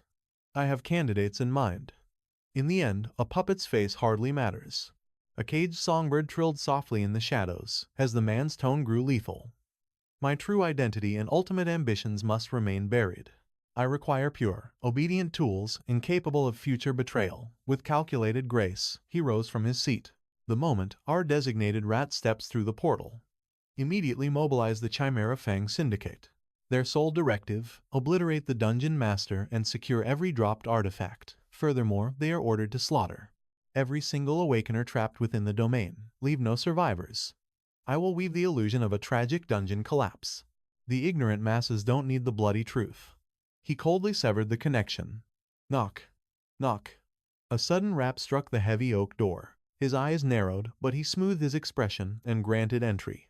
A junior officer stepped inside, clutching a classified casualty report, stammering out that the Special Operations Vanguard had finally submitted their analysis of the recent catastrophe. His gaze flicked to the encrypted comms device. Was the master on a call? He gulped. "Just meaningless chatter," the commander lied smoothly. "Actions always speak louder than empty words," he philosophized. This terrifying mastermind, Kira Hojo, the supreme commander of the special forces, cut to a bullet train tearing through the countryside. Ino, Ioma and Kisaragi, Satsuki, sat comfortably in their private compartment. "So, what exactly is the Library of Mysteries?" she probed. Ioma scrolled through his tactical terminal. "Well, just as the legend claims, it's a colossal archive of ancient knowledge. Every beast inside wields devastating magical arts. Worse yet, the Guardian Master sits at level 60. Against a juggernaut like that, one mistake means instant death." Satsuki gasped, her pulse racing. "Level 60. Are we genuinely prepared for this?" Ioma confidently steepled his fingers, an unshakable aura of calm radiating from him. "Absolutely." A sly grin touched his lips. He had already crafted an invincible battle strategy. Soon enough, they arrived on site, staring up at a modest, brown brick administration hub. Moments later, inside, Ioma slammed his hands down in utter disbelief. "Our raid permit was denied." "On what grounds?" The receptionist sighed, explaining it was a direct guild mandate. "My deepest apologies. But entry to the library domain is strictly embargoed. Since you are out-of-towners, you wouldn't know. But a terrifying curse has struck our district. Local awakeners are being slaughtered in droves. If another raider perishes within our jurisdiction, the branch master will face total ruin. Consequently, all dungeon clearances have been locked down with ironclad restrictions." Ioma gritted his teeth, unable to dispute the grim reality, but turning a blind eye to these anomalies. "They will only breed apocalyptic chaos and unimaginable destruction. Isn't it a B-rank sworn duty to seal these portals and avert disaster?" The clerk merely offered a bored, apathetic sigh. "Look at the system data," she drawled. Ioma barely scraped into B-rank, and his companion is a mere C-rank novice. The glowing hologram didn't lie. Ioma sat at level 44, while Satsuki lagged behind at level 37. "Sending you inside is tantamount to suicide," she finalized, but right then, a looming shadow fell over them from behind. "So, you two are itching to raid the Library of Mysteries as well." Ioma spun around, locking eyes with the towering blonde stranger. "Who the hell are you?" A sly smile flashed across his face. "I am Jugo Sei." The glowing system window hovered, revealing his impressive status, level 43. Just like Ioma, he boasted a solid rank B status. Since top-tier hunters were incredibly scarce in this territory, he was desperate to conquer this rift. Ioma's mind raced. This was a golden opportunity. By forming a massive raid party, The guild would finally grant them access to the dungeon. He had sworn to power level Satsuki before facing those horrors, but with elite veterans watching their backs, her safety would be absolutely guaranteed. Still, red flags flared in his mind. Was this snake truly trustworthy? Suddenly, Satsuki's face lit up. This is amazing. We can finally conquer the portal as a team. She beamed at Ioma. Right? Hearing her innocent excitement, Sei's gaze locked onto Ioma. He smoothly insisted that a top-tier warrior like him was exactly what their raid needed. A heavy silence dropped. His eyes darkened as he muttered, I need to obliterate this dungeon. But let's be brutal. Satsuki will be dead weight. Those beasts breathe magic. Her skills are totally worthless in there. Plus, dragging extra bodies means slicing the boss's loot even thinner. Crushed by his cold logic, Satsuki stared at the floor. She choked back her shame, whispering that he was right, but Ioma's eyes flared with defiance. If she stays, I stay. Sei's fake smile vanished. He scowled, warning Ioma that this reckless pride would only lead them all to a gruesome grave. With 2 absolute elites already in his party, victory was practically guaranteed. But Ioma fiercely held his ground, ready for war. The shaman isn't useless trash. He fired back. Her divine skills act as an infinite mana battery for the front line. For mana-hungry powerhouses, like a gravity master or a vital healer, an ally like her is absolute salvation. Sei weighed the tactical advantage. A faint smirk returned. Fair enough. Pulling out his phone, he proposed they exchange contacts. He promised to consult his squad and deliver their final verdict. If the team agreed to this unexpected alliance, they would forge the gate passes and rendezvous at the dungeon's maw. Offering a lazy wave, the enigmatic hunter vanished. Minutes dragged on. Ioma and Satsuki sat slumped on a bench, the heavy atmosphere suffocating them. Satsuki finally broke the silence. That man felt dangerous.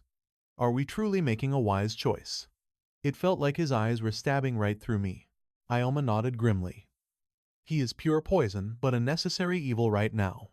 At least we laid our absolute demands down. He calculates everything to avoid messy conflicts. But mark my words, if he crosses the line, I will tear him apart. A shy blush warmed her cheeks as she whispered her gratitude. Meanwhile, Ioma's mind calculated the brutal risks. No matter what, beggars could not be choosers.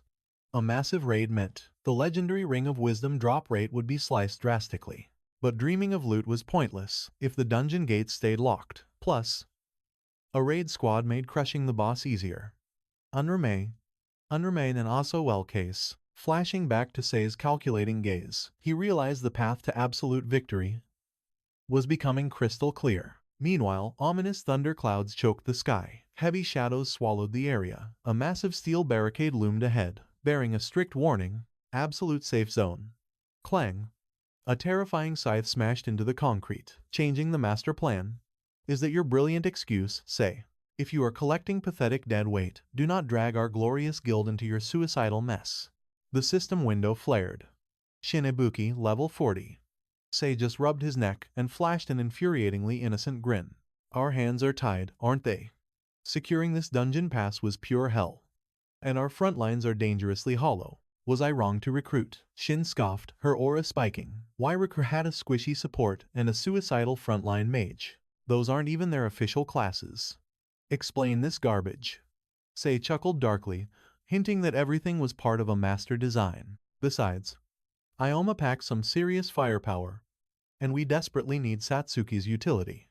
Lurking in the shadows nearby, the duo in question eavesdropped on the explosive argument. Satsuki clutched her staff. She was thrilled about the dungeon access, but the murderous tension was absolutely suffocating. She glanced at her partner. Are you absolutely certain about this? Ioma's eyes narrowed sharply, scanning the furious Siley wielder. He thought Sei was their ultimate threat. He was dead wrong. Shin abruptly glared their way, her voice dripping with venom. Let's be crystal clear. If you leech off our sweat just to steal drops, I'll execute you both. The cursed blade slashed the air, stopping inches from Ioma's throat. No hiding behind your cheap magic tricks. Am I understood? Unfazed, Ioma met her deadly gaze. So, you just demand absolute fairness. We only eat what we kill. I accept. Satisfied, she spun around, eyeing the silent brute leaning against the wall. Thoughts? Keisai. The towering warrior grunted, apathy dripping from his voice. Couldn't care less. If their bodies help us bulldoze through, let the meat shields tag along. The system glowed once more. Haru Keisai, a monstrous level 45. Ioma's aura flared silently. His blood boiled for real action. They might be arrogant elites, but the real war was starting. This ragtag group was a total mismatch. Yet, clearing a newly opened rift offered legendary rewards. Guilds would pay fortunes for breakthrough intel. A fresh spatial fracture always ignited absolute chaos. Plus, the vanguard who braves the unknown always claims the most glorious mythical drops. Still, he hadn't perfectly calculated this raid party's roster. But right now, turning back wasn't an option. Jugosai clapped his hands with a bright smile. This squad was formed in absolute haste, and conflicts might brew. But witnessing such elite rankers unite is truly a miracle. Thank you all for answering the call. Onward to the Library of Mysteries. Ioma observed that every elite here harbored a fatal flaw. Boundless greed, blinding arrogance, or pure disrespect. He prayed this perilous expedition wouldn't end in disaster. Soon, a glowing system prompt declared their arrival. Welcome to the elusive Library of Mysteries. The squad strolled down the ancient halls without an ounce of tension. Jugo scanned the surroundings. Is this really the legendary rank B zone? He scoffed. It looks pitifully basic for such an ultra-rare fracture. Clearing this will be an absolute breeze. Ikeno Ioma and Kisaragi Satsuki shot him stares of pure disbelief. Shin sneered from the sidelines. Sai is right. You rookies are just here as mere backup fodder. So, don't you dare slack off. Satsuki glared at the arrogant girl, her blood boiling internally. Ikoma's level utterly dwarfed hers. Still, Ioma offered a diplomatic apology. They hadn't traveled this far just to bicker. They would secure their fated loot. Shin's face twisted with rage. Are you mocking me? But Ioma remained entirely unfazed. He merely stated the facts. He remembered their strict guild contract. No effort equals zero rewards. A rule he fully accepted. Shin let out a condescending scoff.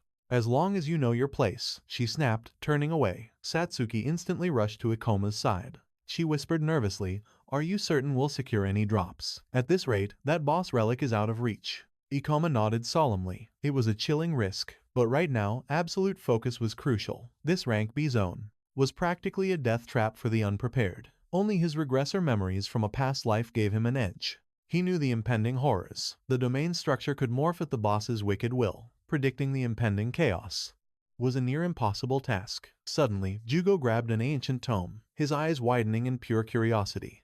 What bizarre script is this? Perhaps a remnant of some forgotten mythical race. Ikoma scanned the endless magical archives. He knew the harsh truth of this domain. Every single artifact here, aside from monstrous drops, was bound to this realm forever. Decades from now, scholars would desperately analyze these fractures for their artistic and historical secrets. Yet, the technology birthed from these gates remained entirely twisted. Humanity's brightest minds completely failed to decode these abyssal texts.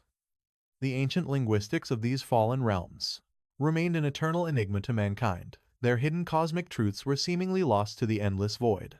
System windows hinted at shattered civilizations, or perhaps echoing whispers of a boundless multiverse. Ikoma's mind raced with possibilities. Countless theories surrounded these cursed, crumbling relics. Yet, it was all pointless speculation. The legendary ring of wisdom, resting within these very walls, held the ultimate cosmic answers. He would claim it at any cost. Suddenly, blazing infernos rained down from above. Sai instantly deployed his barrier art. Demonic flames shattered against his magical defense. From the rising smoke, a grotesque creature materialized, clutching a tome with a sinister cackle. A glowing system screen flashed. Level 40 Librarian. In a blinding flash, Cassie materialized behind it. Using his fatal grapple art, the beast was trapped. Before the fiend could react, a flawless strike severed its neck. The severed head rolled toward Ikoma. Sai applauded the absolute massacre. Unbelievable speed, Cassie. He cheered. But the ruthless assassin just glared, cutting off the worthless praise. He barked at the two rookies, make yourselves useful and loot the bloody corpse. Earn your keep in this squad. Shin strutted past them with a wicked smirk. Did you hear him, deadweight? That is how real elites fight. Satsuki bared her teeth in defiance. You literally just stood there too. Shin's ego completely shattered. Excuse me, I am simply conserving my ultimate strength. Want to taste my blade? My death scythe will reap your soul. Satsuki pinched the bridge of her nose, forcing out a hollow apology. Meanwhile, Ikoma observed the chaotic duo. Beneath their twisted personalities, their combat instincts and skill mastery were absolutely terrifying.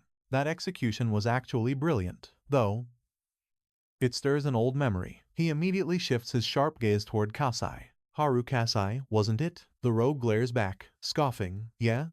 And what about it? Watching the mounting tension, Satsuki fears Ioma might strike back at their disrespect. Instead, Ioma casually breaks down the battle choreography. A lethal trap followed by a clean beheading. Your class is definitely the thief class, right? An undeniable spark of kinship lights up Ioma's face. Satsuki stares in total confusion, while Ioma eagerly dives into the tactical breakdown. You deliberately slipped into its blind spot, perfectly anticipating that the librarian would launch a completely linear strike. Then, a flawless, instant decapitation. He eagerly suggests that if Kasai wants true power, leveling up his stealth mastery is the absolute key. Kasai stares at him like he's lost his mind, demanding to know his problem. Unfazed, Ioma cheerfully recommends cross-classing the thief build with magical support, or perhaps mastering the decoy art. The tactical possibilities are completely endless with that build. But instead of gratitude, Kasai lets out an annoyed sigh before exploding. Nobody asked for your damn advice.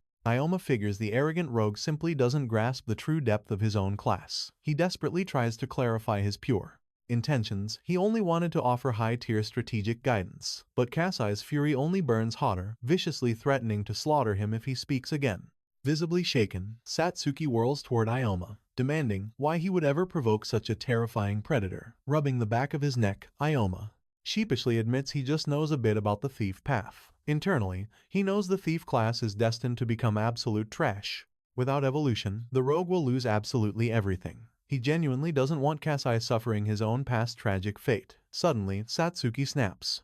What could a pathetic weakling possibly know about the noble thief class? Kasai stands at the absolute pinnacle as a B-rank adventurer. What supreme knowledge could Ioma possibly possess that a master doesn't? Her harsh words send Ioma drifting into his legendary past, back when he was the undisputed god of all thieves. But that era is over. Later, Kasai arrogantly inspects the dusty shelves. Sagi happily chirps about rumors, claiming this deadly rift is overflowing with epic loot. However, the short-tempered Kasai instantly barks at him to shut his mouth. Unfazed, Sagi sparkles with joy, declaring how insanely strong Kasai is, completely thrilled to join this party. Suddenly, a chilling sound pierces the silence. Kasai snaps to the side. Lurking near the towering bookshelves, a bizarre rabbit silhouette emerges. The glowing system interface instantly materializes. A level 45 rabbit sentry. Kasai smirks, noting this furry target drastically outlevels those pathetic librarian mobs.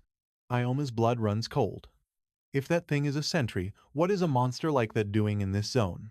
It's an infamous rare boss that absolutely massacred countless elite raid parties. They can't just casually engage this nightmare. Panic rising, he urgently demands they find a strategic detour. The sentry rabbit remains entirely passive unless provoked. But Kasai sneers with overwhelming arrogance, spitting that if Ioma is trembling in fear, he should just run. Kasai will slaughter it alone. Radiating pure overconfidence, he recklessly marches toward the beast. Ioma instantly screams at the idiot to halt. His mind races with absolute dread if that fool triggers the sentry's defensive skills. The entire party is practically marked for death.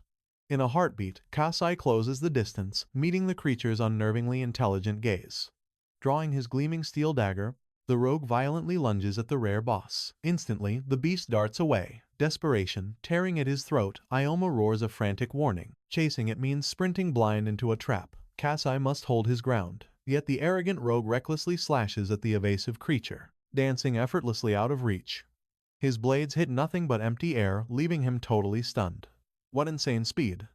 Just what is this freakish thing? He's totally baffled by a mob that strictly evades without launching a single counterattack. Suddenly, the elusive rabbit sentry triggers its signature bunny run skill. Kasai glares at the retreating blur, bewildered. Is this coward really burning mana to flee? What a bizarre, unpredictable battle pattern. Then again, rare bosses always shatter conventional system logic. Watching the disastrous pull unfold, Ioma's heart sinks. He knows they have permanently locked onto the terrifying boss's aggro now. Playing dumb is absolutely out of the question. It's a brutal fight for survival. He bellows an urgent command. The monster's main weapon is breakneck speed, so forming a tight defensive formation is mandatory. The moment they're past plighted, guard drops for a single second. It's an instant party wipe. Trembling with thrill, Sagi asks what he's babbling about. He blindly assumes that a mere level 45 mob stands absolutely no chance against their combined might. But then, a horrifying realization crashes into his mind. Wait, does this creature actually possess spatial manipulation abilities? Amidst the escalating panic, Kasai whirls back toward Ioma, his pride exploding. He furiously rejects, taking desperate orders from a painfully low-level scrub. He practically spits his venomous threat again, one more word, and he'll murder Ioma himself. But suddenly, the sinister rabbit sentry flips open an eerie pocket watch. Heavy tomes brutally rain down. A terrifying system alert flashes, confirming that the forbidden-looking glass magic has been cast. Haru's eyes widen in pure horror. What kind of nightmare is this? Demonic eyes violently open across the scattered volumes, mutating the fallen literature into grotesque magical beasts. The glowing red system prompt identifies these monstrosities as cursed grimoires, boasting staggering levels of 43 and 42. Sagi's brave facade shatters into a blood-curdling shriek. 4 elite, level 40 monsters spawn simultaneously. The sadistic rabbit lets out a joyously mocking squeak, voice cracking with sheer desperation. Ioma roars at the stubborn rogue to fall back instantly. He's totally outmatched here. Yet, the arrogant Kasai whips around, face twisted in pure, blinding fury, roaring over the chaos that he would rather die than ever submit to a weakling's pathetic commands. In that split second, a monstrous grimoire charges forward, unleashing a blazing torrent of hellfire. The lethal flames shoot straight for Cassie's head. He frantically spins around, striking back while screaming in sheer terror. These cursed books are absolutely sickening. Suddenly, Shinen Abuki screams at him to watch the sky. A deadly threat approaches. Death descends. The rabbit sentry dives from the heavens, unhinging a massive jaw packed with razor-sharp fangs.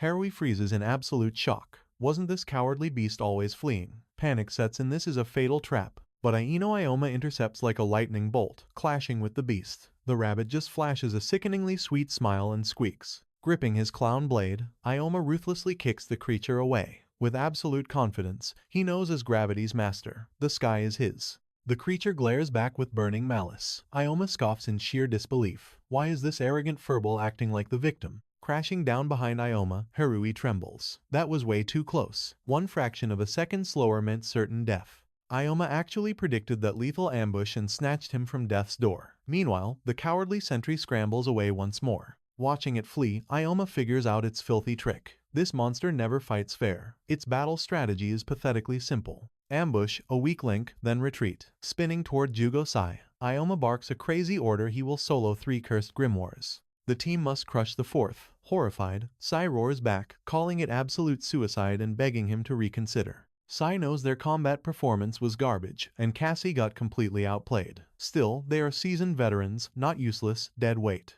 They demand his trust. But Ioma's eyes are ice cold. 1 tiny slip means total annihilation. They must follow his command perfectly. Sai stares at the fearless youth, completely speechless. Wasting no time, Ioma violently rallies the fractured squad together. He warns them grimly. That demonic rabbit isn't just blindingly fast, it possesses terrifying cunning. Keeping your cool against such a nightmare is impossible, especially for rookies lacking brutal combat experience inside these death trap rifts. Harui's spirit is completely shattered. Fenson spirals into total panic. If the healer and shaman act solo, everyone is doomed. Shinen Abuki furiously erupts. Solo 3 high-tier abominations at once.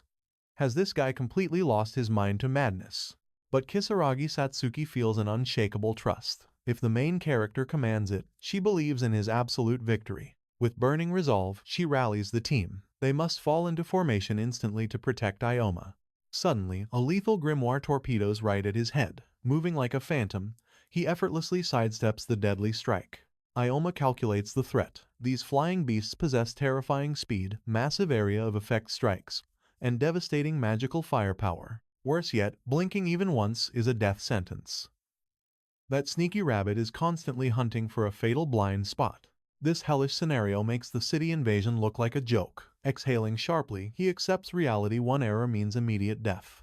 His aura explodes. He ruthlessly taunts the beasts, swearing to annihilate every last one. The twisted rabbit just squeals in morbid delight. 3 monstrous grimoires swarm Ioma at once, but Jugo-sai violently crashes the party, activating his unbreakable shield skill. The magical beasts slam against his towering defense. Roaring with furious pride, Shin demands respect and launches a blistering counterattack. Assessing her strike, she realizes the brutal truth.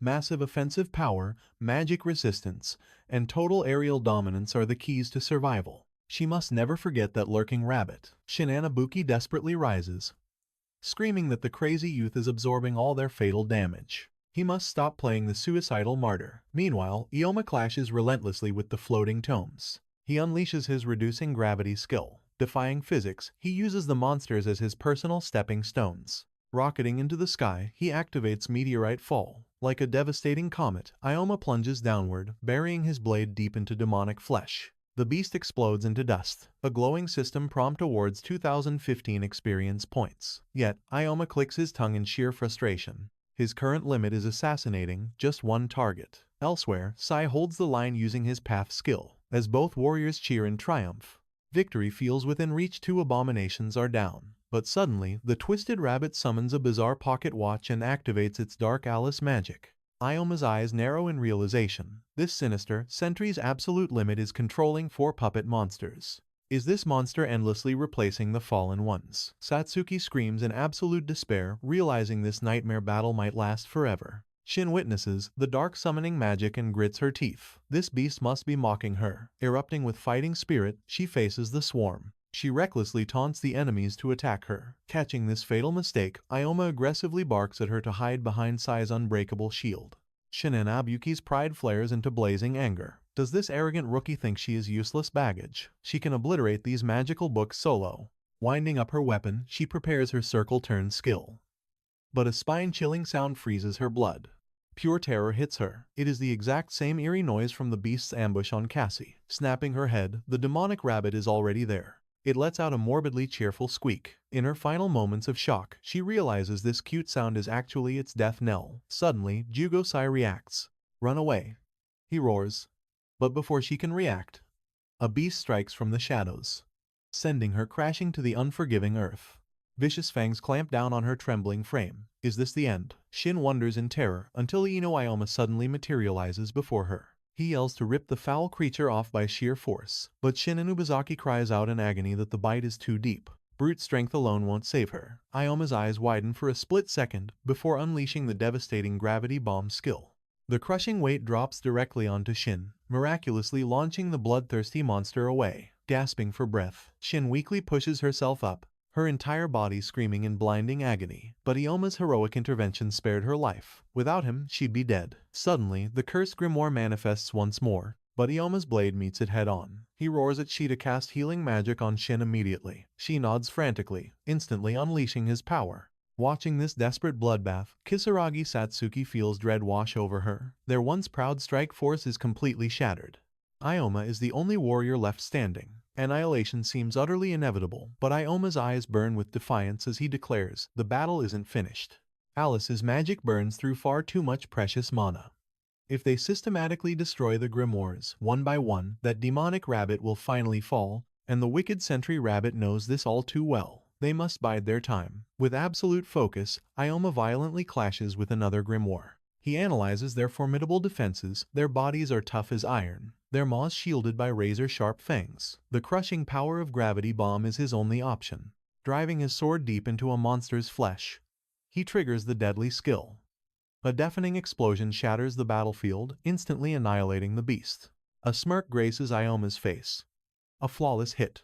The glowing system window announces a massive gain of 8,008 experience points. Satsuki's eyes sparkle with renewed hope as she cheers wildly. At this incredible pace, he could wipe out the entire monster horde and secure victory. But Jugosai frantically warns it's too dangerous. By revealing his overwhelming power, Ioma has painted a massive target on his own back. A shadowy rabbit materializes behind Ioma, glaring with unbridled malice. Sensing the bloodlust, Ioma casually asks if it's finally ready to fight.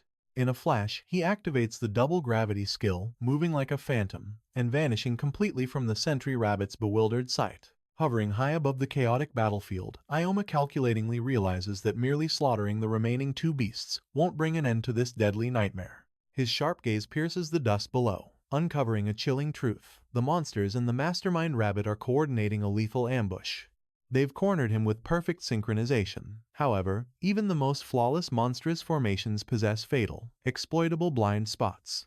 The lowly grunts couldn't pull off such complex tactics alone, but if he blindly charges straight for the nimble rabbit, the lurking beasts will brutally crush him in a pincer attack. Recognizing the rabbit's terrifying intellect, Ioma suddenly rockets away from his current position. flanking the creature with blinding speed and soaring right up its blind side. Knowing hesitation means death, he swings his glowing blade without mercy. The heavy sword sings, drawing a deafening shriek, yet, with uncanny agility, the monster violently twists away, realizing his prey had slipped through his deadly grasp. His eyes narrow with intense calculation. He had channeled every ounce of his explosive strength into sheer speed, forcing a wide horizontal slash. A vertical strike would deliver a far more fatal blow, but targeting such an infuriatingly nimble creature proved insanely difficult. Suddenly, the rabid beast brutally latches onto Cassie's fingers. Bright crimson blood violently sprays across the chaotic battlefield, drawing a horrifying scream. Just then, she summons a blinding pillar of holy light, erecting an impenetrable barrier against the swarm. Watching from behind, Satsuki realizes hesitation means absolute death. If they stall now, the warp dimension through the looking glass will completely devour them. They must smash through this nightmare instantly. Suddenly, the demonic rabbit emits a bone-chilling screech, and Ioma realizes that mindlessly chasing this evasive pest is completely futile. Every time he launches a strike, the beast simply leaps away, draining his stamina.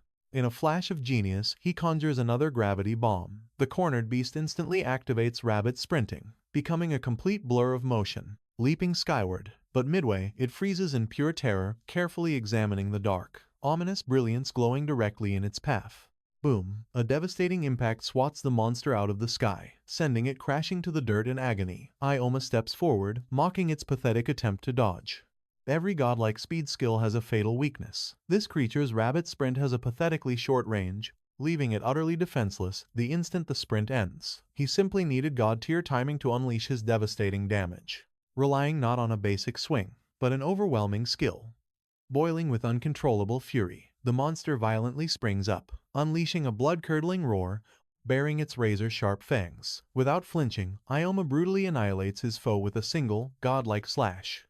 A glowing system window instantly reports 2,404 experience points acquired, level skyrocketing from 44 to 45. 4 glorious new skill points are now available. Dozens of mysterious books erupt into the air, scattering like magical fireworks. Satsuki and she stare in utter bewilderment at the magnificent, glowing shower of loot. Sheathing his blade, Ioma calmly approaches the stunned duo, declaring the nightmare is finally over. They can safely escape the twisted looking glass. Satsuki responds with a wildly joyous cheer of awe.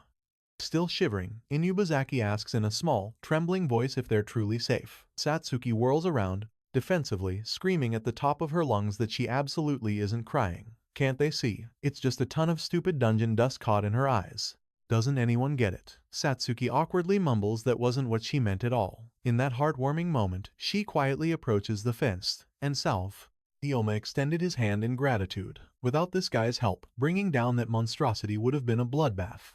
He thought his strike team was ready for anything. He was dead wrong. A mere 3-man squad was never enough to conquer this rift. Suddenly, a sinister book oozing dark aura caught their eyes. Sei pointed at the eerie relic, shouting in alarm. But before he could even finish, Ioma snatched the tome.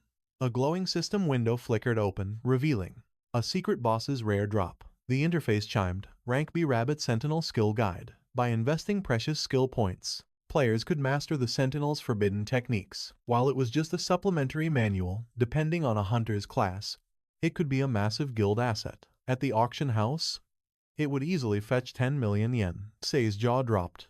Absolutely shell-shocked. 10 million, even split down the middle. That was a life-changing 2 million yen each. The greed was intoxicating. Meanwhile, Satsuki lingered in the shadows, her eyes clouded with gloom. Sei kept rambling, though. He strongly urged them to escape this hellish rift. He had severely underestimated the library of mysteries. Having drained his mana reserves dry and taken heavy battle damage, retreating was logical. Ioma knew he was right, but he couldn't just walk away without claiming the Ring of Wisdom. Hardening his resolve, he declared, the real nightmare in this zone is those mutated rabbits. If we just avoid them, we survive. Plus, my recovery spells can easily patch up Shin's gruesome injuries. As for our depleted mana, don't sweat it. I know a flawless method to recharge completely. Sei blinked in disbelief, utterly stunned. What kind of trick is that? Satsuki flinched, her exhaustion replaced by pure panic. In a violently trembling voice, she begged, Ioma, please, not that. The traumatic memories were still too fresh. He simply smirked, wandering librarians, pack colossal magical reserves. They are the perfect walking mana batteries for us to drain, right, Satsuki?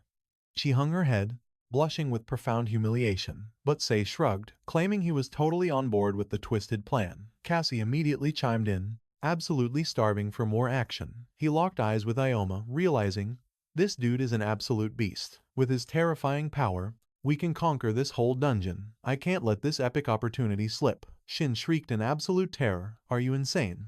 Did you already forget we almost died? Sei scoffed. Shin had just stared death in the face. Her paralyzing dread made sense, so of course she wanted to run. But she lashed out. Shut up. I'm not a coward. Do you hear me? Amused, he smirked back. Then it settled. We push forward and conquer this abyss. Meanwhile, a shady guild faction crept toward the rift's ominous entrance, trespassing into the quarantine zone. The flustered guard stammered. Nobody warned me a special ops squad was deploying.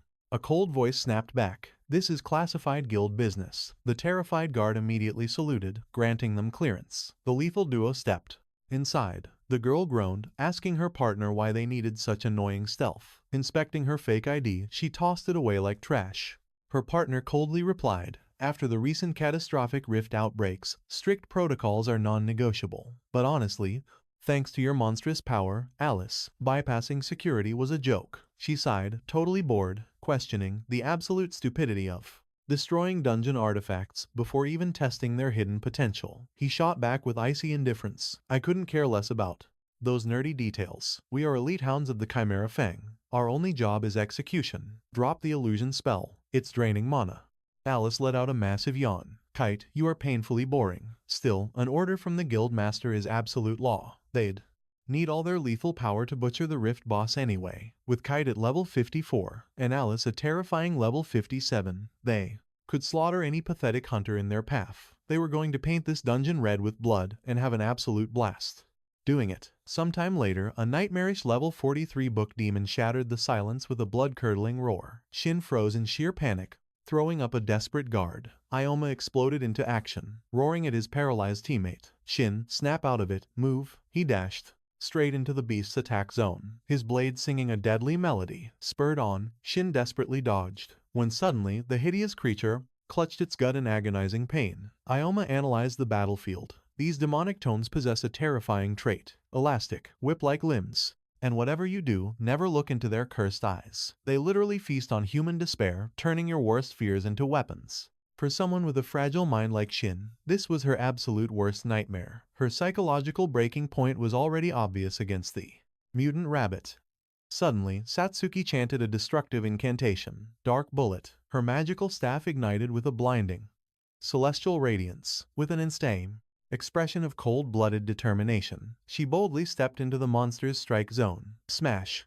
She brutally bludgeoned the fiend, sending dark demonic blood splattering across the cold floor. Unfazed, she glared down at the writhing beast with absolute royal arrogance. Instantly, a glowing system prompt flashed. 980 experience points acquired. Satsuki had undergone a massive awakening. Surviving the horrific clash against the sentry rabbit had forged her into a lethal weapon. She leveled up tremendously, evolving her magical spells into devastating, high-speed magical artillery. However, her explosive new powers drained mana like crazy. Still, this overwhelming firepower meant they could obliterate any monster blocking their path to the mace. Boss, she is holding up perfectly.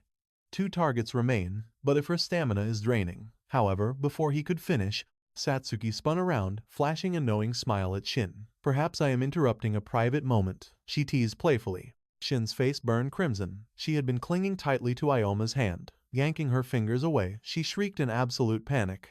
Do not get the wrong idea. That foul beast startled me. His hand was just there, so I grabbed it. Purely by instinct. I am definitely not terrified. Ioma casually pointed out her contradiction. Flustered, she screamed that she merely slipped. Are you even listening to me? Catching Satsuki's highly amused side-eye, Shin completely lost her cool. Stop staring at me like that. Finally, she awkwardly averted her gaze and barked out a clumsy, aggressive thank you to Ioma, staring deeply into her trembling eyes. Ioma mused, ah, what a brutally honest tsundere. Blushing fiercely, Shin declared this was his final rescue. Meanwhile, on the front line, Sage deployed his heavy shield magic, bracing for impact as blinding sparks exploded violently against his defensive aura. Right beside him, Cassie executed a lethal strike, burying his dagger deep into a monster's vital point. Observing the carnage, Ioma calmly noted that the vanguard was dominating unassisted. Cassie launched himself skyward for a follow-up kill, but absolute panic seized Sage's face as he desperately roared at Cassie to halt. Ioma needed this last target alive. Mid-swing, the rogue killed his momentum entirely, clicking his tongue as the mission requirement registered. He stalked behind the trembling beast, assessing it closely. Watching from the shadows, Ioma analyzed the situation. These librarian monsters possess the most massive mana pools in the entire dungeon. Using them as living batteries, Satsuki could easily channel boundless magical energy to the party. He then glanced at Cassie. Despite his incredibly abrasive and deadly nature, the rogue was undeniably dependable. He constantly lurked in the darkness, serving as their ultimate shadow guard, ensuring no one fell.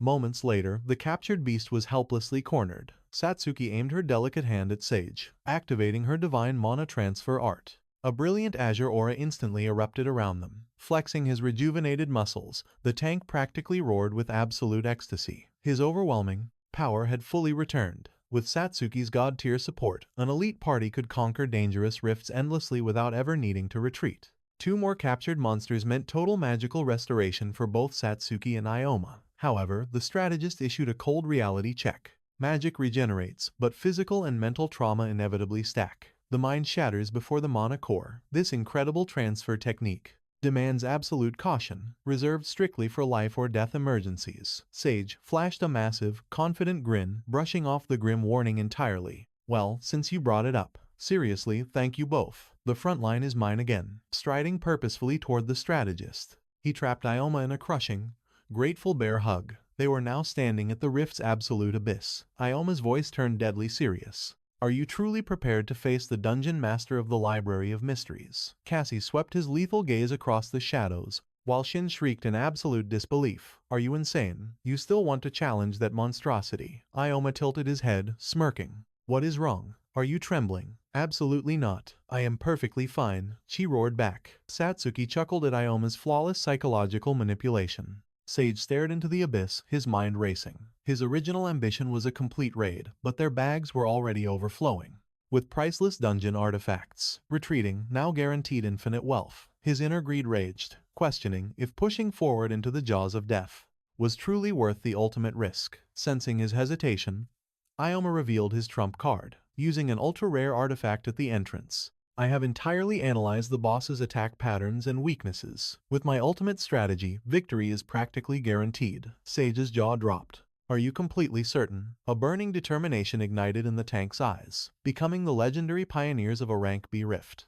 that unparalleled glory would instantly skyrocket their party's reputation into the absolute stratosphere. Ioma laid out his unyielding terms. In exchange for absolute victory, I claim sole ownership of the boss's exclusive drop pool. That is my true objective.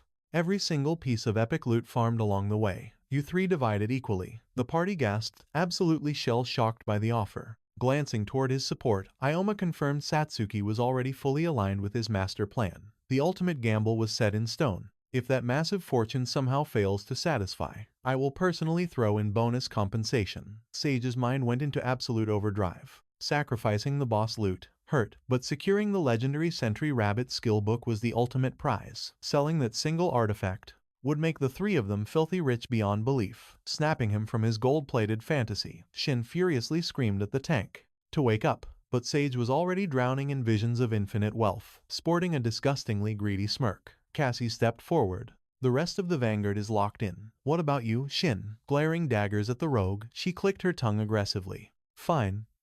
I will join this suicide squad, she roared. But if any of you cowards slack off against the boss, I will personally annihilate you myself.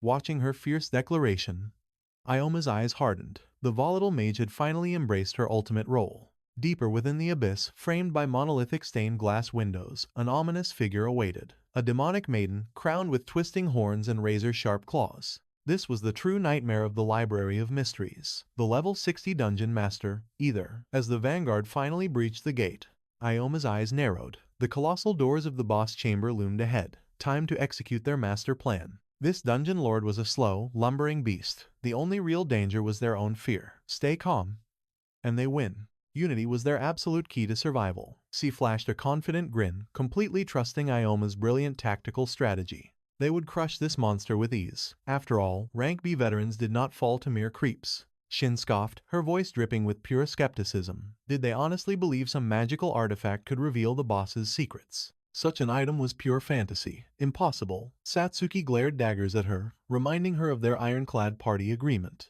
Shin shrieked in absolute disbelief. It was utterly laughable. They were blindly trusting a guy who hid his so-called trump card. Pure madness. He was leading them straight to their graves. But C calmly countered, citing unwritten guild laws. A true hunter never exposes their hidden blades. Besides, Ioma's tactical genius had pulled them from the abyss countless times. Why doubt his flawless intel now? Shin practically boiled over, her fierce rage burning like a raging wildfire. Her knuckles turned white with fury. Cassie chimed in with icy resolve. Backing down was simply not an option. He had bled too much to reach this boss room. If the little girl was trembling, she could run back to safety. The retreat path was wide open anyway. Ioma stepped up, his voice heavy. The path of an adventurer is paved with death. If she feared the shadow of death, she should quit now. Shin cut him off, her voice cracking with fierce indignation. She was merely testing his resolve, obviously. Ioma sighed softly. Fine. Shin. Just breathe. There was absolutely zero reason to panic. He and Cassie would act as the Iron Vanguard. C and Satsuki would form an unbreakable defensive perimeter around her. Shin completely lost her mind. Was this bastard trying to mock her pride? Ioma blinked, genuinely confused by her blazing outburst. He merely wanted to forge her wavering courage. Cassie watched from the sidelines, realizing the kid actually cared about her safety. But her thick skull absorbed nothing. Classic Shin. Her temper tantrums were basically white noise now. Regardless, the mission stood firm. Slay the Rift Lord. Survive. Blind faith could still equal a swift death, so keeping a razor-sharp edge was absolutely vital. Ioma summoned his holographic interface. Before plunging into the abyss, it was time to unleash their final massive power-ups. A glowing prompt revealed 29 points remaining. Upgrading his gravity arts from Tier 2 to Tier 3 demanded a heavy toll. 15 precious points to unlock deeper mastery over absolute crushing force. His finger hovered over the ethereal glowing rune. Pushing pure gravity control to Tier 4 felt tempting. But to absolutely annihilate this specific rift abomination, another path called to him. Enhancing raw gravitational destruction was the ultimate play. The system chimed loudly. Gravity arts had successfully ascended to the third stage.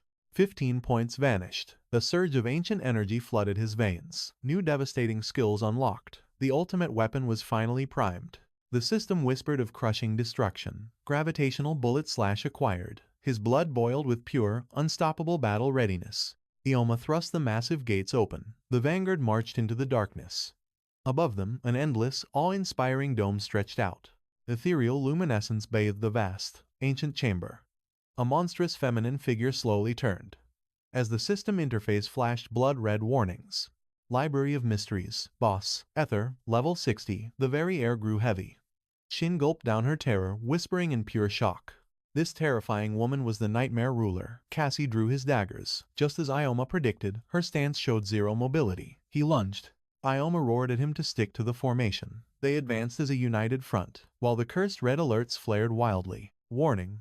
Thunderclap protocol initiated. In a split second, blinding, catastrophic lightning completely engulfed the entire ancient battlefield in white-hot fury. Exactly as predicted, she unleashed her devastating storm arts. Ioma grinned inwardly. His regression knowledge was absolutely flawless. Future timeline data verified. Her lightning strikes lacked range, but carried world-shattering voltage. It was perfect for their baiting strategy. Cassie was the perfect lure. Boosted by gravity arts and his rogue agility, he became a sheer blur of unstoppable, phantom speed.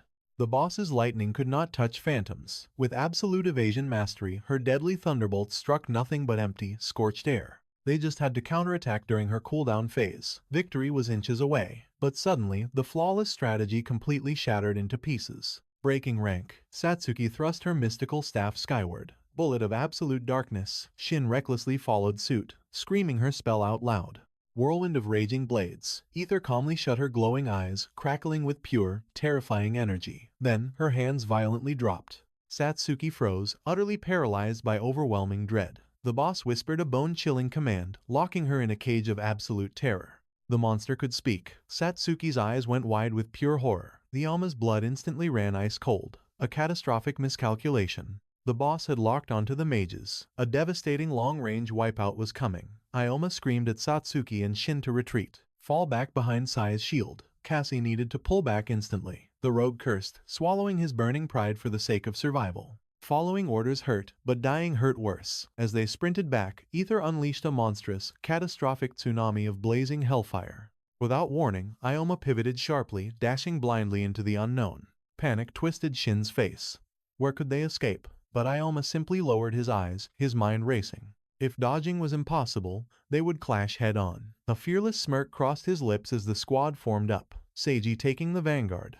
"Take cover behind me," he roared, summoning a massive shield pulsating with raw magical energy. He thrust it toward the roaring wall of flames. "This boss's area attacks are nothing," Seiji declared. Against pure holy magic, Ioma's plan was flawless. He would be their absolute defense against Ether's devastating spells. The moment her cast ends, we strike. Ether's fatal flaw is her abysmal mobility. Yet, her terrifying magical arsenal requires them to adapt constantly and outsmart her destructive patterns. She won't have time to react. Ioma's voice cut through the chaos. "Seiji has our backs, launch the counterattack." Through the settling dust, Ether loomed. Gripping her weapon, a confident grin split Shin's face. "Let's crush her." Cassie watched in disbelief, silently admitting the brat had guts. Still, he secretly plotted to use this very boss to eliminate some dead weight. Glaring at the leader's back, his eyes narrowed. "I know, Ioma, you are far too dangerous. Without him, this entire party crumbles to dust." Meanwhile, Ioma stood face to face with the towering monstrosity. Ether raised her arms, gathering a blinding concentration of magical energy between her palms. The divine radiance swallowed the battlefield, piercing the very heavens. The legendary sword of Zeus.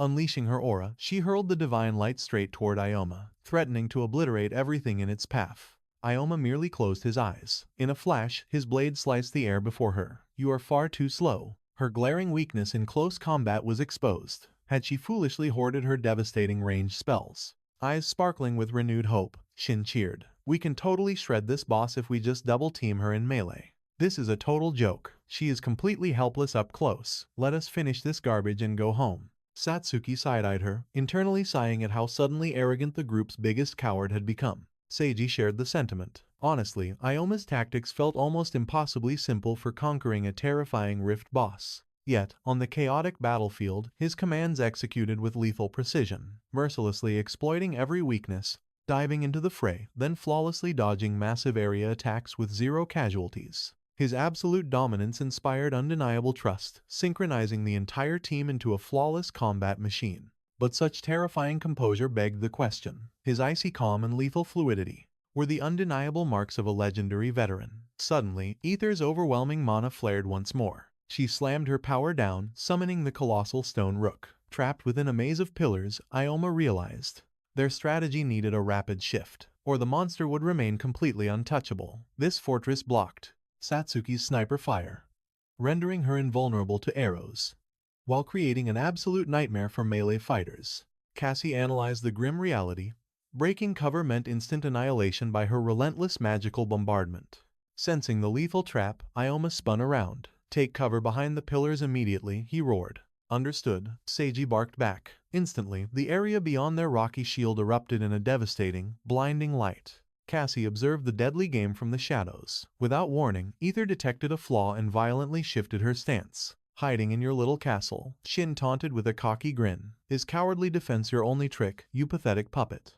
Ioma dashed through the chaos, noticing Shin had instinctively claimed the ultimate tactical vantage point. Crouched behind the vanguard pillar nearest to the beast, she accidentally created the perfect opening. Acting entirely on lethal instinct, he charged straight at his teammate. "Shin, I am so sorry." Her jaw dropped in sheer confusion. Bam! He violently stomped right onto her back, launching himself toward the towering pillar. Shin ate the dirt hard. "What the hell?" she shrieked furiously. "Am I just a human stepping stone to you?" Glaring up, her rage vanished. Ioma had already vaulted from the peak, descending like a god of war upon the boss. Ether was obsessively guarding the ground, waiting to obliterate anyone foolish enough to break cover. But by combining reduced gravity with a terrifying aerial strike, the monster's defenses were completely bypassed. Cassie sneered from the shadows. Ioma was a beast, but dodging this attack, that was pure suicide. The creature's eyes blazed with terrifying magical energy. Ether summoned a massive, blinding orb above her. Ioma gritted his teeth. Elemental blast. a devastating area spell that devours an insane amount of mana. Once she unleashes that hellfire, her guard will drop. That is my chance for the killing strike. He had no time to waste. Exploding with sudden speed, he charged straight into the danger zone. Thank heavens, the others could use the massive stone pillars as a shield against the incoming slaughter. One perfect strike to end it all. But suddenly, he swung his blade sharply to deflect a blindside attack. Cassie watched from the shadows in absolute shock. He parried that perfectly, his reflexes were completely inhuman. Ioma shot him a bone-chilling glare, sweating bullets. Cassie awkwardly waved and tossed out a weak apology. Cassie claimed he meant to strike the boss. Ioma scoffed inwardly. The treacherous coward definitely targeted him. But petty revenge would have to wait. Ioma roared into the battlefield. Etha is charging a catastrophic blast. Take cover behind the pillars. Etha unleashed the devastating wrath of her elemental explosion. Cassie's face drained of color as true terror set in. Are you kidding me? What is that power? Blinding magical radiance swallowed the entire room. The party watched in awe as the apocalyptic fury erupted. This terrifying skill would rain down magical artillery until the monster burned through every drop of mana. Survive this hellish barrage and land a fatal blow, and the legendary Ring of Wisdom was theirs. He sprinted forward, dancing through the lethal beams of light. Reaching her shadow, his mind raced furiously. She was on death's door, but her defensive barrage was flawless. She refused to let him advance. Watching Ioma brave the storm, Cassie cowered behind his pillar. The main character was undeniably a monster. Still, reaching her was impossible. Cassie decided to wait it out like a coward in total safety. Starving out her mana was the only option, but his cowardly daydream was violently cut incredibly short.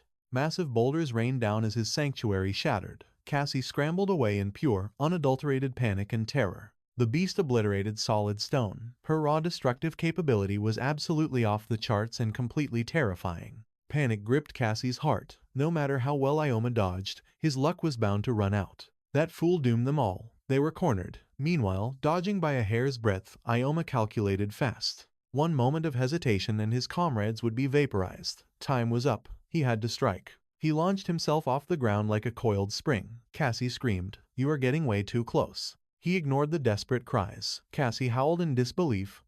What is going through his head? Absolute madness.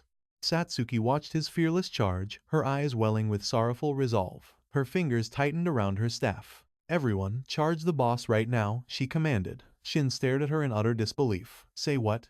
This rift boss cannot use physical strikes. The safest place in this chaotic hellscape is right beside her." Ioma had figured it out. While Shin panicked, Seijai stood tall. "It is our only real shot. We are one team. We cannot let him fight alone. We have played cowards for far too long." It was time to watch his back. Moving as one, the entire squad surged forward in solidarity. Blinding magical artillery rained down mercilessly. A sudden wall of light forced the heroic team to halt. Death stared Seijai in the face. "Fall back immediately," he roared, slamming his heavy shield into the earth. He threw himself in front of the girls. But this apocalyptic energy would shatter his defense instantly. "Run while you still can," he bellowed. Satsuki's heartfelt thanks echoed just before the world violently detonated. Thrown to the dirt, Seijai gritted his teeth. Struggling against the pain, a proud thought hit him. "When was the last time I risked my life for others? I will hold the line. Slaying her is on you." Ioma effortlessly deflected the remaining blast. With his allies safe, the perfect window of opportunity had opened.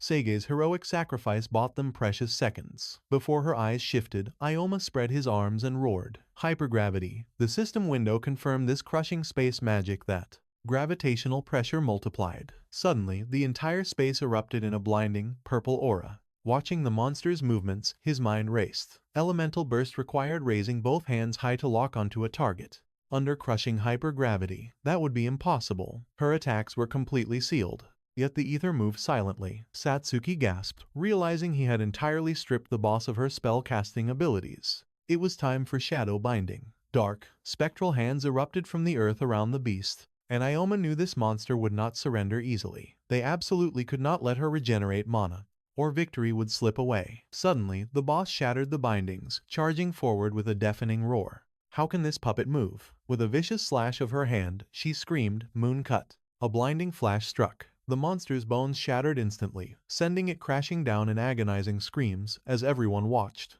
completely stunned. Suddenly, the ether's arm was severed. Debris rained from above as Ioma roared, "Outstanding strike, Satsuki." Then, a brilliant flash of purple energy exploded directly above the fallen ether. This devastating blow came from Ioma's overwhelming blade aura. Yet, the dying ether just smiled. As shattered fragments rained down, Ioma stood tall, gazing down at the defeated beast, with victorious pride. Ding! The system window glowed. 11,116 experience points gained. Level surged from 45 to 49. 16 skill points acquired. Satsuki cheered with overwhelming joy. We actually did it. Clutching his chest, Seiji exhaled, incredible work, Ioma. And just like that, the Rift boss was conquered. Now, the dark secrets of the Rifts would finally be exposed. He had secured a legendary lost relic. From the first timeline, the Ring of Wisdom. Cassie glared with toxic envy while Ioma celebrated amidst the ruins. The Library of Mysteries boss was dead. Holding the divine ring, Ioma declared with blazing eyes that their ultimate prize was secured. The system flashed, Ring of Wisdom, rank B, capable of summoning. The Great Witch of the Library. Approaching in awe, Satsuki nervously asked, "Wait, so this ring holds the truth behind the rifts in our world?" He nodded confidently. She pressed on, "If that is true, we must report this to the special forces." Ioma's gaze darkened, instantly shooting down that terrible idea. He had 3 solid reasons. First, in his past life, this very ring was given to the commander of the special forces, only to mysteriously vanish. After his past betrayal, trusting them was impossible. Second, only an elite, high-ranking adventurer could awaken the ring's true, dormant power. As a former S-rank legend, only he possessed the aura to unleash its ultimate potential. And third, no sane adventurer would ever surrender a priceless treasure forged in blood and sweat. He clenched the ring, a thrilling smirk forming. Satsuki watched him, realizing she had never seen him look so intensely alive. She opened her mouth to ask, "What exactly does it do?" But before she could finish, a voice echoed. Seiji stepped forward, loudly praising Ioma for destroying the ether. He was deeply humbled by Ioma's heroism. Noticing his slight injuries, Seiji insisted on healing his wounds. As a token of gratitude, using his divine doctor skills, Ioma chuckled, admitting he dodged direct hits and sustained minimal damage, but gladly accepted the healing magic. Seiji positioned himself behind Ioma, channeling a warm, restorative aura. Ioma rested on the battlefield, while Seiji firmly planted his staff. Thinking of his sheer luck, to encounter a warrior with such godlike abilities was pure fate. He remembered Ioma's fearless roar, "Run away. I will hold the line." Remembering this heroic sacrifice, he smiled warmly, realizing he used to only care about portal loot, ignoring his comrades. But this epic raid inspired him, thanking the heavens for a true brother in arms. Suddenly, Satsuki slumped onto the scorched battlefield, whispering with a trembling voice, "For a second, I really thought this was our grave." Surviving these deadly portals took everything. Meanwhile, Cassie watched from the shadows, his mind consumed by greed for rare loot. He refused to surrender the boss's treasure to some random rookie. Gripping his cursed dagger tight, his killer intent flared. The battle had been brutal, leaving everyone completely exhausted. In this post-victory calm, their defenses were completely down. It was the absolute perfect moment to strike. He dashed viciously toward Ioma's blind spot, smirking as his thief-class shadow skills erased his footsteps, preparing for the ultimate backstab. Boasting devastating attack speed, he wouldn't even blink before losing his head. But Cassie violently launched himself skyward, slashing his blade at Ioma. Stunned, Ioma stood frozen as Cassie triggered his shadow grab, but Ioma instantly snapped back around. His eyes flared wide as he flawlessly deflected Cassie's plunging dagger, halting the deadly strike dead in its tracks. Cassie's jaw dropped in absolute shock. How did he even track my movements? Without hesitating, Ioma unleashed the crushing weight of double gravity. Directing this terrifying pressure at Cassie, he surged forward on the hunt. Desperate, Cassie leaped backward, hacking and dot-on-dotter, coughing violently. Witnessing this chaos, Satsuki screamed out, "Cassie! Ioma? What is happening?" Ioma fiercely revealed that Cassie betrayed them mid-fierce boss raid. He already attempted murder. Cassie gritted his teeth, knowing their fateful clash was utterly inevitable. But he never expected another ruthless ambush inside this treacherous rift. Ioma locked eyes with Cassie, radiating overwhelming bloodlust, and growled that he barely fought the boss, hoarding his stamina. Yet against me, his remaining strength is pitiful. What's more, staring down a desperate 4-on-1 battle, Cassie panicked, screaming inwardly to halt. Raising his hand, Cassie flexed a brightly glowing ring and bracelet, mockingly telling them to stand down. After all, he had already claimed his rightful, glorious prize. Behold, the legendary ring of wisdom and the sacred guardian bracelet.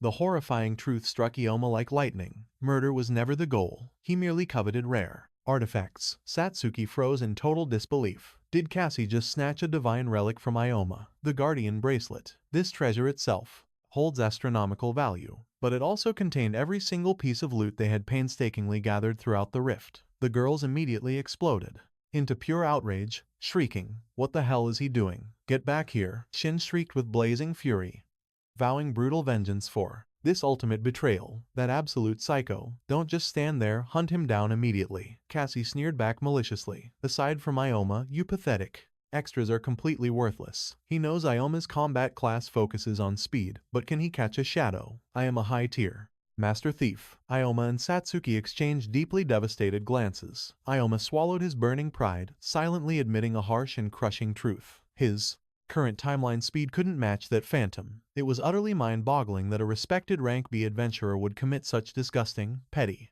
treason against his own comrades. But he was a fool. Cassie's entire existence thrived on toxic blackmail and dark intrigue, and since the very dawn of his cursed career, his name meant poison. Nobody dared form a party with him. Forced to flee to foreign territories for fresh rifts, even those distant lands whispered of his vile reputation and terrifying combat prowess. Just when he believed his shadowy career was completely dead, destiny handed him a hopelessly greedy, foolish party leader, alongside a gullible idiot carrying priceless, highly classified intel on the dungeon boss. Unable to bear it, Satsuki collapsed to her knees, a mask of utter despair covering her face, as she choked out in a violently shaking voice, "He stole everything." Over 10 million yen wiped out. Filled with agonizing guilt, Ioma bowed, cursing his own fatal blind carelessness. "I have to hunt that rat down and drag him to the special forces." Even though no blood was ultimately spilled, he plundered their hard-earned loot. Proving this crime legally would be an absolute nightmare, considering they foolishly neglected to secure any official monster loot distribution contracts. This entire massive haul hinged purely on a flimsy verbal promise, meaning the elite special forces might refuse to lift a single finger. Gripping his hair in sheer frustration, Ioma's mind raced. Above all, this catastrophic chaos, reclaiming that ring of wisdom was absolutely vital. Suddenly, unfamiliar voices shattered the tense silence. Someone gasped, "Oh my god. Is the bloodbath finished already? We missed it because you move like a snail." Kiko and Satsuki stared blankly. Are these weirdos truly adventurers? Without warning, one hero frantically screamed out, "Guys, that man is a wanted criminal. He's incredibly lethal. Run for your lives." Cassie materialized, instantly looming right in front of Kiko and Alice. His eyes burned with toxic fury as he snarled, "Do not block my path, you utterly pathetic worms." Unfazed, Alice calmly whispered that this exact mission was tailor-made for Kiko. Gripping his weapon tightly, Cassie smirked, assuming these fools were marching toward a brutal slaughter against a prestigious rank B powerhouse. It would be an absolute joke if some random nobodies actually won. But in a blinding flash, Kiko sank a devastating, bone-crushing punch deep into his gut. Launched like a ragdoll, Cassie flew sideways with a look of sheer, paralyzing terror. The terrifying truth dawned on him. This opponent possessed godly speed and monstrous brute force. Cassie violently smashed through the solid stone wall with an ear-splitting crash. Slumped in the rubble, he could only stare up in dazed disbelief. Every single witness watched in stunned horror. Ioma's mind practically short-circuited. A one-shot takedown with flawless precision. Who on earth are these monstrous guys? Wait, those striking white uniforms. I've seen them before. Are these two the legendary duo? Alice casually strolled up to Cassie, lying broken on the floor, openly scoffing at such pathetic weakness. Knocked out cold in just one single strike. How utterly boring. Shin watched this insane scene with twitching irritation. Is this some kind of sick joke? A highly celebrated rank B adventurer, completely obliterated and falling from just one casual hit. Suddenly, Alice stood tall, raising the sparkling ring directly to the light. Wow, what an absolutely gorgeous treasure. She immediately wanted to claim it as her own. Pivoting toward Kiko, her eyes sparkled with mischief. I can totally keep this, right? Surely, it's finders keepers for this magical ring, right? Kiko calmly opened his glowing system window, completely unfazed. Actually, that exact artifact is our primary mission objective. The Ring of Wisdom is actually here. Alice gasps in absolute disbelief. We're supposed to destroy it, but what if I keep it? No one would know. But her partner shoots her a lethal glare. You are on active duty, he warns.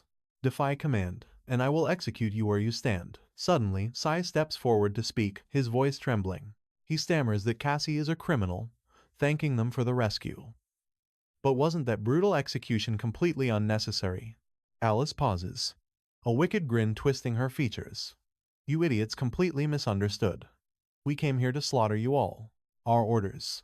Annihilate every single adventurer inside this rift. Zero exceptions. Hearing this nightmare, Shin and Satsuki scream in sheer horror. What? Meanwhile, Ioma intensely analyzes the battlefield. He recognizes the deadly precision in their stances. Their dark uniforms and chilling aura confirm his worst fears. He steps forward, questioning them. You are Chimera Fang, aren't you? Alice whips around, a twisted smile blooming. Oh, someone actually knows our name. It was her first time meeting an adventurer who knew the truth. Satsuki whimpers in terror, asking if Ioma knows these monsters. Shin immediately shouts out in disbelief. Chimera Fang, that's just a crazy internet myth. Ioma grimly reveals the dark truth. They are a government black ops unit. They handle all the bloody, illegal rift missions. The shadows known as Chimera Fang. Ioma remembers his past life. Soon, they will dominate global politics. Their terrifying influence will swallow the entire world whole. They will become the supreme underground empire of elite killers. Even back in his first life, people thought they were just paranoid internet fiction. But Ioma had faced these monstrous soldiers once before in a deadly dungeon. They might not be legendary yet, but running into them now is a catastrophic death sentence. Gripping his clown blade tightly, Ioma glares at the deadly duo. These elite assassins would never expose themselves to civilians. Since they revealed their faces, they absolutely intend to leave zero survivors. It's an extermination mission.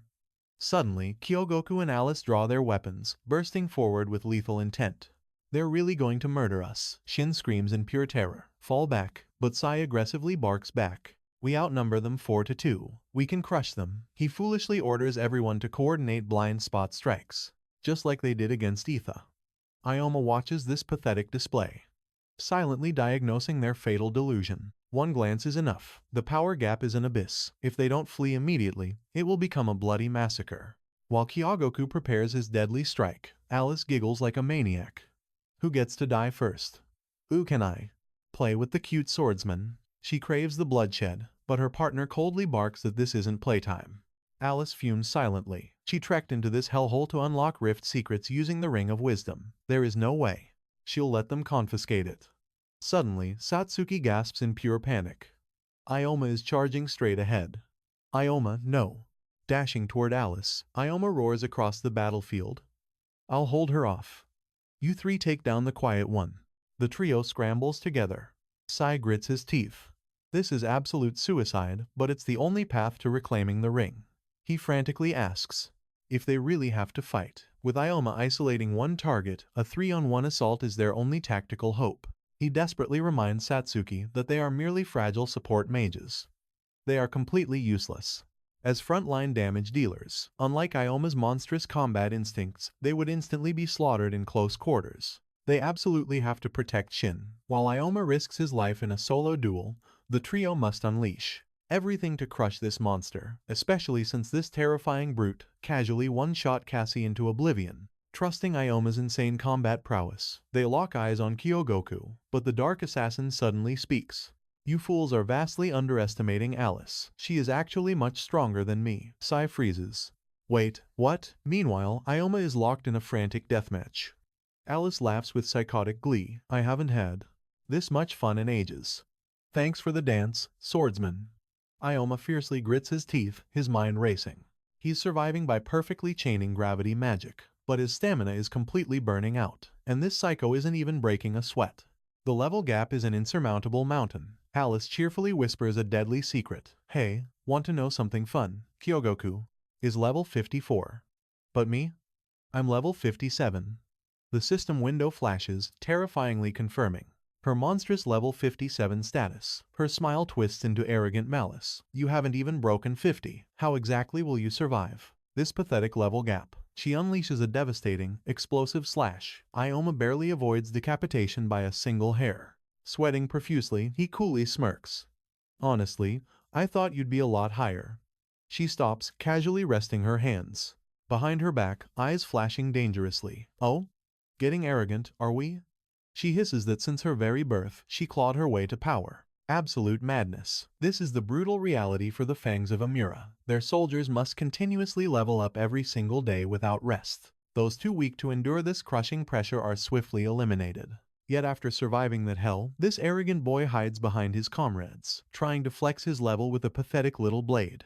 But Ioma coolly replied that her blinding rage made absolutely no sense. Judging by her swift movements and daggers, she also belongs to a shadow class that relies on pure agility. While they lack the heavy defense of armored adventurers, their terrifying mobility makes them lethal. This allows them to inflict devastating damage. He smirks, noting they share the exact same style. Or is she simply admitting her own weakness by judging him too quickly? Alice stares at him in pure shock. Ioma narrows his eyes, calculating his next move. To defeat her, he needs to uncover her true power by baiting her out. Satsuki overhears this reckless taunt and frantically questions his sanity. But Alice erupts into eerie laughter, deeply amused. However, playtime is officially over. It is time to deliver his bloody punishment.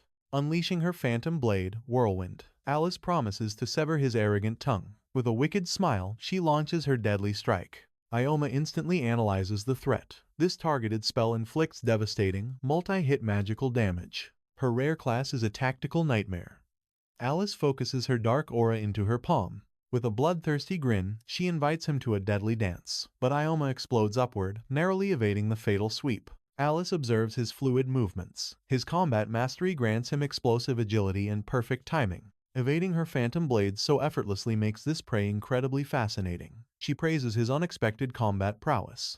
She longs to shatter him and savor his absolute despair. In that exact second, Ioma counters with a fierce thrust. But she deflects it flawlessly. A chilling realization hits him, their level difference is overwhelmingly vast. Gravity magic barely keeps him in the fight, but his stamina is draining. Doubling the gravitational pull would simply hemorrhage his remaining mana.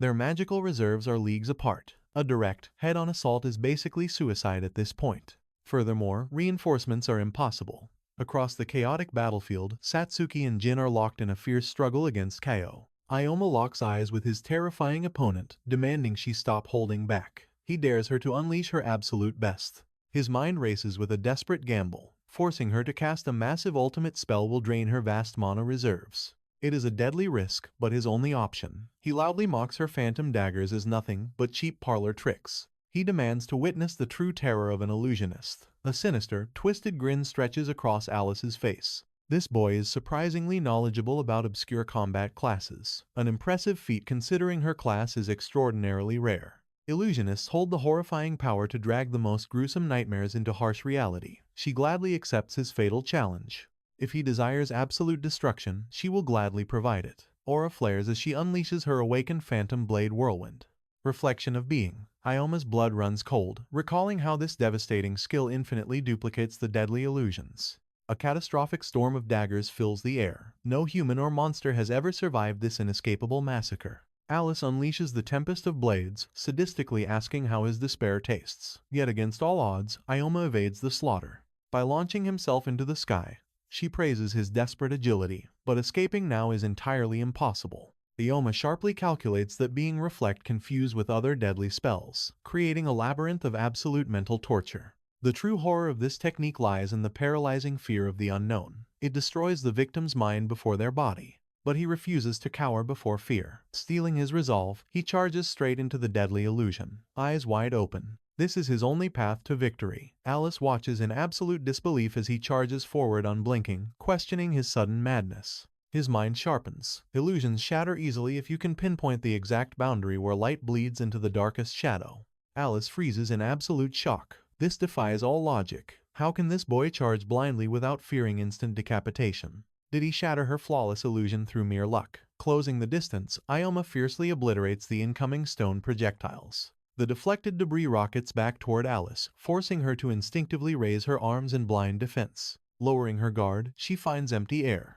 Ioma has completely vanished. Suddenly, a terrifying presence looms right behind her. Alice whirls around, terrified. This is no mere luck. This boy possesses the deadly instincts of a seasoned veteran. She has battled high-ranking criminals and monstrous nightmares, but never an adventurer this unbelievably dangerous. This monster exists in an entirely different realm. Who exactly is he? Without warning, Ioma's devastating blade descends. The blade grazes Alice's ear. A wicked smirk twists her lips. She underestimated his true strength. Never before has she encountered a Sesh warrior who shattered her absolute illusions and stood entirely fearless. Is this mortal even human? Ioma locks eyes on his. demonic weapon. He admits he narrowly escaped, but he desires to end this duel with one fatal strike. In that exact heartbeat, crimson blood splatters the ground. He smirks. But a quick death is too merciful, no? Alice flinches, gripping her bleeding ear. Seeing the scarlet liquid, her eyes widen in pure shock. Suddenly, manic laughter bursts from her throat, echoing through the battlefield. She screams in absolute euphoria. This is thrilling. For the first time, her soul quivers with the ultimate rest, terror of mortality. This man could actually destroy her. As a reward, she will unleash her hidden trump card. She despises invoking this forbidden art. It slaughters opponents in a single second, robbing her of all joy. Covering her crazed expression, she taunts him. Ioma is built differently, right? Mana erupts as she casts Shadow, Doppelganger. Witnessing this terrifying aura, he realizes her desperate move. It is the ultimate divine art of an illusionist. When an expert of deception unleashes this forbidden magic, 3 perfect physical clones manifest. If Ioma drops his guard for a single heartbeat, he will instantly become their tragic plaything. 2 identical phantoms materialize beside Alice, flashing sinister smirks. He analyzes the grim situation. These shadow clones are solid manifestations, capable of casting lethal magic at will. This terrifying technique grants the caster multiple lethal reflections. With every clone spawned, the user's overwhelming combat power exponentially skyrockets. Alice's phantoms encircle Ioma, launching a merciless assault. He desperately parries the storm of incoming fatal strikes, scanning the battlefield with pure battle lust. This absolute defense makes a frontal assault impossible. Without warning, the true Alice descends from above. They taunt him in sinister unison. Is he enjoying this deadly dance? Why cower in defense? Her blade slices through Ioma's guard, drawing fresh blood. Evading by a hair, he calculates his odds. The clones are destructible, but his current power level is too weak. The phantoms smile wickedly, mocking him. Who else can survive this? He must display his true potential. In this desperate second, Ioma spots the Ring of Wisdom. Destiny demands he claim that divine artifact. Meanwhile, Ko radiates an overwhelming aura before Shin, Seiji, and Satsuki. Seiji glares intensely, strategizing. Although Kasai logged out, their numerical advantage remains absolute. Should this monster target one warrior, the remaining 2 will launch a life. Lay free, Baddest Ways, 1 and Hampi, 2 Manus, Baddest Way, Lee free, Baddest Way, 1 and Hampi, 1 and Hampi, Baddest Way, 1 and Hampi, Baddest Way, 1 and Hampi, 1 and Hampi. Devastating counterattack. Ko knows this tactical flaw, forcing him to tread carefully. By exploiting this perfect formation, victory is guaranteed. He commands his allies to strike instantly. Shin brandishes her massive scythe, unleashing the circle slash. Satsuki immediately invokes the whiff lethal dark bullet. Ko counters with explosive force, activating Fire Dragon Fang. Seiji watches in utter dread, questioning this ungodly magic. Kyogoku Kaio thrusts his spear forward, summoning a devastating inferno dragon. Shin throws herself in front to shield her comrades, and Jugosai barely evades the blazing destruction. Trembling on the scorched earth, Kisaragi Satsuki huddles close to Shin and Ibuki, bracing themselves against the roaring flames. As the smoke clears, she breathes out a grateful sigh to Shin. Stumbling upward, he angrily demands what dark sorcery this monster just used. Seiji is paralyzed by the sheer magnitude of that aura. A direct hit would have instantly vaporized their bodies into ash. Ko analyzes the frustrating battlefield. He intended to stall for time, expecting Alice to eliminate these weaklings. Yet, she plays like a spoiled child, needlessly dragging out a pathetic skirmish. Taking a dominating stance, he slams his spear down. Enough, he roars with killing intent. His patience for babysitting has run dry. He awakens the Path of the Blood Guard. Crimson energy erupts from his eyes. He commands them to kneel. Shin steps back, horrified by his demonic transformation. Path of the Blood Guard is a supreme technique accessible to elite frontline warriors. Its terrifying core principle forces every drop of mana to forcibly evolve muscle fibers, granting the user godlike physical density. The flesh becomes fundamentally transcendent beyond mortal limits. When facing this absolute physical dominion, sheer numbers become completely irrelevant against the awakened beast. Bursting forward, Ko launches a merciless assault on the trio. He calculates that this explosive power drains mana at a catastrophic rate, but their annihilation will happen long before he empties his reserves. In that split second, Seiji lunges into the deadly strike zone. As KO's spear pierces the air, Seiji throws his arm forward in absolute defiance. He screams. Kaio's speed has reached a monstrous level. Seiji instantly activates his defensive skill, but Kaio cruelly crushes his guard and flings him away like trash. Shin retaliates furiously, roaring that she will make him pay with his life. Unfazed, Kaio stops her weapon bare-handed. Her mind spirals in pure shock. She struck his bare flesh, yet it felt like violently crashing into indestructible divine steel. He effortlessly tosses her away. A scream of absolute horror erupts. Seiji is completely paralyzed. What is this terrifying resilience that defies both magic and scent? Seiji, send, insan send, unsend, send, unsend, descend, send, unsend, send, unsend, send. Sheer brute force? Is this monster even human? Ioma is locked in a deathmatch with that girl. Yet this beast claimed he was the weaker one. Then absolute doom awaits them. Meanwhile, Alice's psychotic laughter echoes. She violently screams at Ioma to strike her. He must prove his true strength. The stage was set to show her true, unadulterated terror. Hearing this, he questioned if Alice dared to manifest her shadow doubles. Would his stamina finally break, or did another terrifying trump card await? Amidst the chaos, Satsuki pulled Shin and Yubuki to her feet. Glaring fiercely at KO, she declared their situation was catastrophic. Satsuki's eyes blazed with fury, realizing his overwhelming power meant they had to play bait. If not, annihilation was certain for her allies. Yet, her pride rejected this. In the past, Ioma always used her as a mere decoy, but those battles also ignited her true potential, proving she could stand as an equal on the battlefield.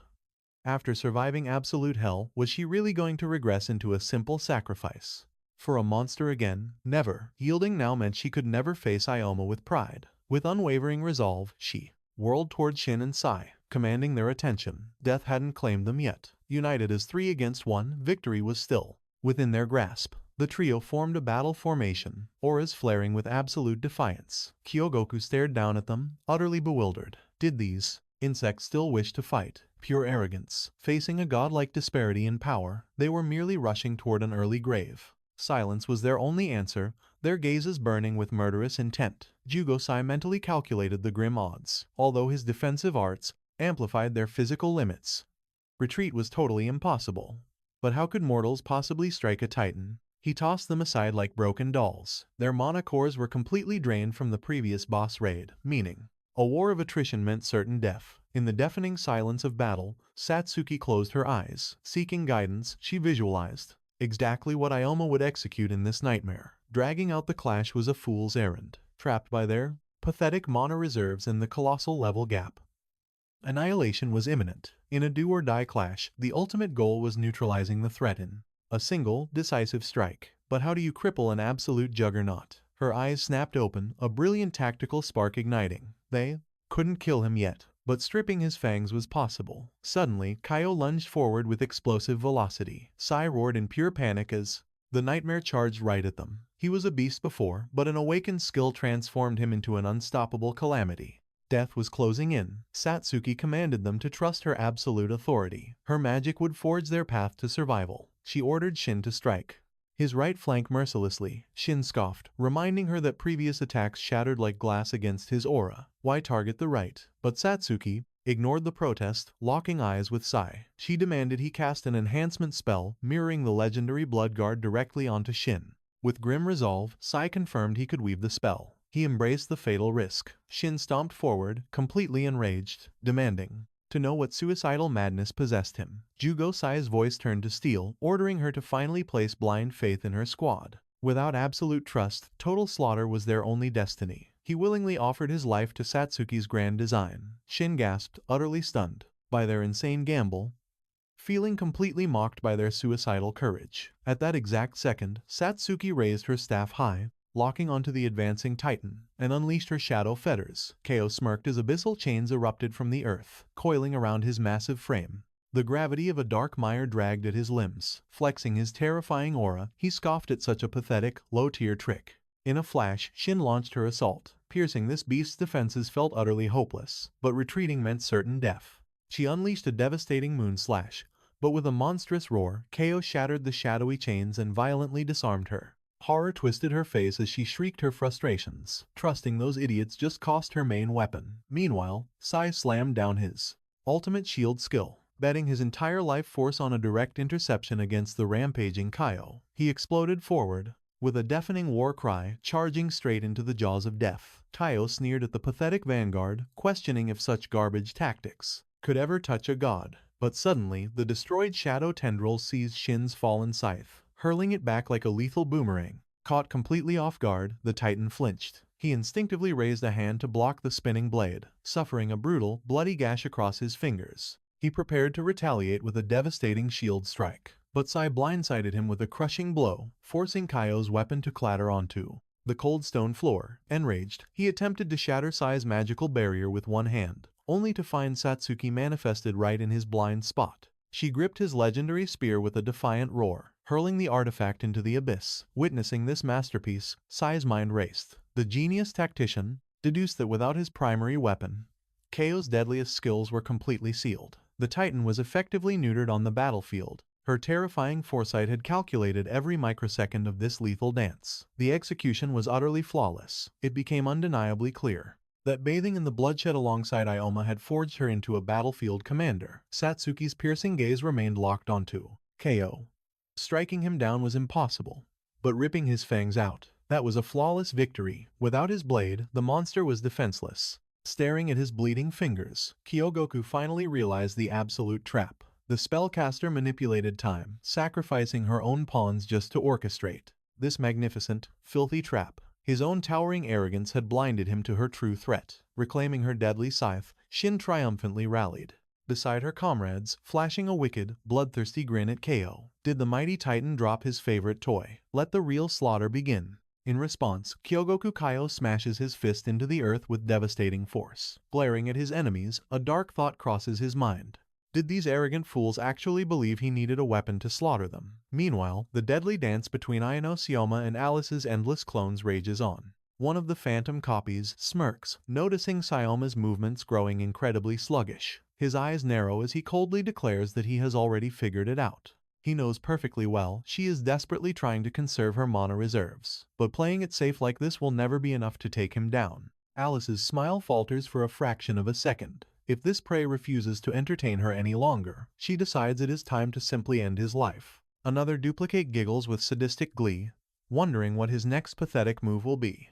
Is the poor little hero already running out of breath? Soma scans the deadly illusions, his tactical mind racing. An illusionist's fatal flaw is their monstrous mana consumption, meaning a drawn-out battle is her absolute worst nightmare. To shatter the spell, he has to strike the original body hiding among the fakes, but blindly attacking every single phantom will completely drain his stamina first. Then again, isolating the true caster is nearly impossible when a swarm of bloodthirsty shadows is constantly blocking his path. Both paths seemingly lead straight to a gruesome death, yet a confident smirk creeps onto his face. Meanwhile, across the battlefield, Satsuki levels her magical staff. She unleashes her dark bullet skill with blinding speed. Staring down Kaio, she is absolutely terrified that this monster refuses to retreat even after being disarmed. He furiously charges right through her magic, lunging straight for Satsuki. Every single spell she casts simply bounces off his iron-like skin, leaving her gasping in utter despair. Trembling, she wonders how a mere human can pressure 3 elite fighters using only his bare hands. Standing nearby, Jugo shares her exact same terror. It is painfully obvious that without his signature weapon, Kaio's devastating combat skills are heavily restricted.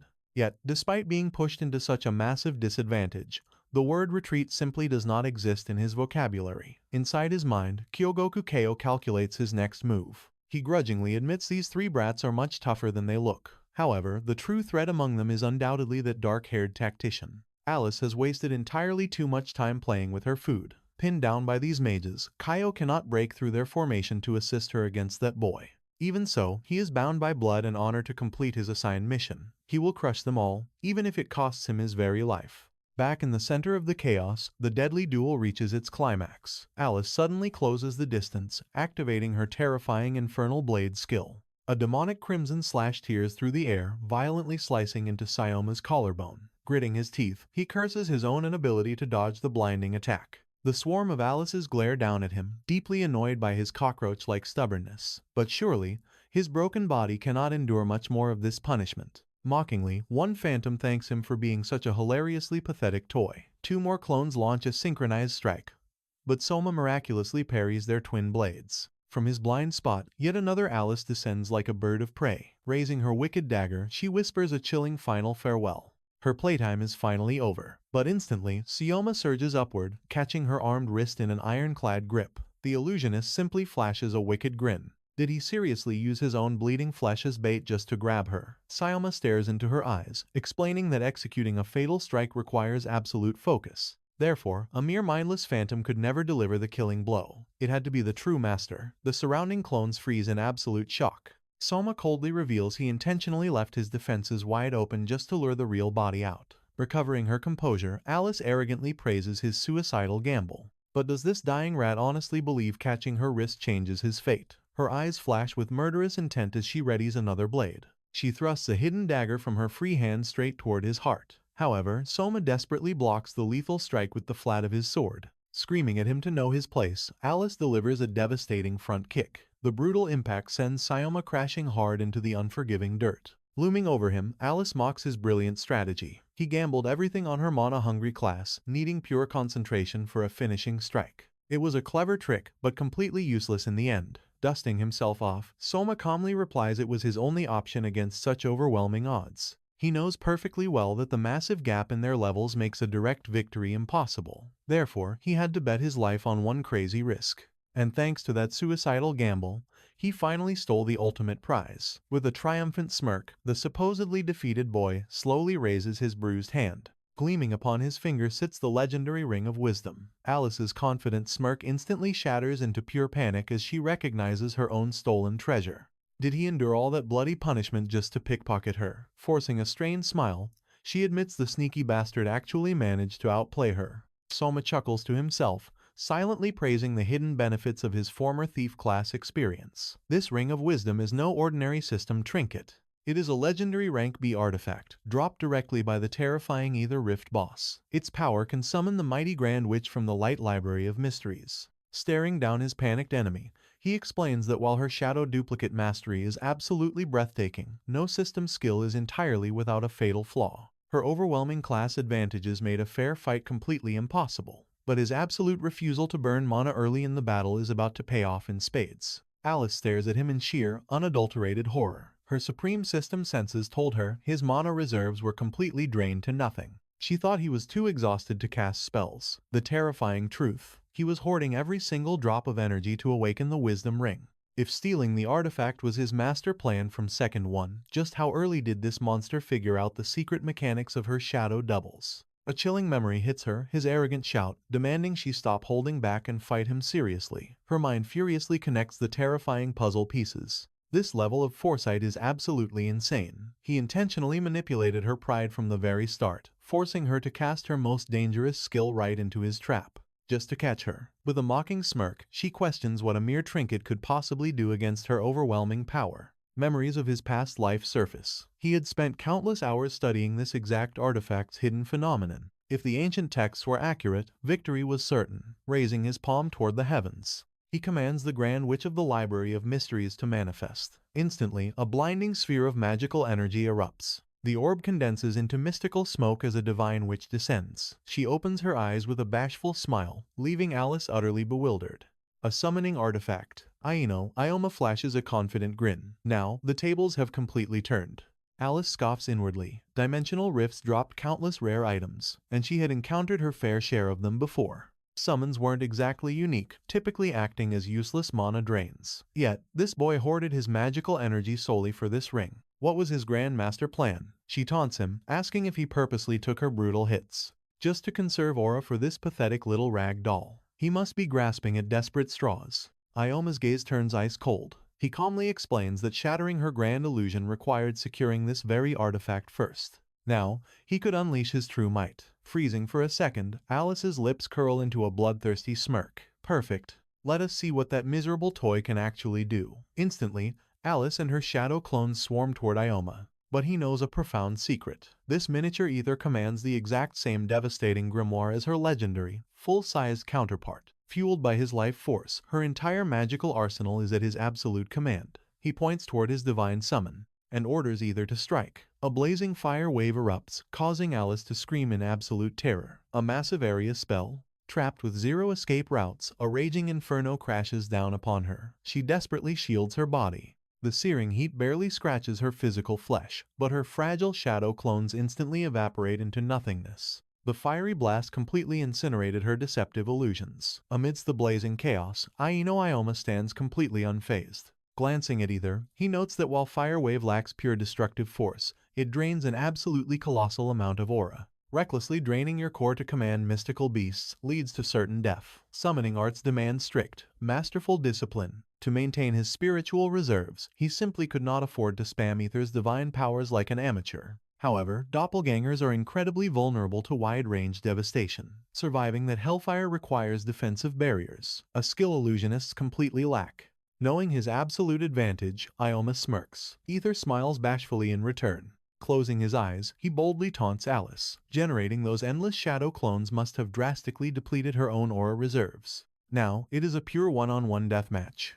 Frustration twists Alice's face.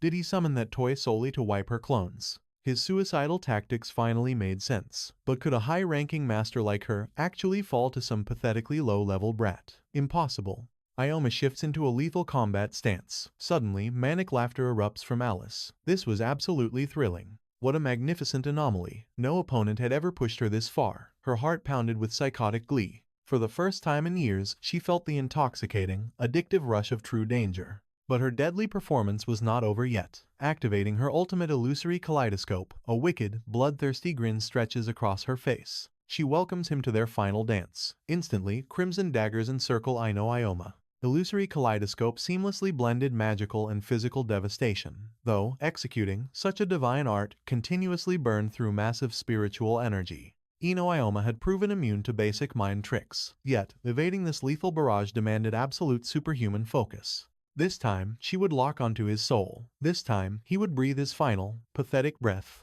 Scanning the deadly labyrinth of blades, he calculates the impossible odds. Evading every strike was utterly hopeless. But one suicidal gamble remained. Closing in, Alice screams that checkmate is hers. But her blade strikes empty air. Her prey had vanished. Hovering silently on the ceiling, Ioma activates his gravity reduction art. Catching the shift, Alice looks up. Ioma dives downwards, unleashing his crushing meteorite fall. Their blades clash in a spectacular symphony of steel. Parrying his strike, she sneers. A weakling like him could never shatter her defenses. Snap! A deafening crack echoes as Ioma violently shatters her weapon, brutally slamming her helpless body against the stone wall. He coldly declares her absolute defeat. Spitting blood, she snarls back. Was she the only one hiding a final trump card?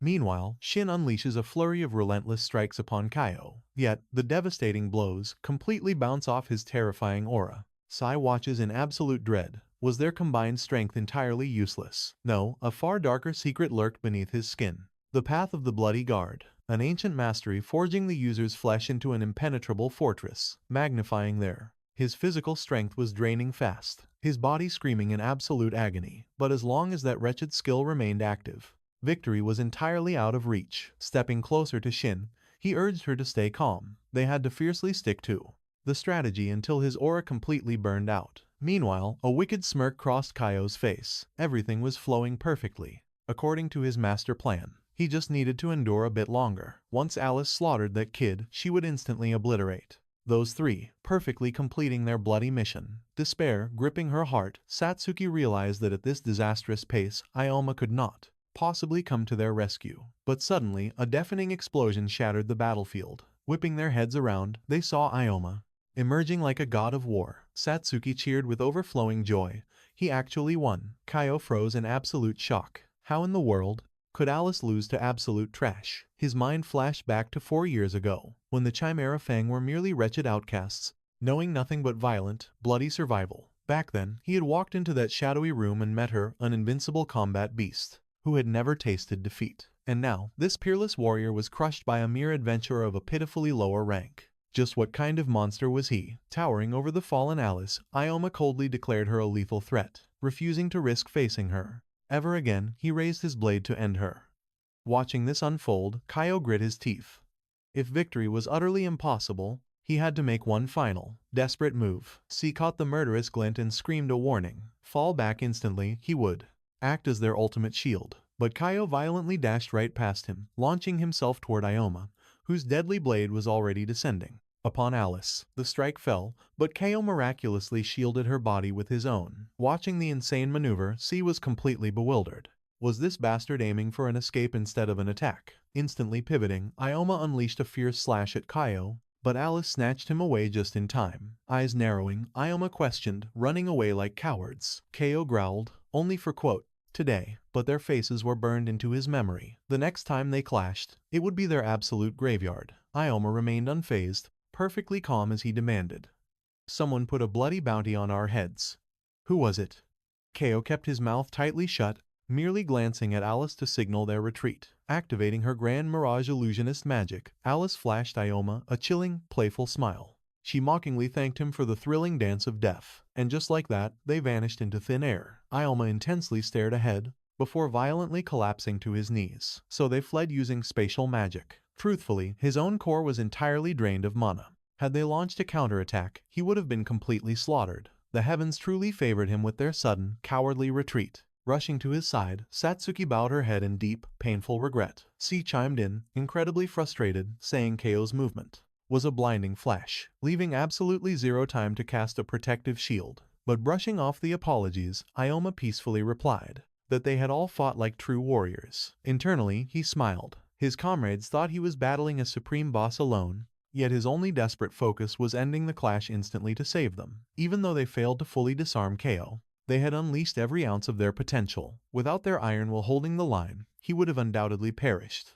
Now, the legendary Chimera Fang would crawl out of the shadows, bearing the ultimate shame, forever branded as pathetic weaklings who failed to crush simple adventurers. This catastrophic defeat would completely shatter their dark legacy, meaning in 10 years' time, they would never rise to become the underworld's supreme rulers like in his past life. In this rewritten timeline, everyone miraculously survived without a scratch. But would destiny remain so incredibly kind? Regardless, he had violently secured the ultimate prize, the mythological key destined to unlock the Ring of Wisdom's deepest secrets. The item's godly aura heavily confirmed its immense worth. All the puzzle pieces of fate were finally connecting. In his tragic past life, this divine artifact was completely lost, hidden away by a corrupted commander. Strangely, the Chimera Fang completely ignored the Rift territory this time around. Did this shocking anomaly mean the lethal assassination order actually came straight from the Special Forces commander? Suddenly, a pathetic, groaning voice shattered his thoughts. Glancing over, they saw the traitorous Cassie finally waking up, shamelessly begging them for rescue. Could they do him a massive favor and drag his wretched body out? Boiling with fiery rage, Shin violently screamed, "You absolute scum! How dare you beg us for mercy? Shut your filthy mouth!" Cracking his knuckles, C menacingly off. Ioma firmly ordered Shin to suppress her blazing fury. Cassie's betrayal was absolutely unforgivable, but staining their hands with his blood was unnecessary. The pathetic rat could not even stand. They would drag him directly to the Special Forces as a disgraced criminal. Meanwhile, miles away, Alice effortlessly carried a battered Kaio on her shoulder. She cheerfully hummed, praising the glorious battle that nearly brought her the ultimate piece of death. Now Mother was going to be absolutely furious. Was running away truly their best option? Had Kaio not recklessly thrown himself to protect her, she could have absolutely obliterated that kid in one devastating strike. Kaio merely scoffed through the pain. That monster, Ioma, was entirely unworthy of trading her life for. They tasted bitter defeat today, but destiny would bring them together again. And next time, a former A-rank legend to wipe him from existence. Panic gripped Alice. She refused to let this vile scum slaughter her beloved Ioma.